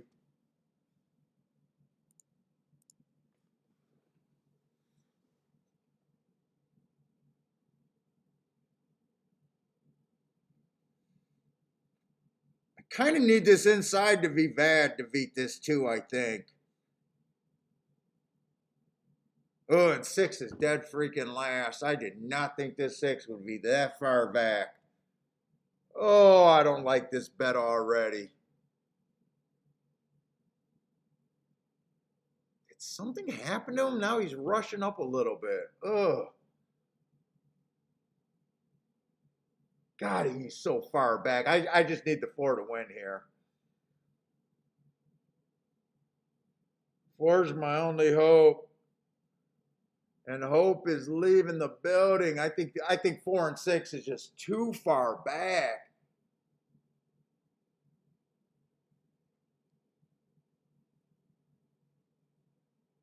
Come and get him.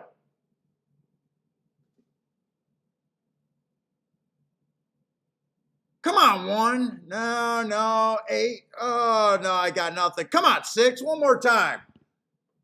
I don't have a win ticket on the 6, though. I keyed the right horse, but, oh, that was a nice ticket. 2 went wire to wire from the inside. I knew I needed that rail to be bad. I knew I needed that rail. I'm smashing my ticket just like his name. I keyed off the best horse I could have there.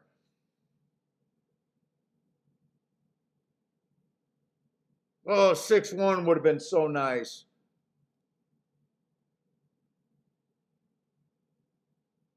It's going to be 2614. 2614 for the super.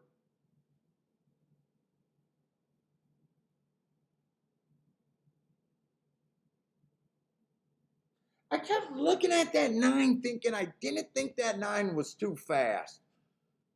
I threw him in there.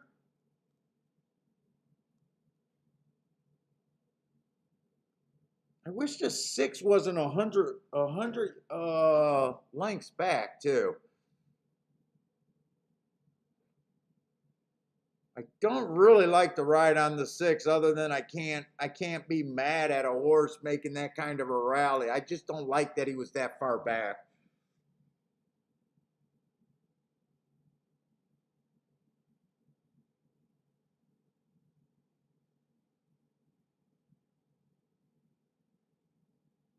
That's a first. Well, no, we've seen other horses close for second. We've seen that 7 horse close for second earlier today. We have seen other horses close for second.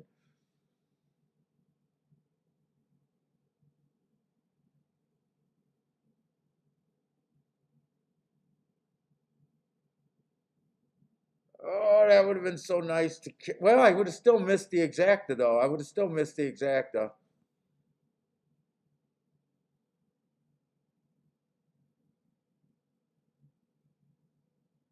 Yeah, I'm not super happy about that ride, but I'm not. It's not like I'm gonna bitch that much about it. 2 horse, I was hoping the inside, and I was just hoping there was other speed, and I just did not have marks from the tracks from the circuits.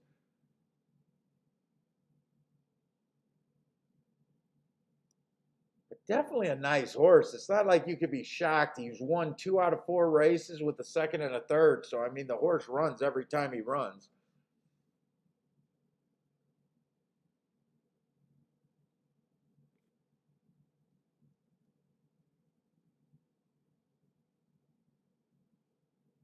I thought 6 was the safest part of that ticket at 8-1.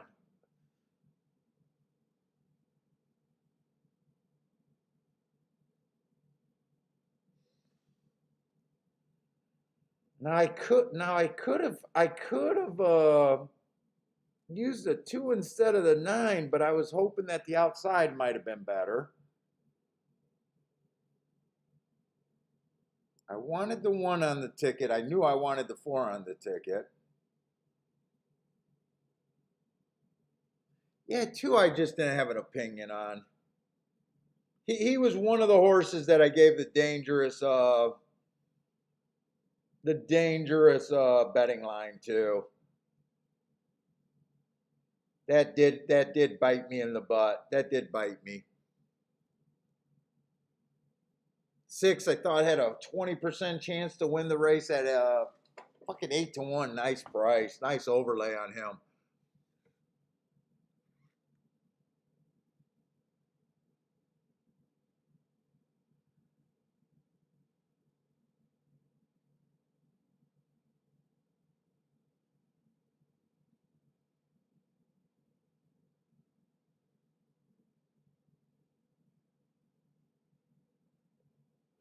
Yeah, too much work in the lane. I think if I would have bet the 6 to win, I would have been more pissed about the ride, Charles. I think because I know that even if the 6 caught him, it would have been a 6-2. I'm not bitching about the ride as much as I would have if I would have had the 6 to win. I got a feeling that actually is keeping me calm right there. I think that's what's keeping me where I'm not losing my shit right now. And part in my head, I'm wondering, well, why didn't you bet the 6 to win? I'm also wondering, but I got double the value on him, and I'm shocked I didn't have him. I guess I really thought I was going to hit the exacta. I guess I really thought I was going to hit the exacta there.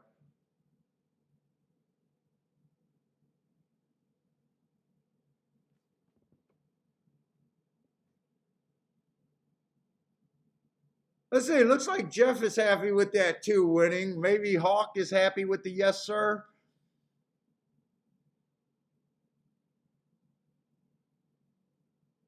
Randall Gordon said to use the ones. I think that's what his yes was.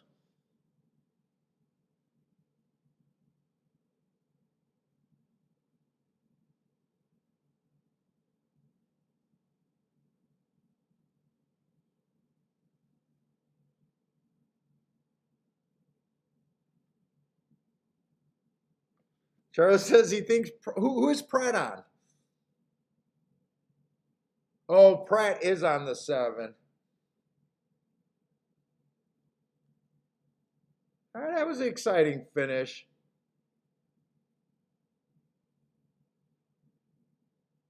Three didn't run, but the making the line on the 3 was not bad, but doing the same thing with the 2 was just bad. It was bad.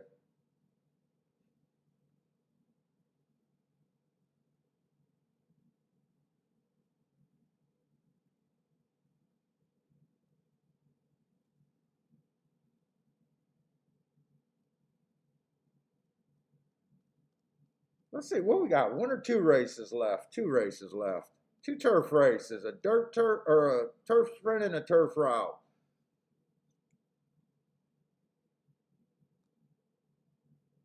What is this turf route? They scratched it. Oh wow, not a very big field.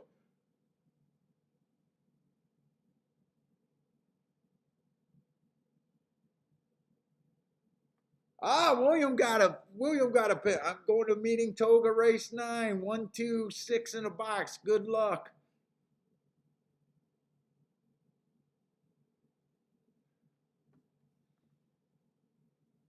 I got that. I think that second comment is supposed to be Toga's 10th race. 3, 4, 7 in the 10th race, I think.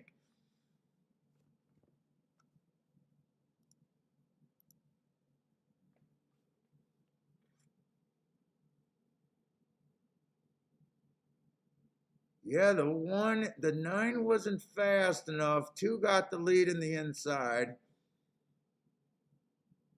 Man, 6 came from the clouds. Too much work. Just too much work there.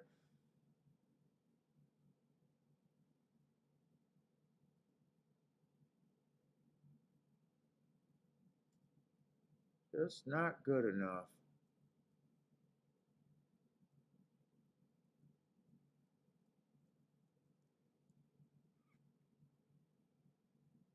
He needed that wire too. He really did need that wire.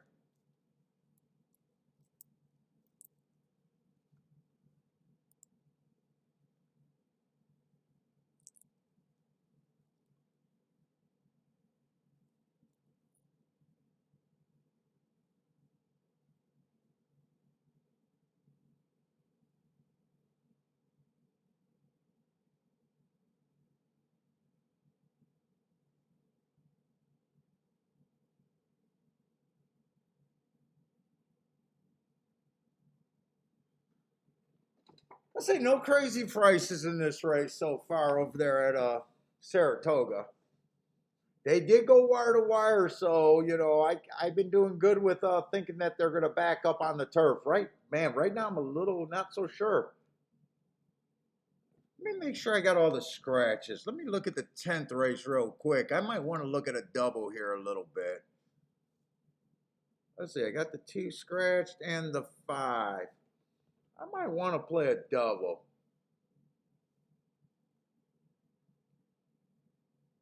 Oh yeah, at Saratoga, Lloyd's saying that there's a lot of good jockeys just sitting around for just a couple mounts. Really competitive out there.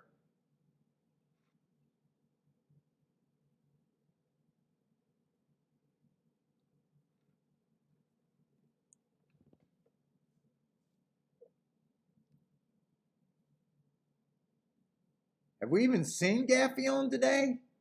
Tyler? I'm gonna kind of look at the 10th race first. I want to see if there's something. First of all, I want to see who won that first turf race, that first turf sprint today. Oh, that was a race that I hit. Okay, that was a race that I hit.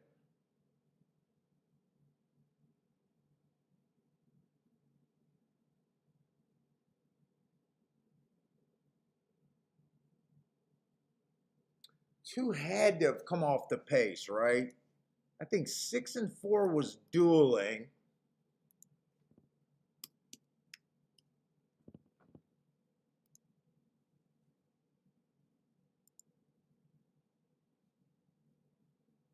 What race is this? Seventh race. Seventh race. They do got the chart up for me. Thank you, guys. He came from about 2 lengths off. 2 lengths off. What kind of fractions did they go there? 21 and 4, 44 and 3.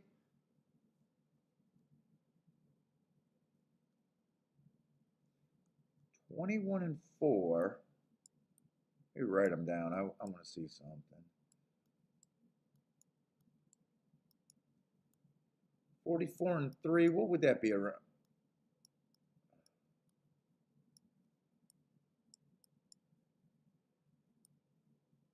So 2 and 4. 2 and 4.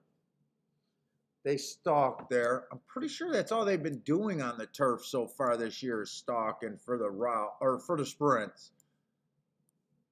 Let me look that up real quick. I even want to see how many they did.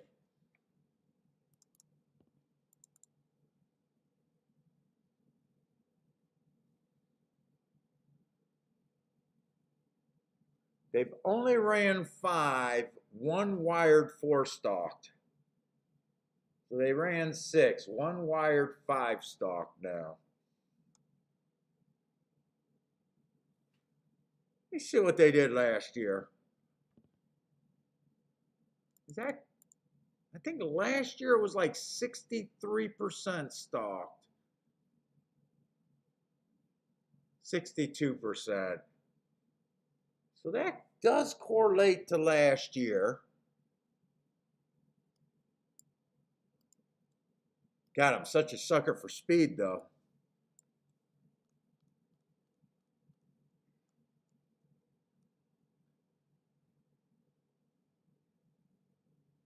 Six was a stalker, but he tried to go wire to wire.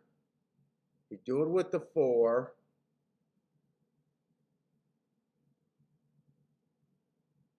Okay. Only race I was able to hit so far.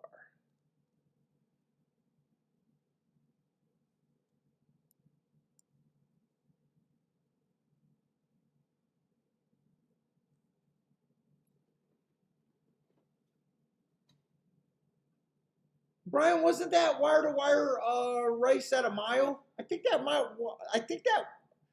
that track record race was at a mile, wasn't it?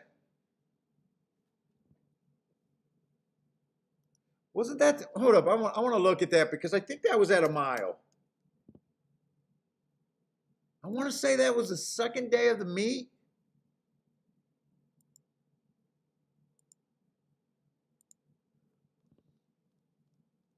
It came in 1-3.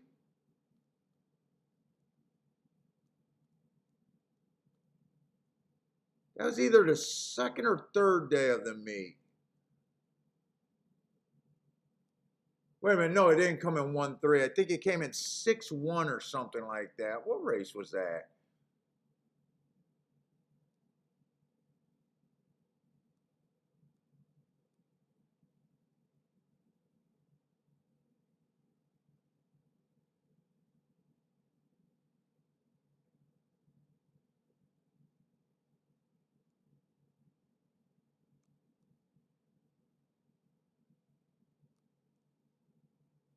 So it was late in the day. It couldn't have been that day.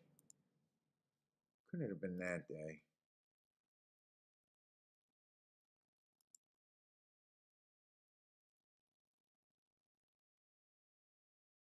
Wasn't Sunday, was it?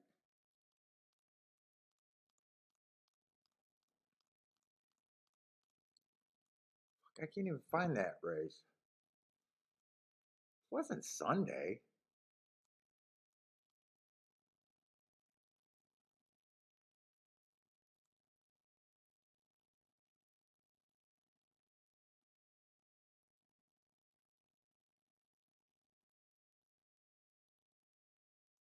Was Sunday. Yeah, that was a mile and an eighth. Actually, that was in Italia or whatever. In Italian. Holy shit. Kiki was just an Italian, and I didn't bet that horse. Yeah, that was a route race that he did that. That was a route race.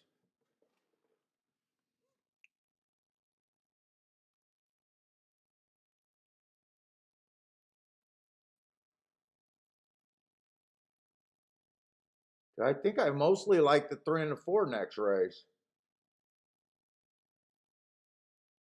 Oh, here's a Gulfstream horse that I didn't look up. Let me look him up.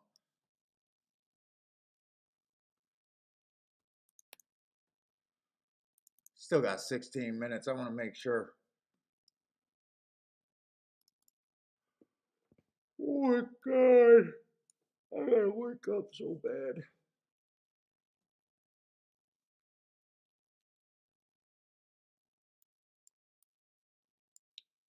Can't believe. Whoa.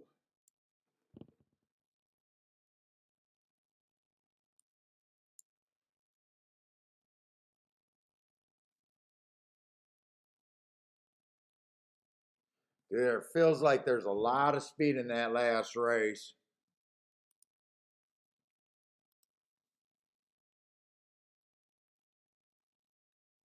8 got speed off of one race. The 5 got speed, or the 6 got speed. 4 got speed, but I think he's going to have to rate here. I want the 4 to speed or stalk because he's been off for years.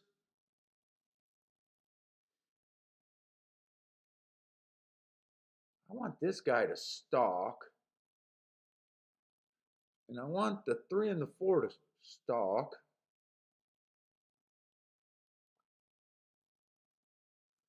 Definitely want to try to get alive to the 3 and the 4 next race. How many horses are in there? 1, 2, 3, 4, 5, 6. Okay, so there's enough horses.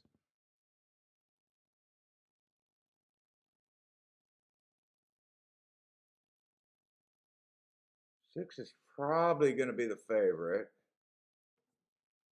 All right, I got to start looking at this race, though. How do I want to play this? What does this race even look like? Let's see. Got to beat the 5. If this race is going to really be anything, it looks like you in a spot where you got to beat the 5. It's a stakes race.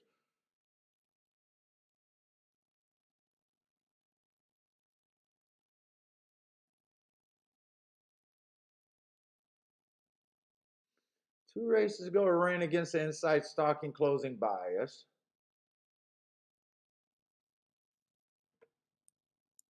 Been running against a few of these. I think this is another horse in this race. Last race was an early pressing day. What the fuck? I mean, 3-2, huh?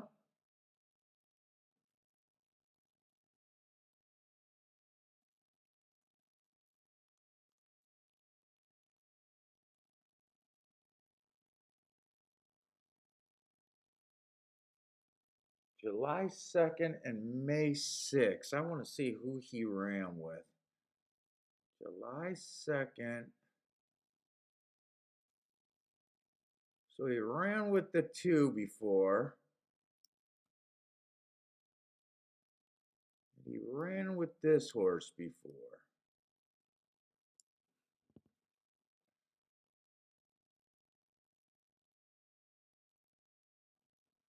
Well, if they can go wire to wire again, this one is really interesting if speed is switched. Ran against the bias, went too fast to win. Sometimes when you don't know what the track's doing, let's see, I seen a horse go wire to wire today.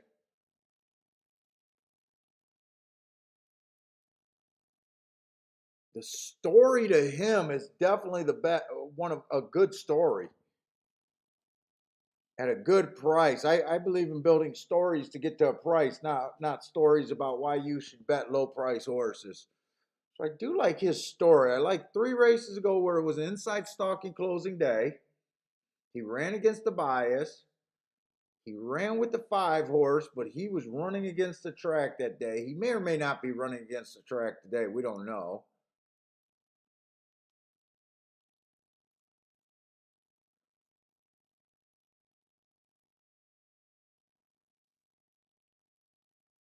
He also ran against the inside and was in range, so they both ran decent races.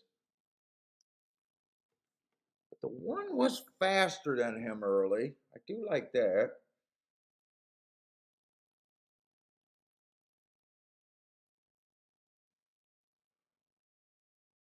Thought I just froze.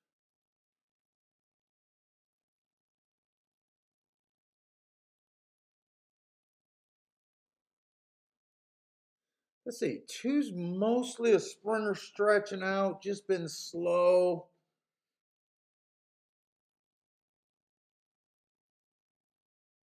I'm just not sure what he's going to do here. I'm not so sure I like the 2. 3's another sprinter stretching out, might show a bit of speed.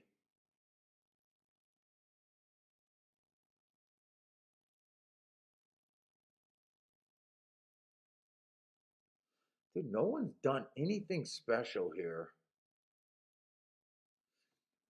I think I want to look up that November 28 on the chalk. I really want to try to beat this chalk, I think. I think I'm going to do a bit with the 1 for sure. But I'm still not confident that they're going to go wire to wire twice in a single day. They might, I might have to bet that they're going to, but I'm not confident that they are.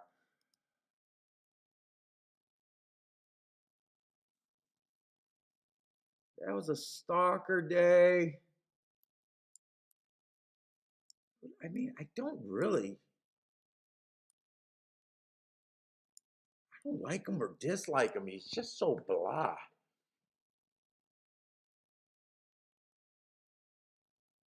think if the track's backing up, it definitely helps him. But other than that, I just think he's blah. If I don't believe the track's backing up, I don't want him at all.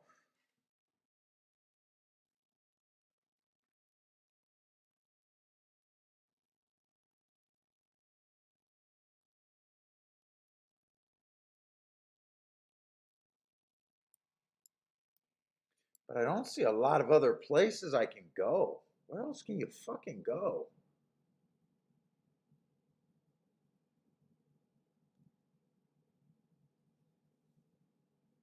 I mean, maybe the 4 can get a nice trip. Everyone else is a maybe. 1's the only horse that I really want to do something with.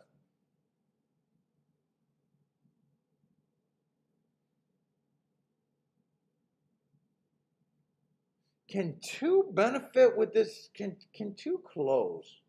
Can 2 close on a route? I usually don't like betting sprinting routers. I think I'm just going to have to go with the 1 and keep this ticket kind of cheap.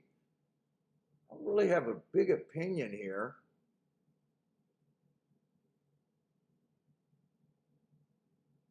Got a bunch of sprinters. I think God, I don't want to use this damn 5. But I can't say I hate them.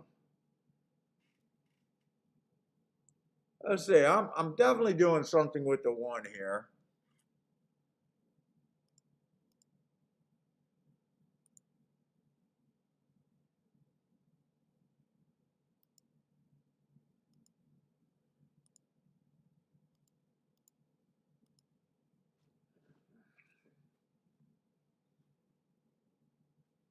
Why am I looking at Will Phase? I don't got nothing alive.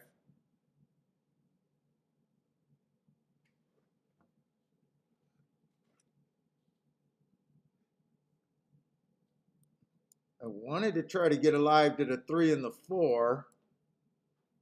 But I can go wider than that if I'm just singling the 1 here.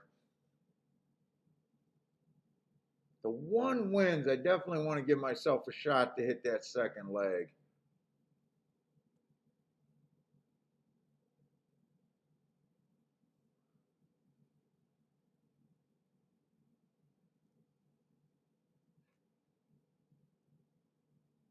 One to the 6 is paying 47 to 1. Yeah, I gotta have him in there.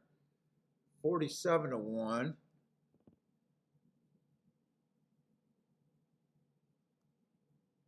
But I'm definitely doing it to the 1 because these doubles are paying huge.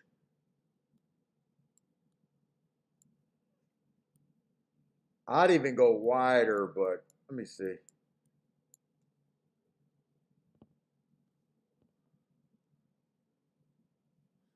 And 5 to the 3 is bad. 5 to the 4 is okay. Let's see. Do I want to do that? 5 to the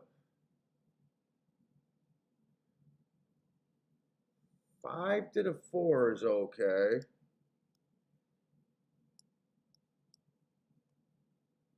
5 to the 6 is a no-go.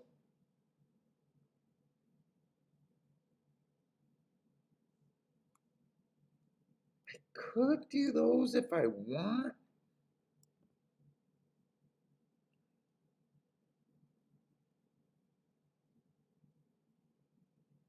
That's a lot of combinations. Let's see. 1 to the 3, 4. 1 to the 3, 4 again. 1 to the 6, 8, 9. Those are paying a ton. I think I want to do all of that with the 1.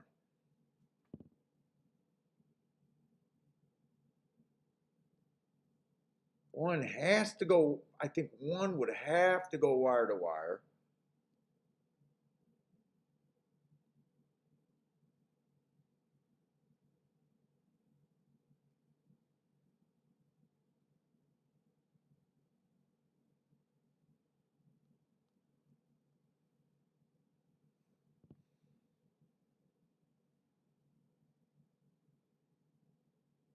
Dude, I don't like the 5. He just fucking fits this race. He just fits.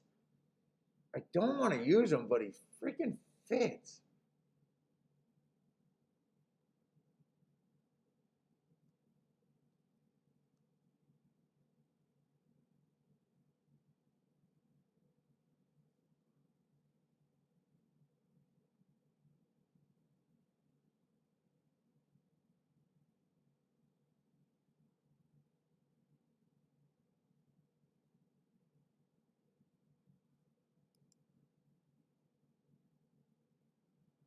Yeah, sometimes it's tough deciding, Sugny. Part of me is just wondering, do I even want to do the doubles with the 1 or just bet the 1 to win? Right now, I'm just trying to do where I think I get the biggest advantage here and the biggest bump on my pay because I'm so wide next leg. Those combinations are fucking paying.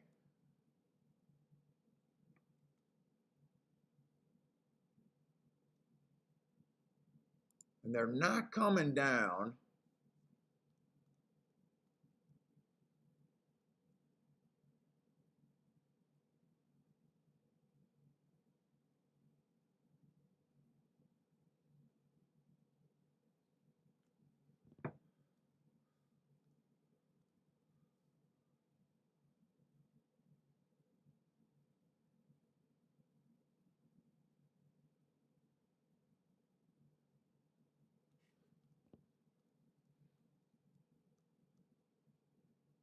Is that the way I want to play this?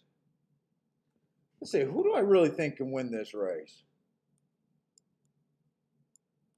1, 4, and 5. Definitely trying to get alive to the 3 and the 4.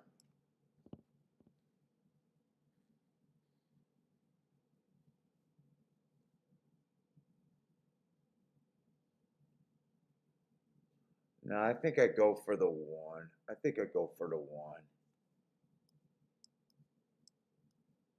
I think I need this 1 to go wire to wire. All right, I'm going to do what I'm going to do.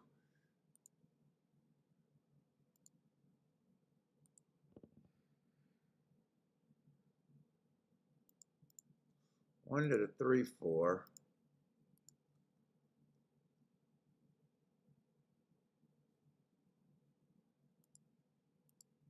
3, 4, 6, 8, 9. You could play that one for less.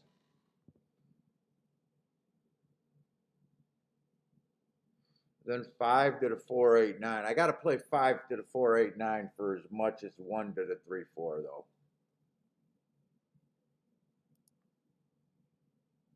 But I didn't want to use this 4, and it's not because I didn't like, or this 5. It's not because I didn't like them. Hold on, let me see one thing. I should have did this a second ago.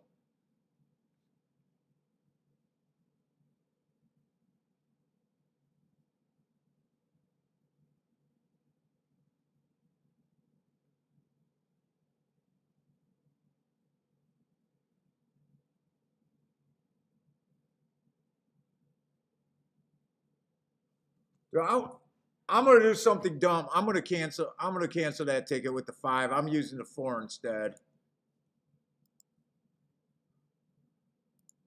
I'm using the 4 instead.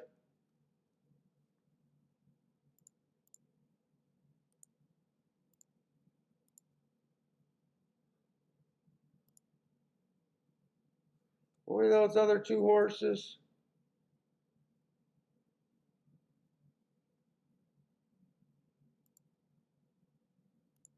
Oh, I can't believe I'm gonna get all of that in.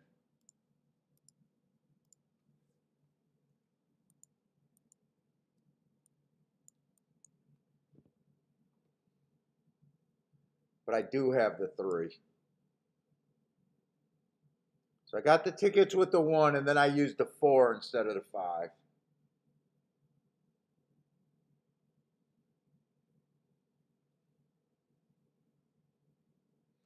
I just want this 1 to go wire to wire. I'm just not convinced. I like, okay, 4 should get first run.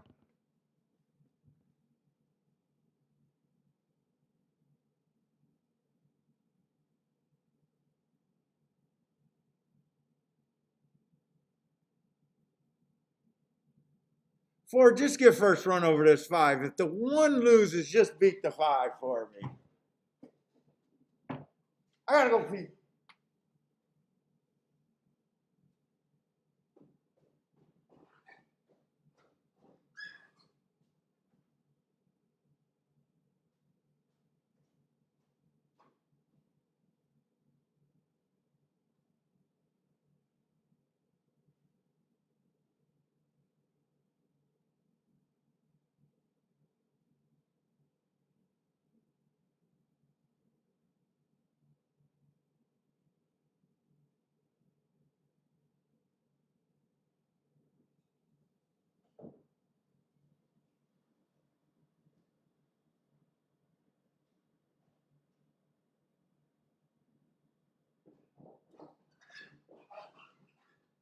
Come on, 1.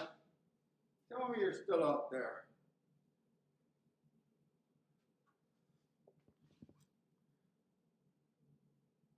Ah, fuck me. I know the track's backing up. I'm such a douchebag.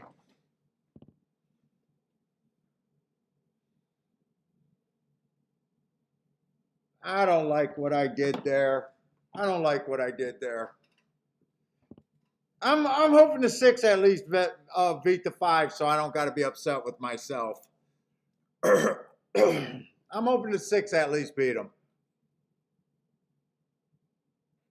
Usually I don't adjust. I really make a track beat me 3 or 4 times before I jump off of what I thought was a strong bias.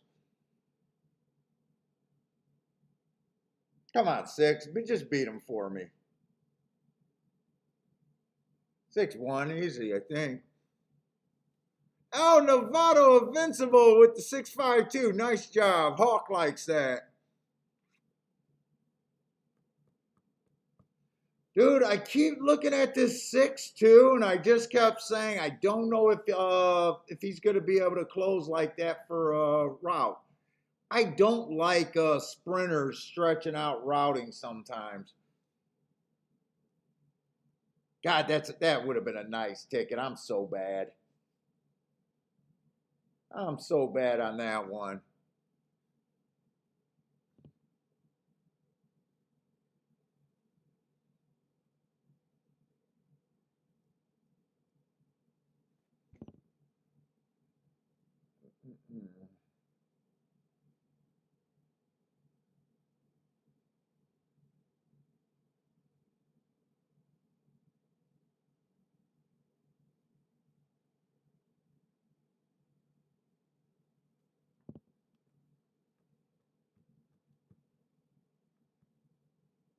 Dude, I kept looking for who I thought the best closer was.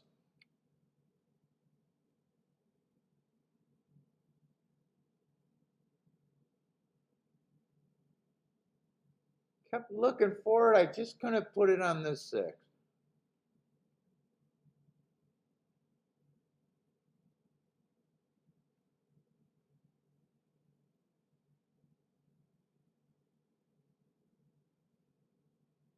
Yeah, 9s are 9-1. This 6 is a really nice start to that double. Dude, I was doing so much work on every horse that I thought can close.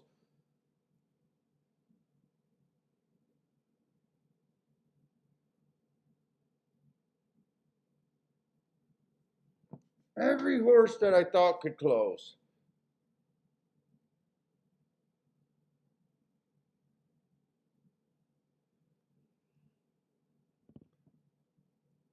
I thought the 5 was beatable, and I kept trying to find a freaking closer.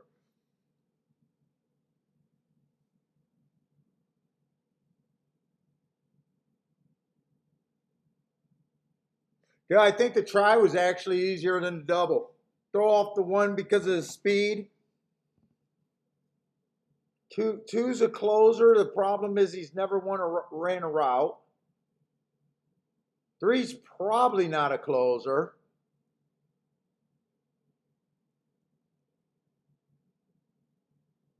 6 comes off the pace. Only ran 1 route before. No, he ran 2 routes before. Both times he was coming off the pace. Probably made that harder.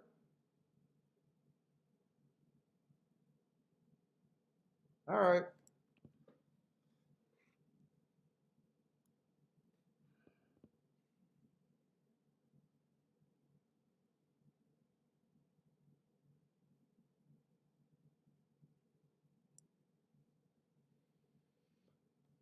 Yeah, I can see it.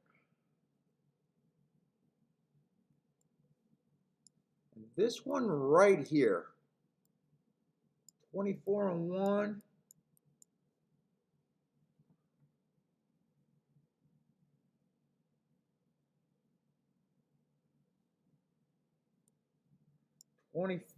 Ugh, I don't have any place to write. 24-1 there.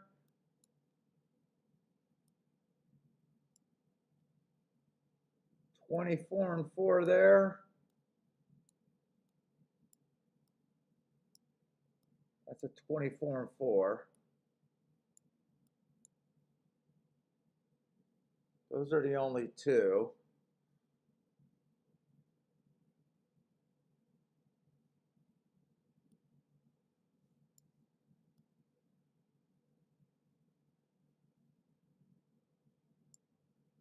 That's a 23. That was fast right there, actually.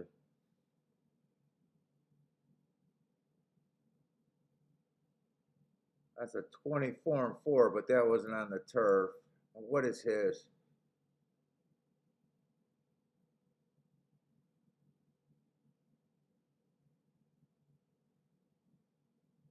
They're all kind of about the same, not much different.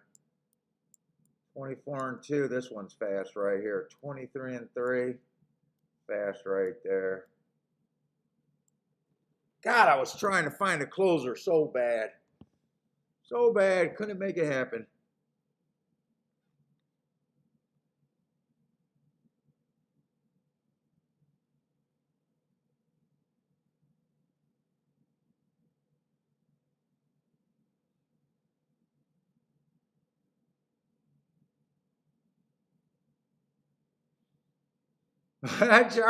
Charles is still selling me on those average horses. Dude, I just believe the track's backing up, and that only other turf race today with them going wire just set me off. I was trying so hard to find someone to back up, and I knew it wasn't going to be the 5 was going to be the winner. So much that I had a ticket written down with them, and I just said, fuck it, it's going to be the 4. I should have never did the 1. I should have never did the 1. Even if I didn't play the 6, I should have never did the 1. I think that's what pisses me off more than anything. I think that's the biggest irritable, because I really thought, I was getting a good price on that 1, but I was not a believer that they were going to go wire to wire. I was not a big believer, and I kind of bet a little bit more than I should have there too. I played this combination, and then it had the 1 with the 3-4, and then I came back and got another 1 with the 3-4. Like, that bet I didn't have to do.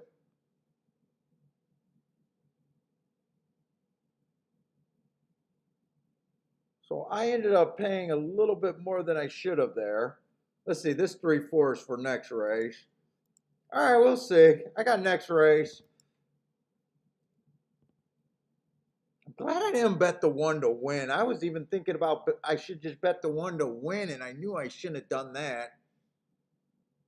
Look, they're last and dead last. I'm looking for closers, and they're dead and dead last. Ugh. It's so frustrating when you're pretty sure you know what they're going to do, and you just don't have the horse.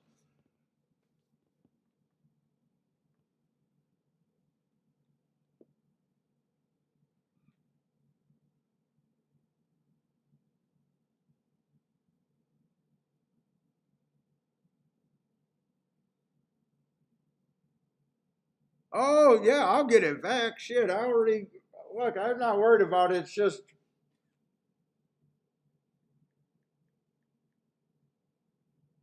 today.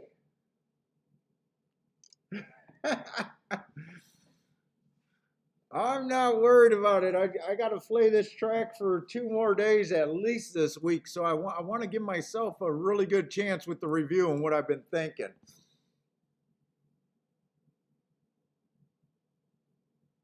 I'm barely even down today. Down a little bit.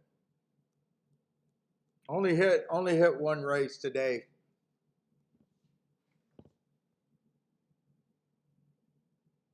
Oh my God, I knew that track was backing up. And I'm kind of surprised how they're vetting this race right here. I'm kind of surprised.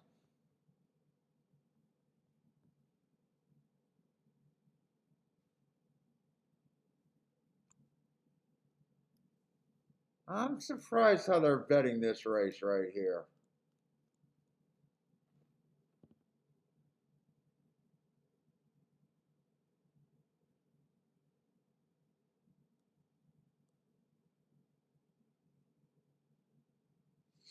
Say we got 5.5 furlongs on the turf, maiden claiming 40,000. The 1, I just think the 1 runs a risk of being way too far off. I haven't seen anyone closed on these turf sprints yet. It was bad last year, and it looks like it's bad this year so far. The 1A looks okay. He kind of fits as long as he's not 5 lengths back.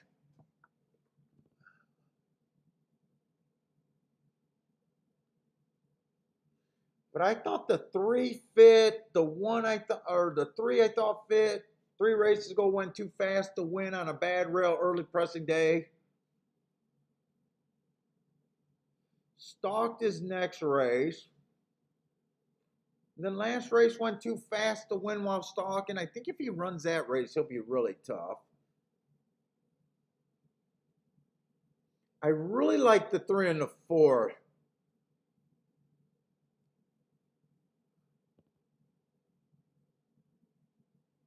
The 4 last race on a stalking day was on the lead, went too fast to win. He's coming out of the same race as the 3. I really don't see much against them. Right now, I think the turf is probably going to be speed and stalkers. I think there's a lot of speed in this race. I'm shocked. This 6 horse is 7-1 right now. That's messing with my head a little bit.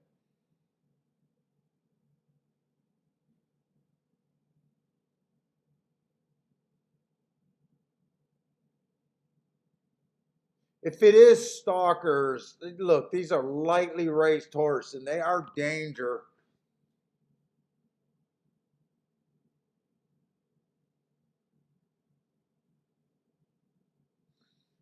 You always got danger of these horses not really being the running style consistently of what you think they are. I'm looking at this race like the 6 wants to lead, the 1 or the 8 wants to lead.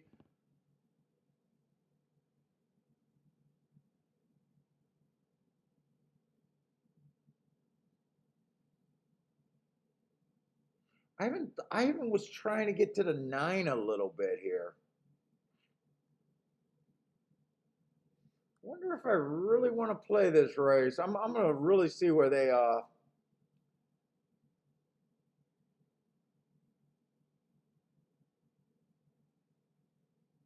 where these odds kind of settle at, because I'm not even sure if I want to play this race. What's up, Richard? No, Richard, I almost never know who the jockey is. Maybe every once in a while, I'll look up to see the jockey if I really hate the ride. But that's the only time I'll notice a jockey, unless someone tells me right before the race.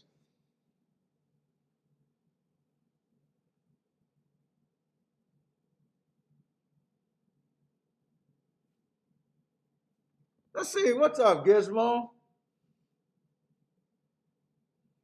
Where are you at? What does the SC mean on the 5? Who's the 5?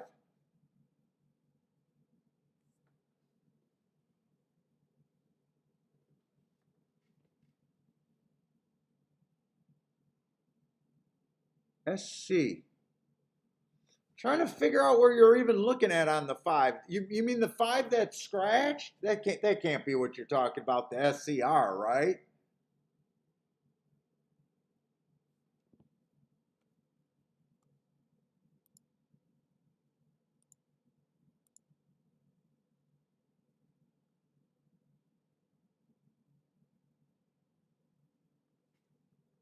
SC on the 5.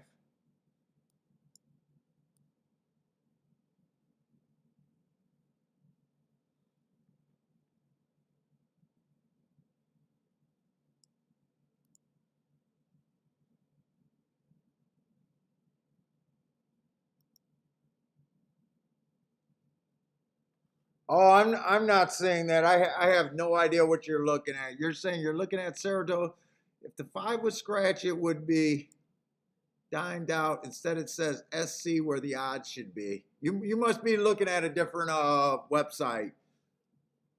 On mine, I just got scratched and nothing.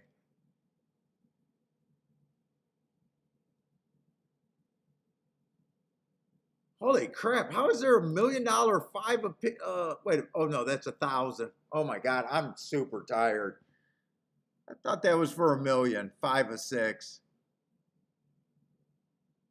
Dude, holy shit! I can't. What made these doubles pay? Wait a minute. What made these fucking doubles pay or pick sixes pay?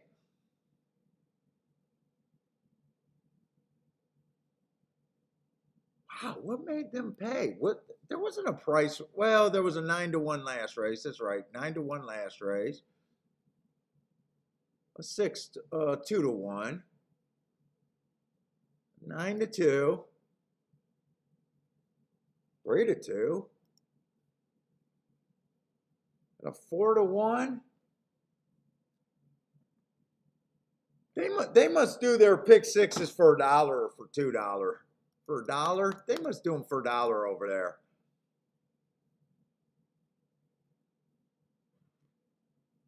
Because I'm shocked they're paying what they say they're paying. Holy cow, am I shocked on that.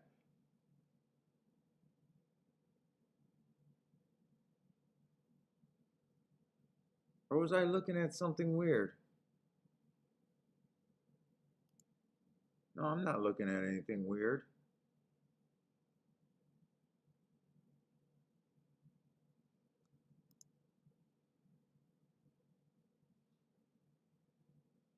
What's up, Charmo?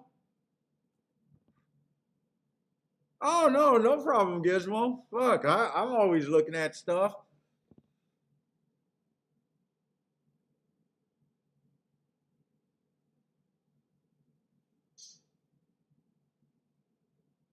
Let's see, Hawk Rivers likes the 3-4-6. That's kind of where I'm at, too.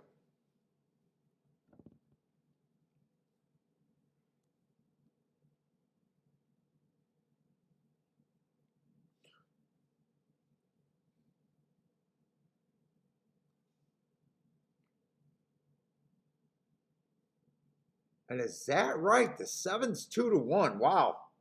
Why is the 7 2-1? Wayne Coronado. Jose Ortiz.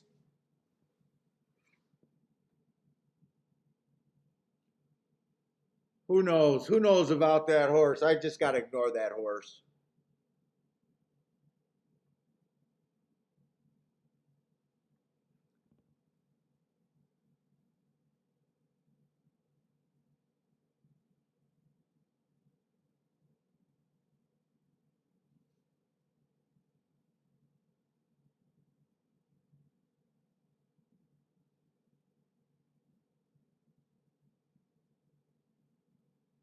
Ooh, really, all I wanted to really do was the 3-4 here. And now I'm just not so sure. I like the 3-4-6.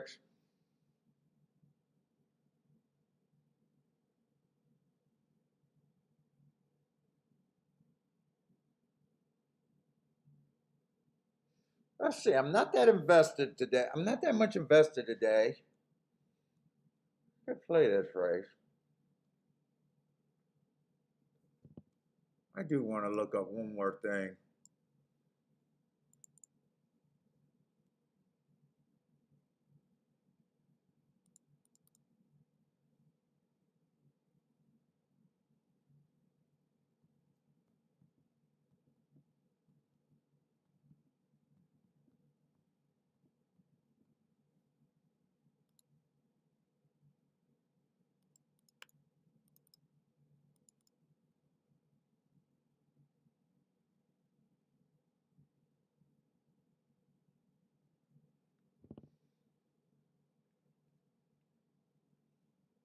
The one I think is going to be too far off the lead.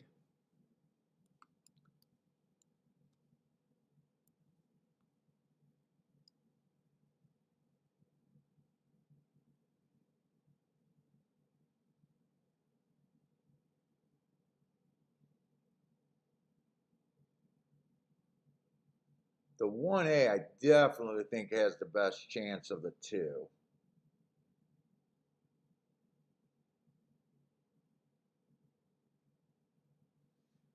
To me, the 3 fits this race perfectly.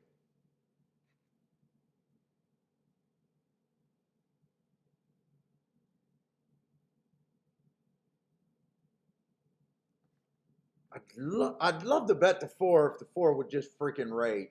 I'm just not sure if the 4 is going to rate here.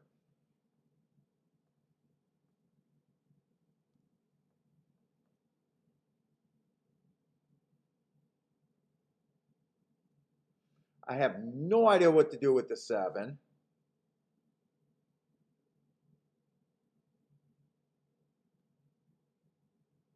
And I'm still a little bit interested in 9. I might just box a 3, 4, 9.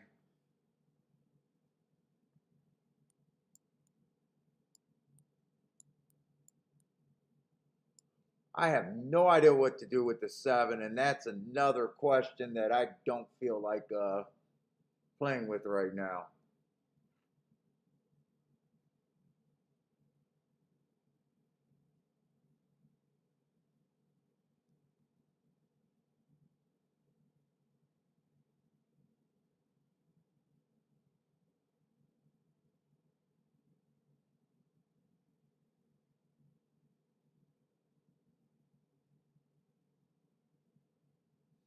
I might not even want to box that 3, 4, 9 actually.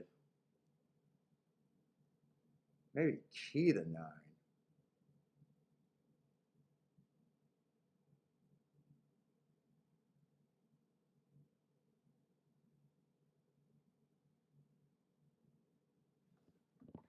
Oh, this is taking so long. Can we just get out there? I'm ready to be done.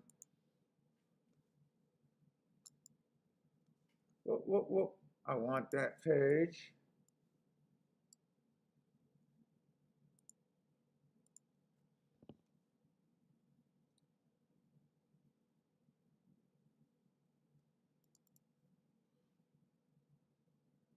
Belmont, June 18th, I'm looking up.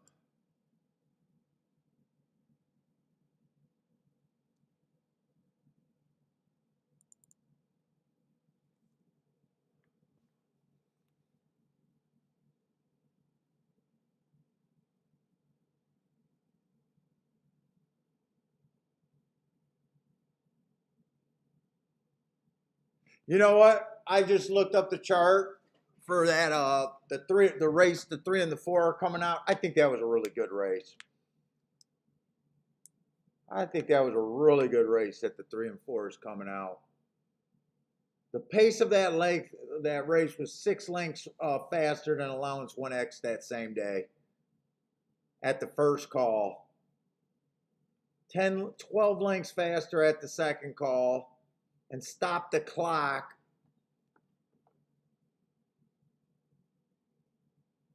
7 lengths faster. That race is about 17 lengths faster than the other race that day.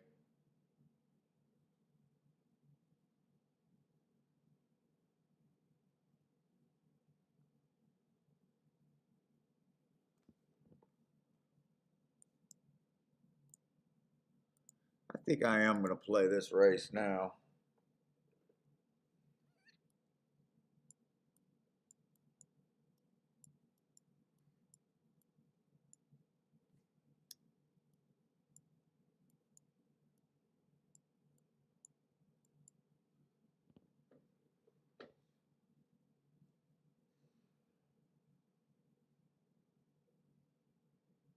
I still don't know what to do with the 7.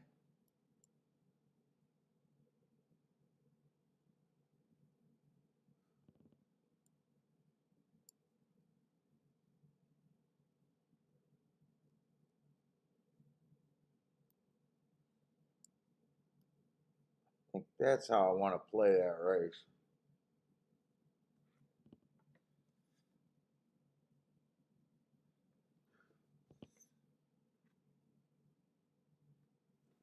Think I should include the 8? Who's the 8? I had the 8. I don't want to include the 8.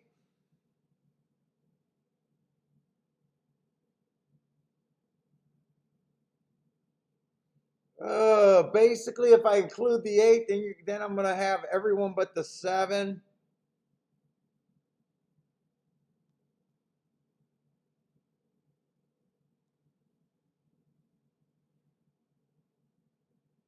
You know, I really don't like the 1.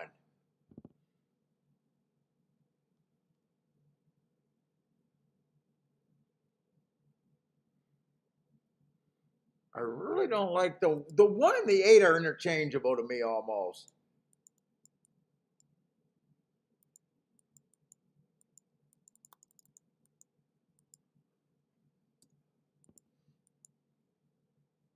See, right now I wish I could just bet the 3 and the 4. Let me look at these exactas real quick. Hold up. I think I'm gonna weigh these exactas actually.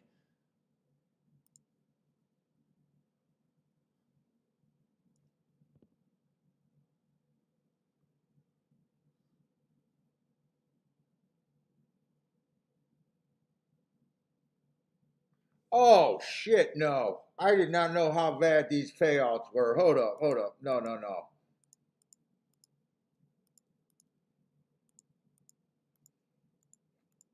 The 3 to most of that is garbage. The 3 to most of that is garbage. The only thing I can play with the 3 is the 9.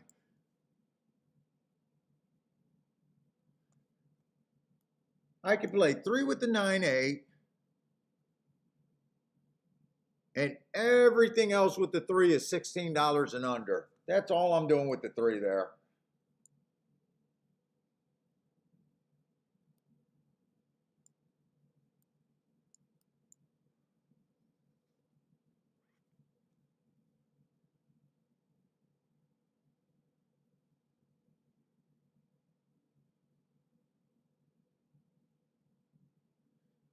Shit. It's basically going to be 4 all. I'm playing this race where the 4 gets first or second.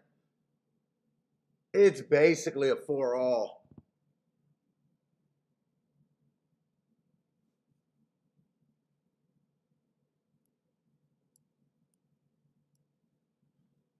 Would I just rather just bet the 4 to win more money?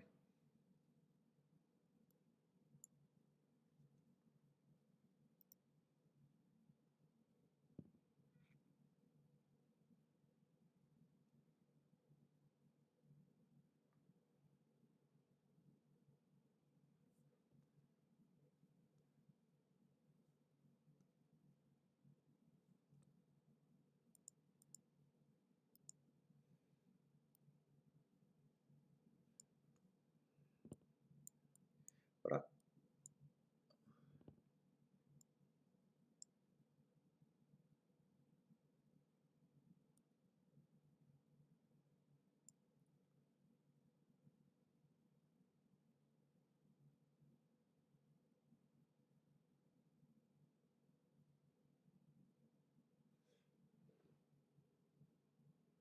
I just play 4 to win and backdoor the 4 with all.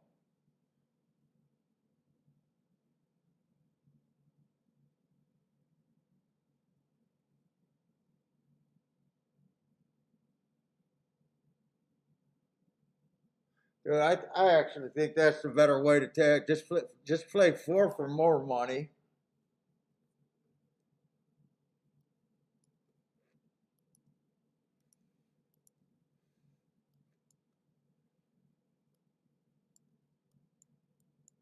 All 4. Don't key box that.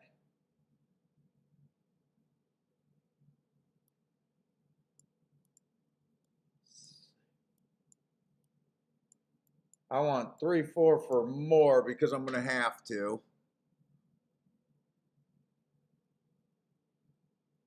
And then just 3 with the 8 and 9. 3, 4 there.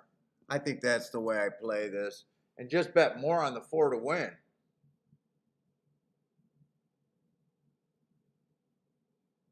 I think that's the way I play it. Because otherwise, if I try to do all that exactas, I really don't. I'm just trying to beat the 4-3. I really don't know who I like for second, so I'm better off just taking that win ticket. I might as well just bet them for a lot more what I was going to put in that exacta plus what I was going to bet them to win.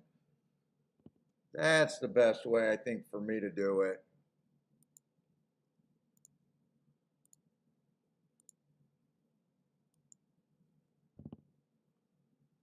Then do 3 with the 8, 9 in the exacta and the key box. And then an extra.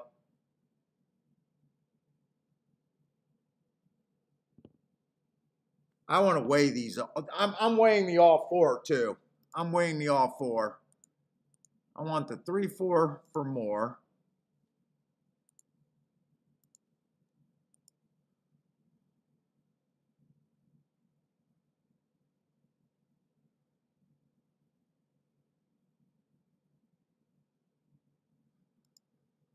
Let's see, the 8 and the 9 on top are the ones I got to play that I don't have to play as much. So I want the 3, 4.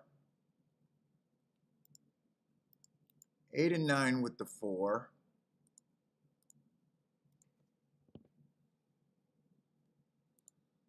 7, 6, 3 and 1 with the 4. So I got an all 4, but I got them weighed. I think this makes the most sense. So my opinion is this 4 got to get first or second. And I didn't do this.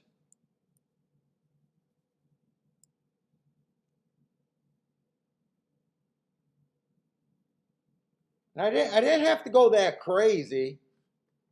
It probably sounds like I'm making a giant win bet on the 4. I'm just putting what I would have put in the exacta with the 4 all. So I'm not spending any more money, and then what I normally was gonna bet on the 4 to win. But it's a pretty nice bet. It's more than what I usually do for a win ticket. But for the total cost of the ticket, it's not anymore.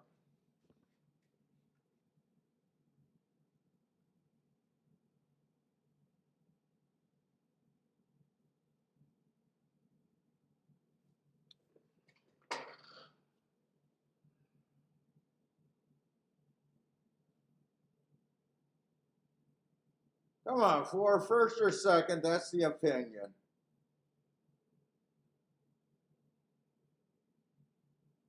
Ugh, 7's putting the, oh no, 8's putting the pressure.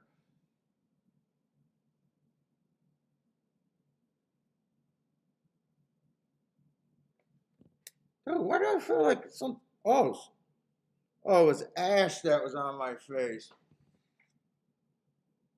Come on, 4, scoot away.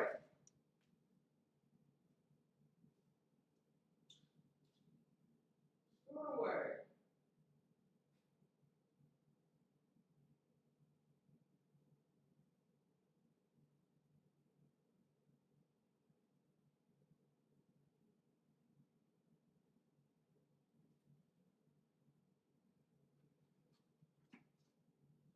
Ah, 6.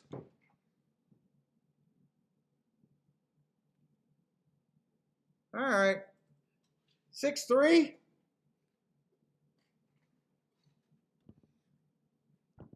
Oh, 4 could not go wire. No one's went wire to wire on that turf. Elliott with the boom.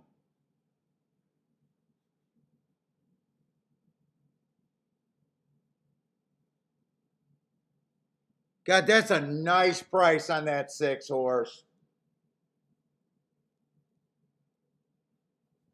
Why do I keep feeling like something's crawling on me? I got the itchies.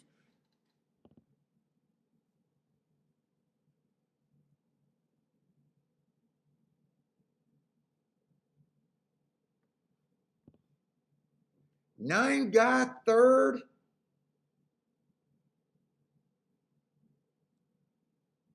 I did a bad job picking key horses today all day long, I think.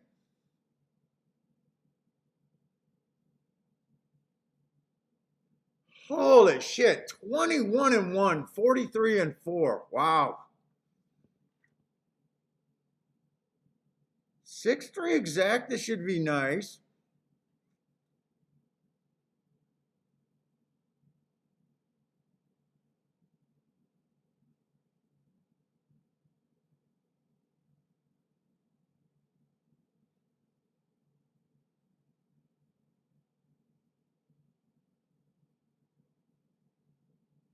Dude, I thought that 9 could run. I thought that 9 could run.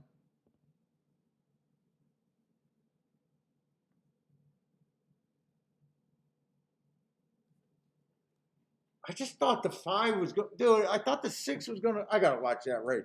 I thought the 6 was going to lead. I was pretty sure the 4 was going to lead.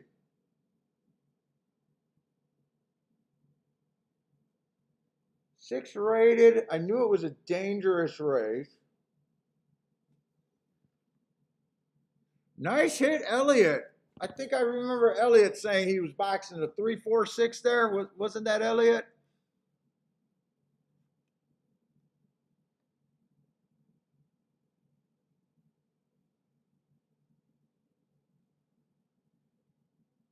Dude, I really don't think there was any hanging when you're unless you're worried about the three.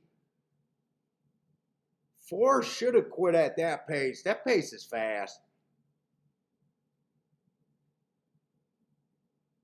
That pace was fast. Oh, Brock, yes on the three. Ugh. I thought maybe you were saying the four horse hung, or he just quit. Yeah, three had no excuse to go by. Three I thought was the safest of the bet the whole time. But I played to the four because of the better price.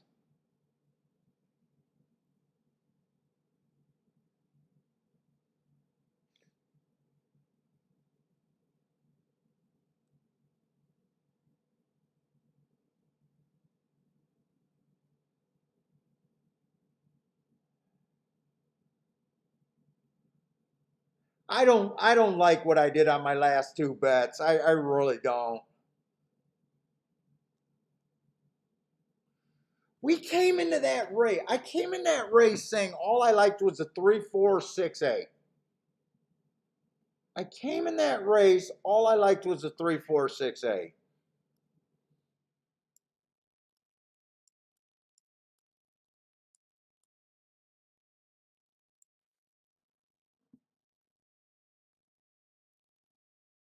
And all I had to do was stick with that opinion and keep saying that the three was the safest part of that bet. And then I got all over the place.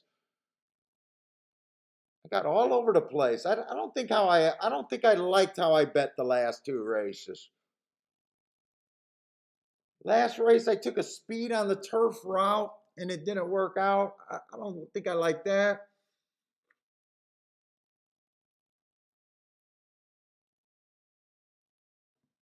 I want to watch that replay. Let's see. The pick five pays $1,800 for 15 cents, 38,000 for the pick six for $1.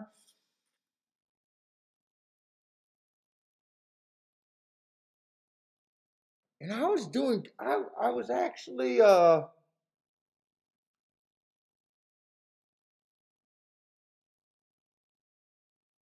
okay position in the last two races. Let's see. I really don't like what I did last race.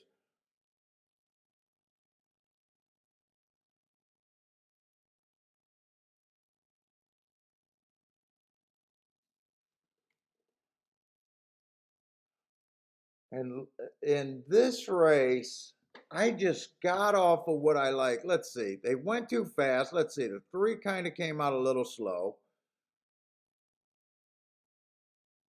Oh, I didn't realize that the six was right there the whole time. I thought six came back from a little bit farther.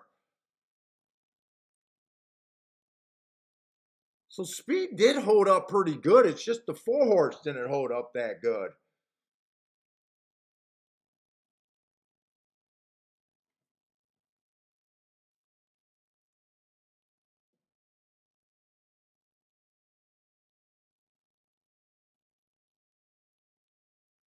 Three had perfect position here.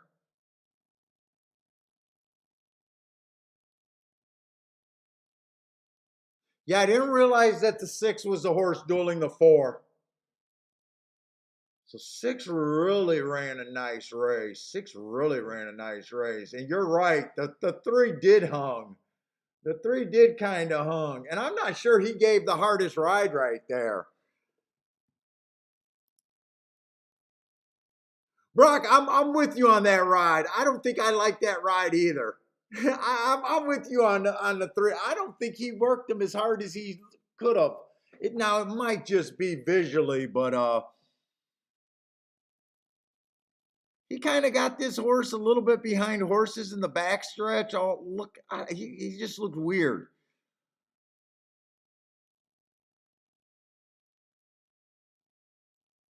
Unless the six just had that much more. Let's see, was it his fault?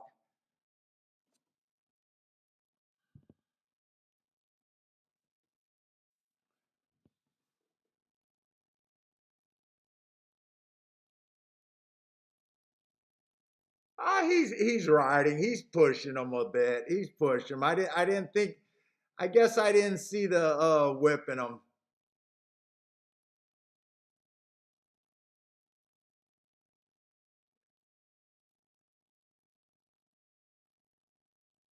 What did that 6-3 exacta paid?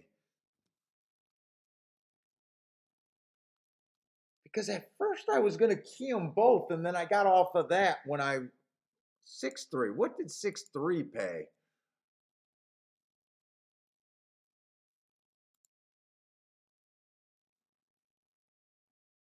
Yeah, 14-1, 14-1. So even with the 6 beating the 3, it didn't pay that much. Because I remember I was going to wheel the 3 first and second, and then I looked at the combinations and was like, no, it didn't make sense. But anyways, guys, that's it for me. I'll beat myself up on my own time. Yeah, the fractions were super fast, but 6 was obviously the best horse, right? The 4 and the 8 and the 6 were all in the pace. 3 got the perfect trip.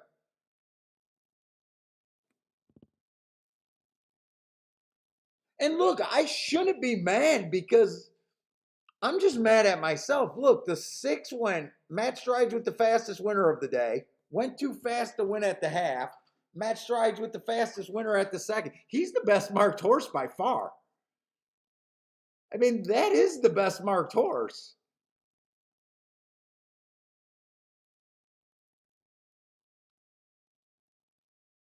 You know, well, you might say there's an argument that the Fours race is just an impressive stalking day, running against the bias, going too fast to win. But then when you handicap, he did it at maiden special weight. He did it a little bit less. I'm shocked I got off of what I originally thought there. Good thing tomorrow's another day.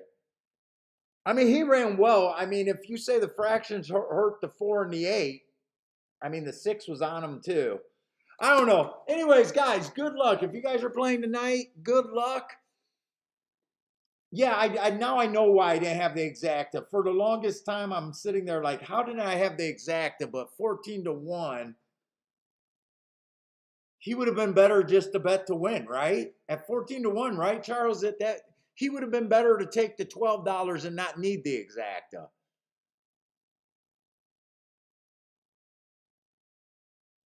Yeah, like I don't know. I'm just not, I'm just a little disappointed with myself. Maybe because I'm so tired. I don't know.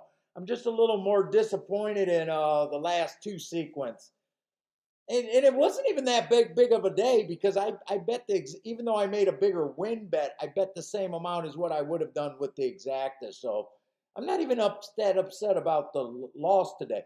But anyways, guys, good luck if you guys are playing tonight. I'm gonna look at this and probably just Saratoga tomorrow. Hopefully Saratoga will be a little bit funner than it was today. But yeah, that's it because maybe I'll handicap a little bit the Woodbine the later races if I see that they're overlapping. But anyways, guys, glad you guys stopped by. Still a better day at the racetrack playing Saratoga than working for me. So hope you guys enjoyed it. Hope we see everyone tomorrow. Take it easy, everybody.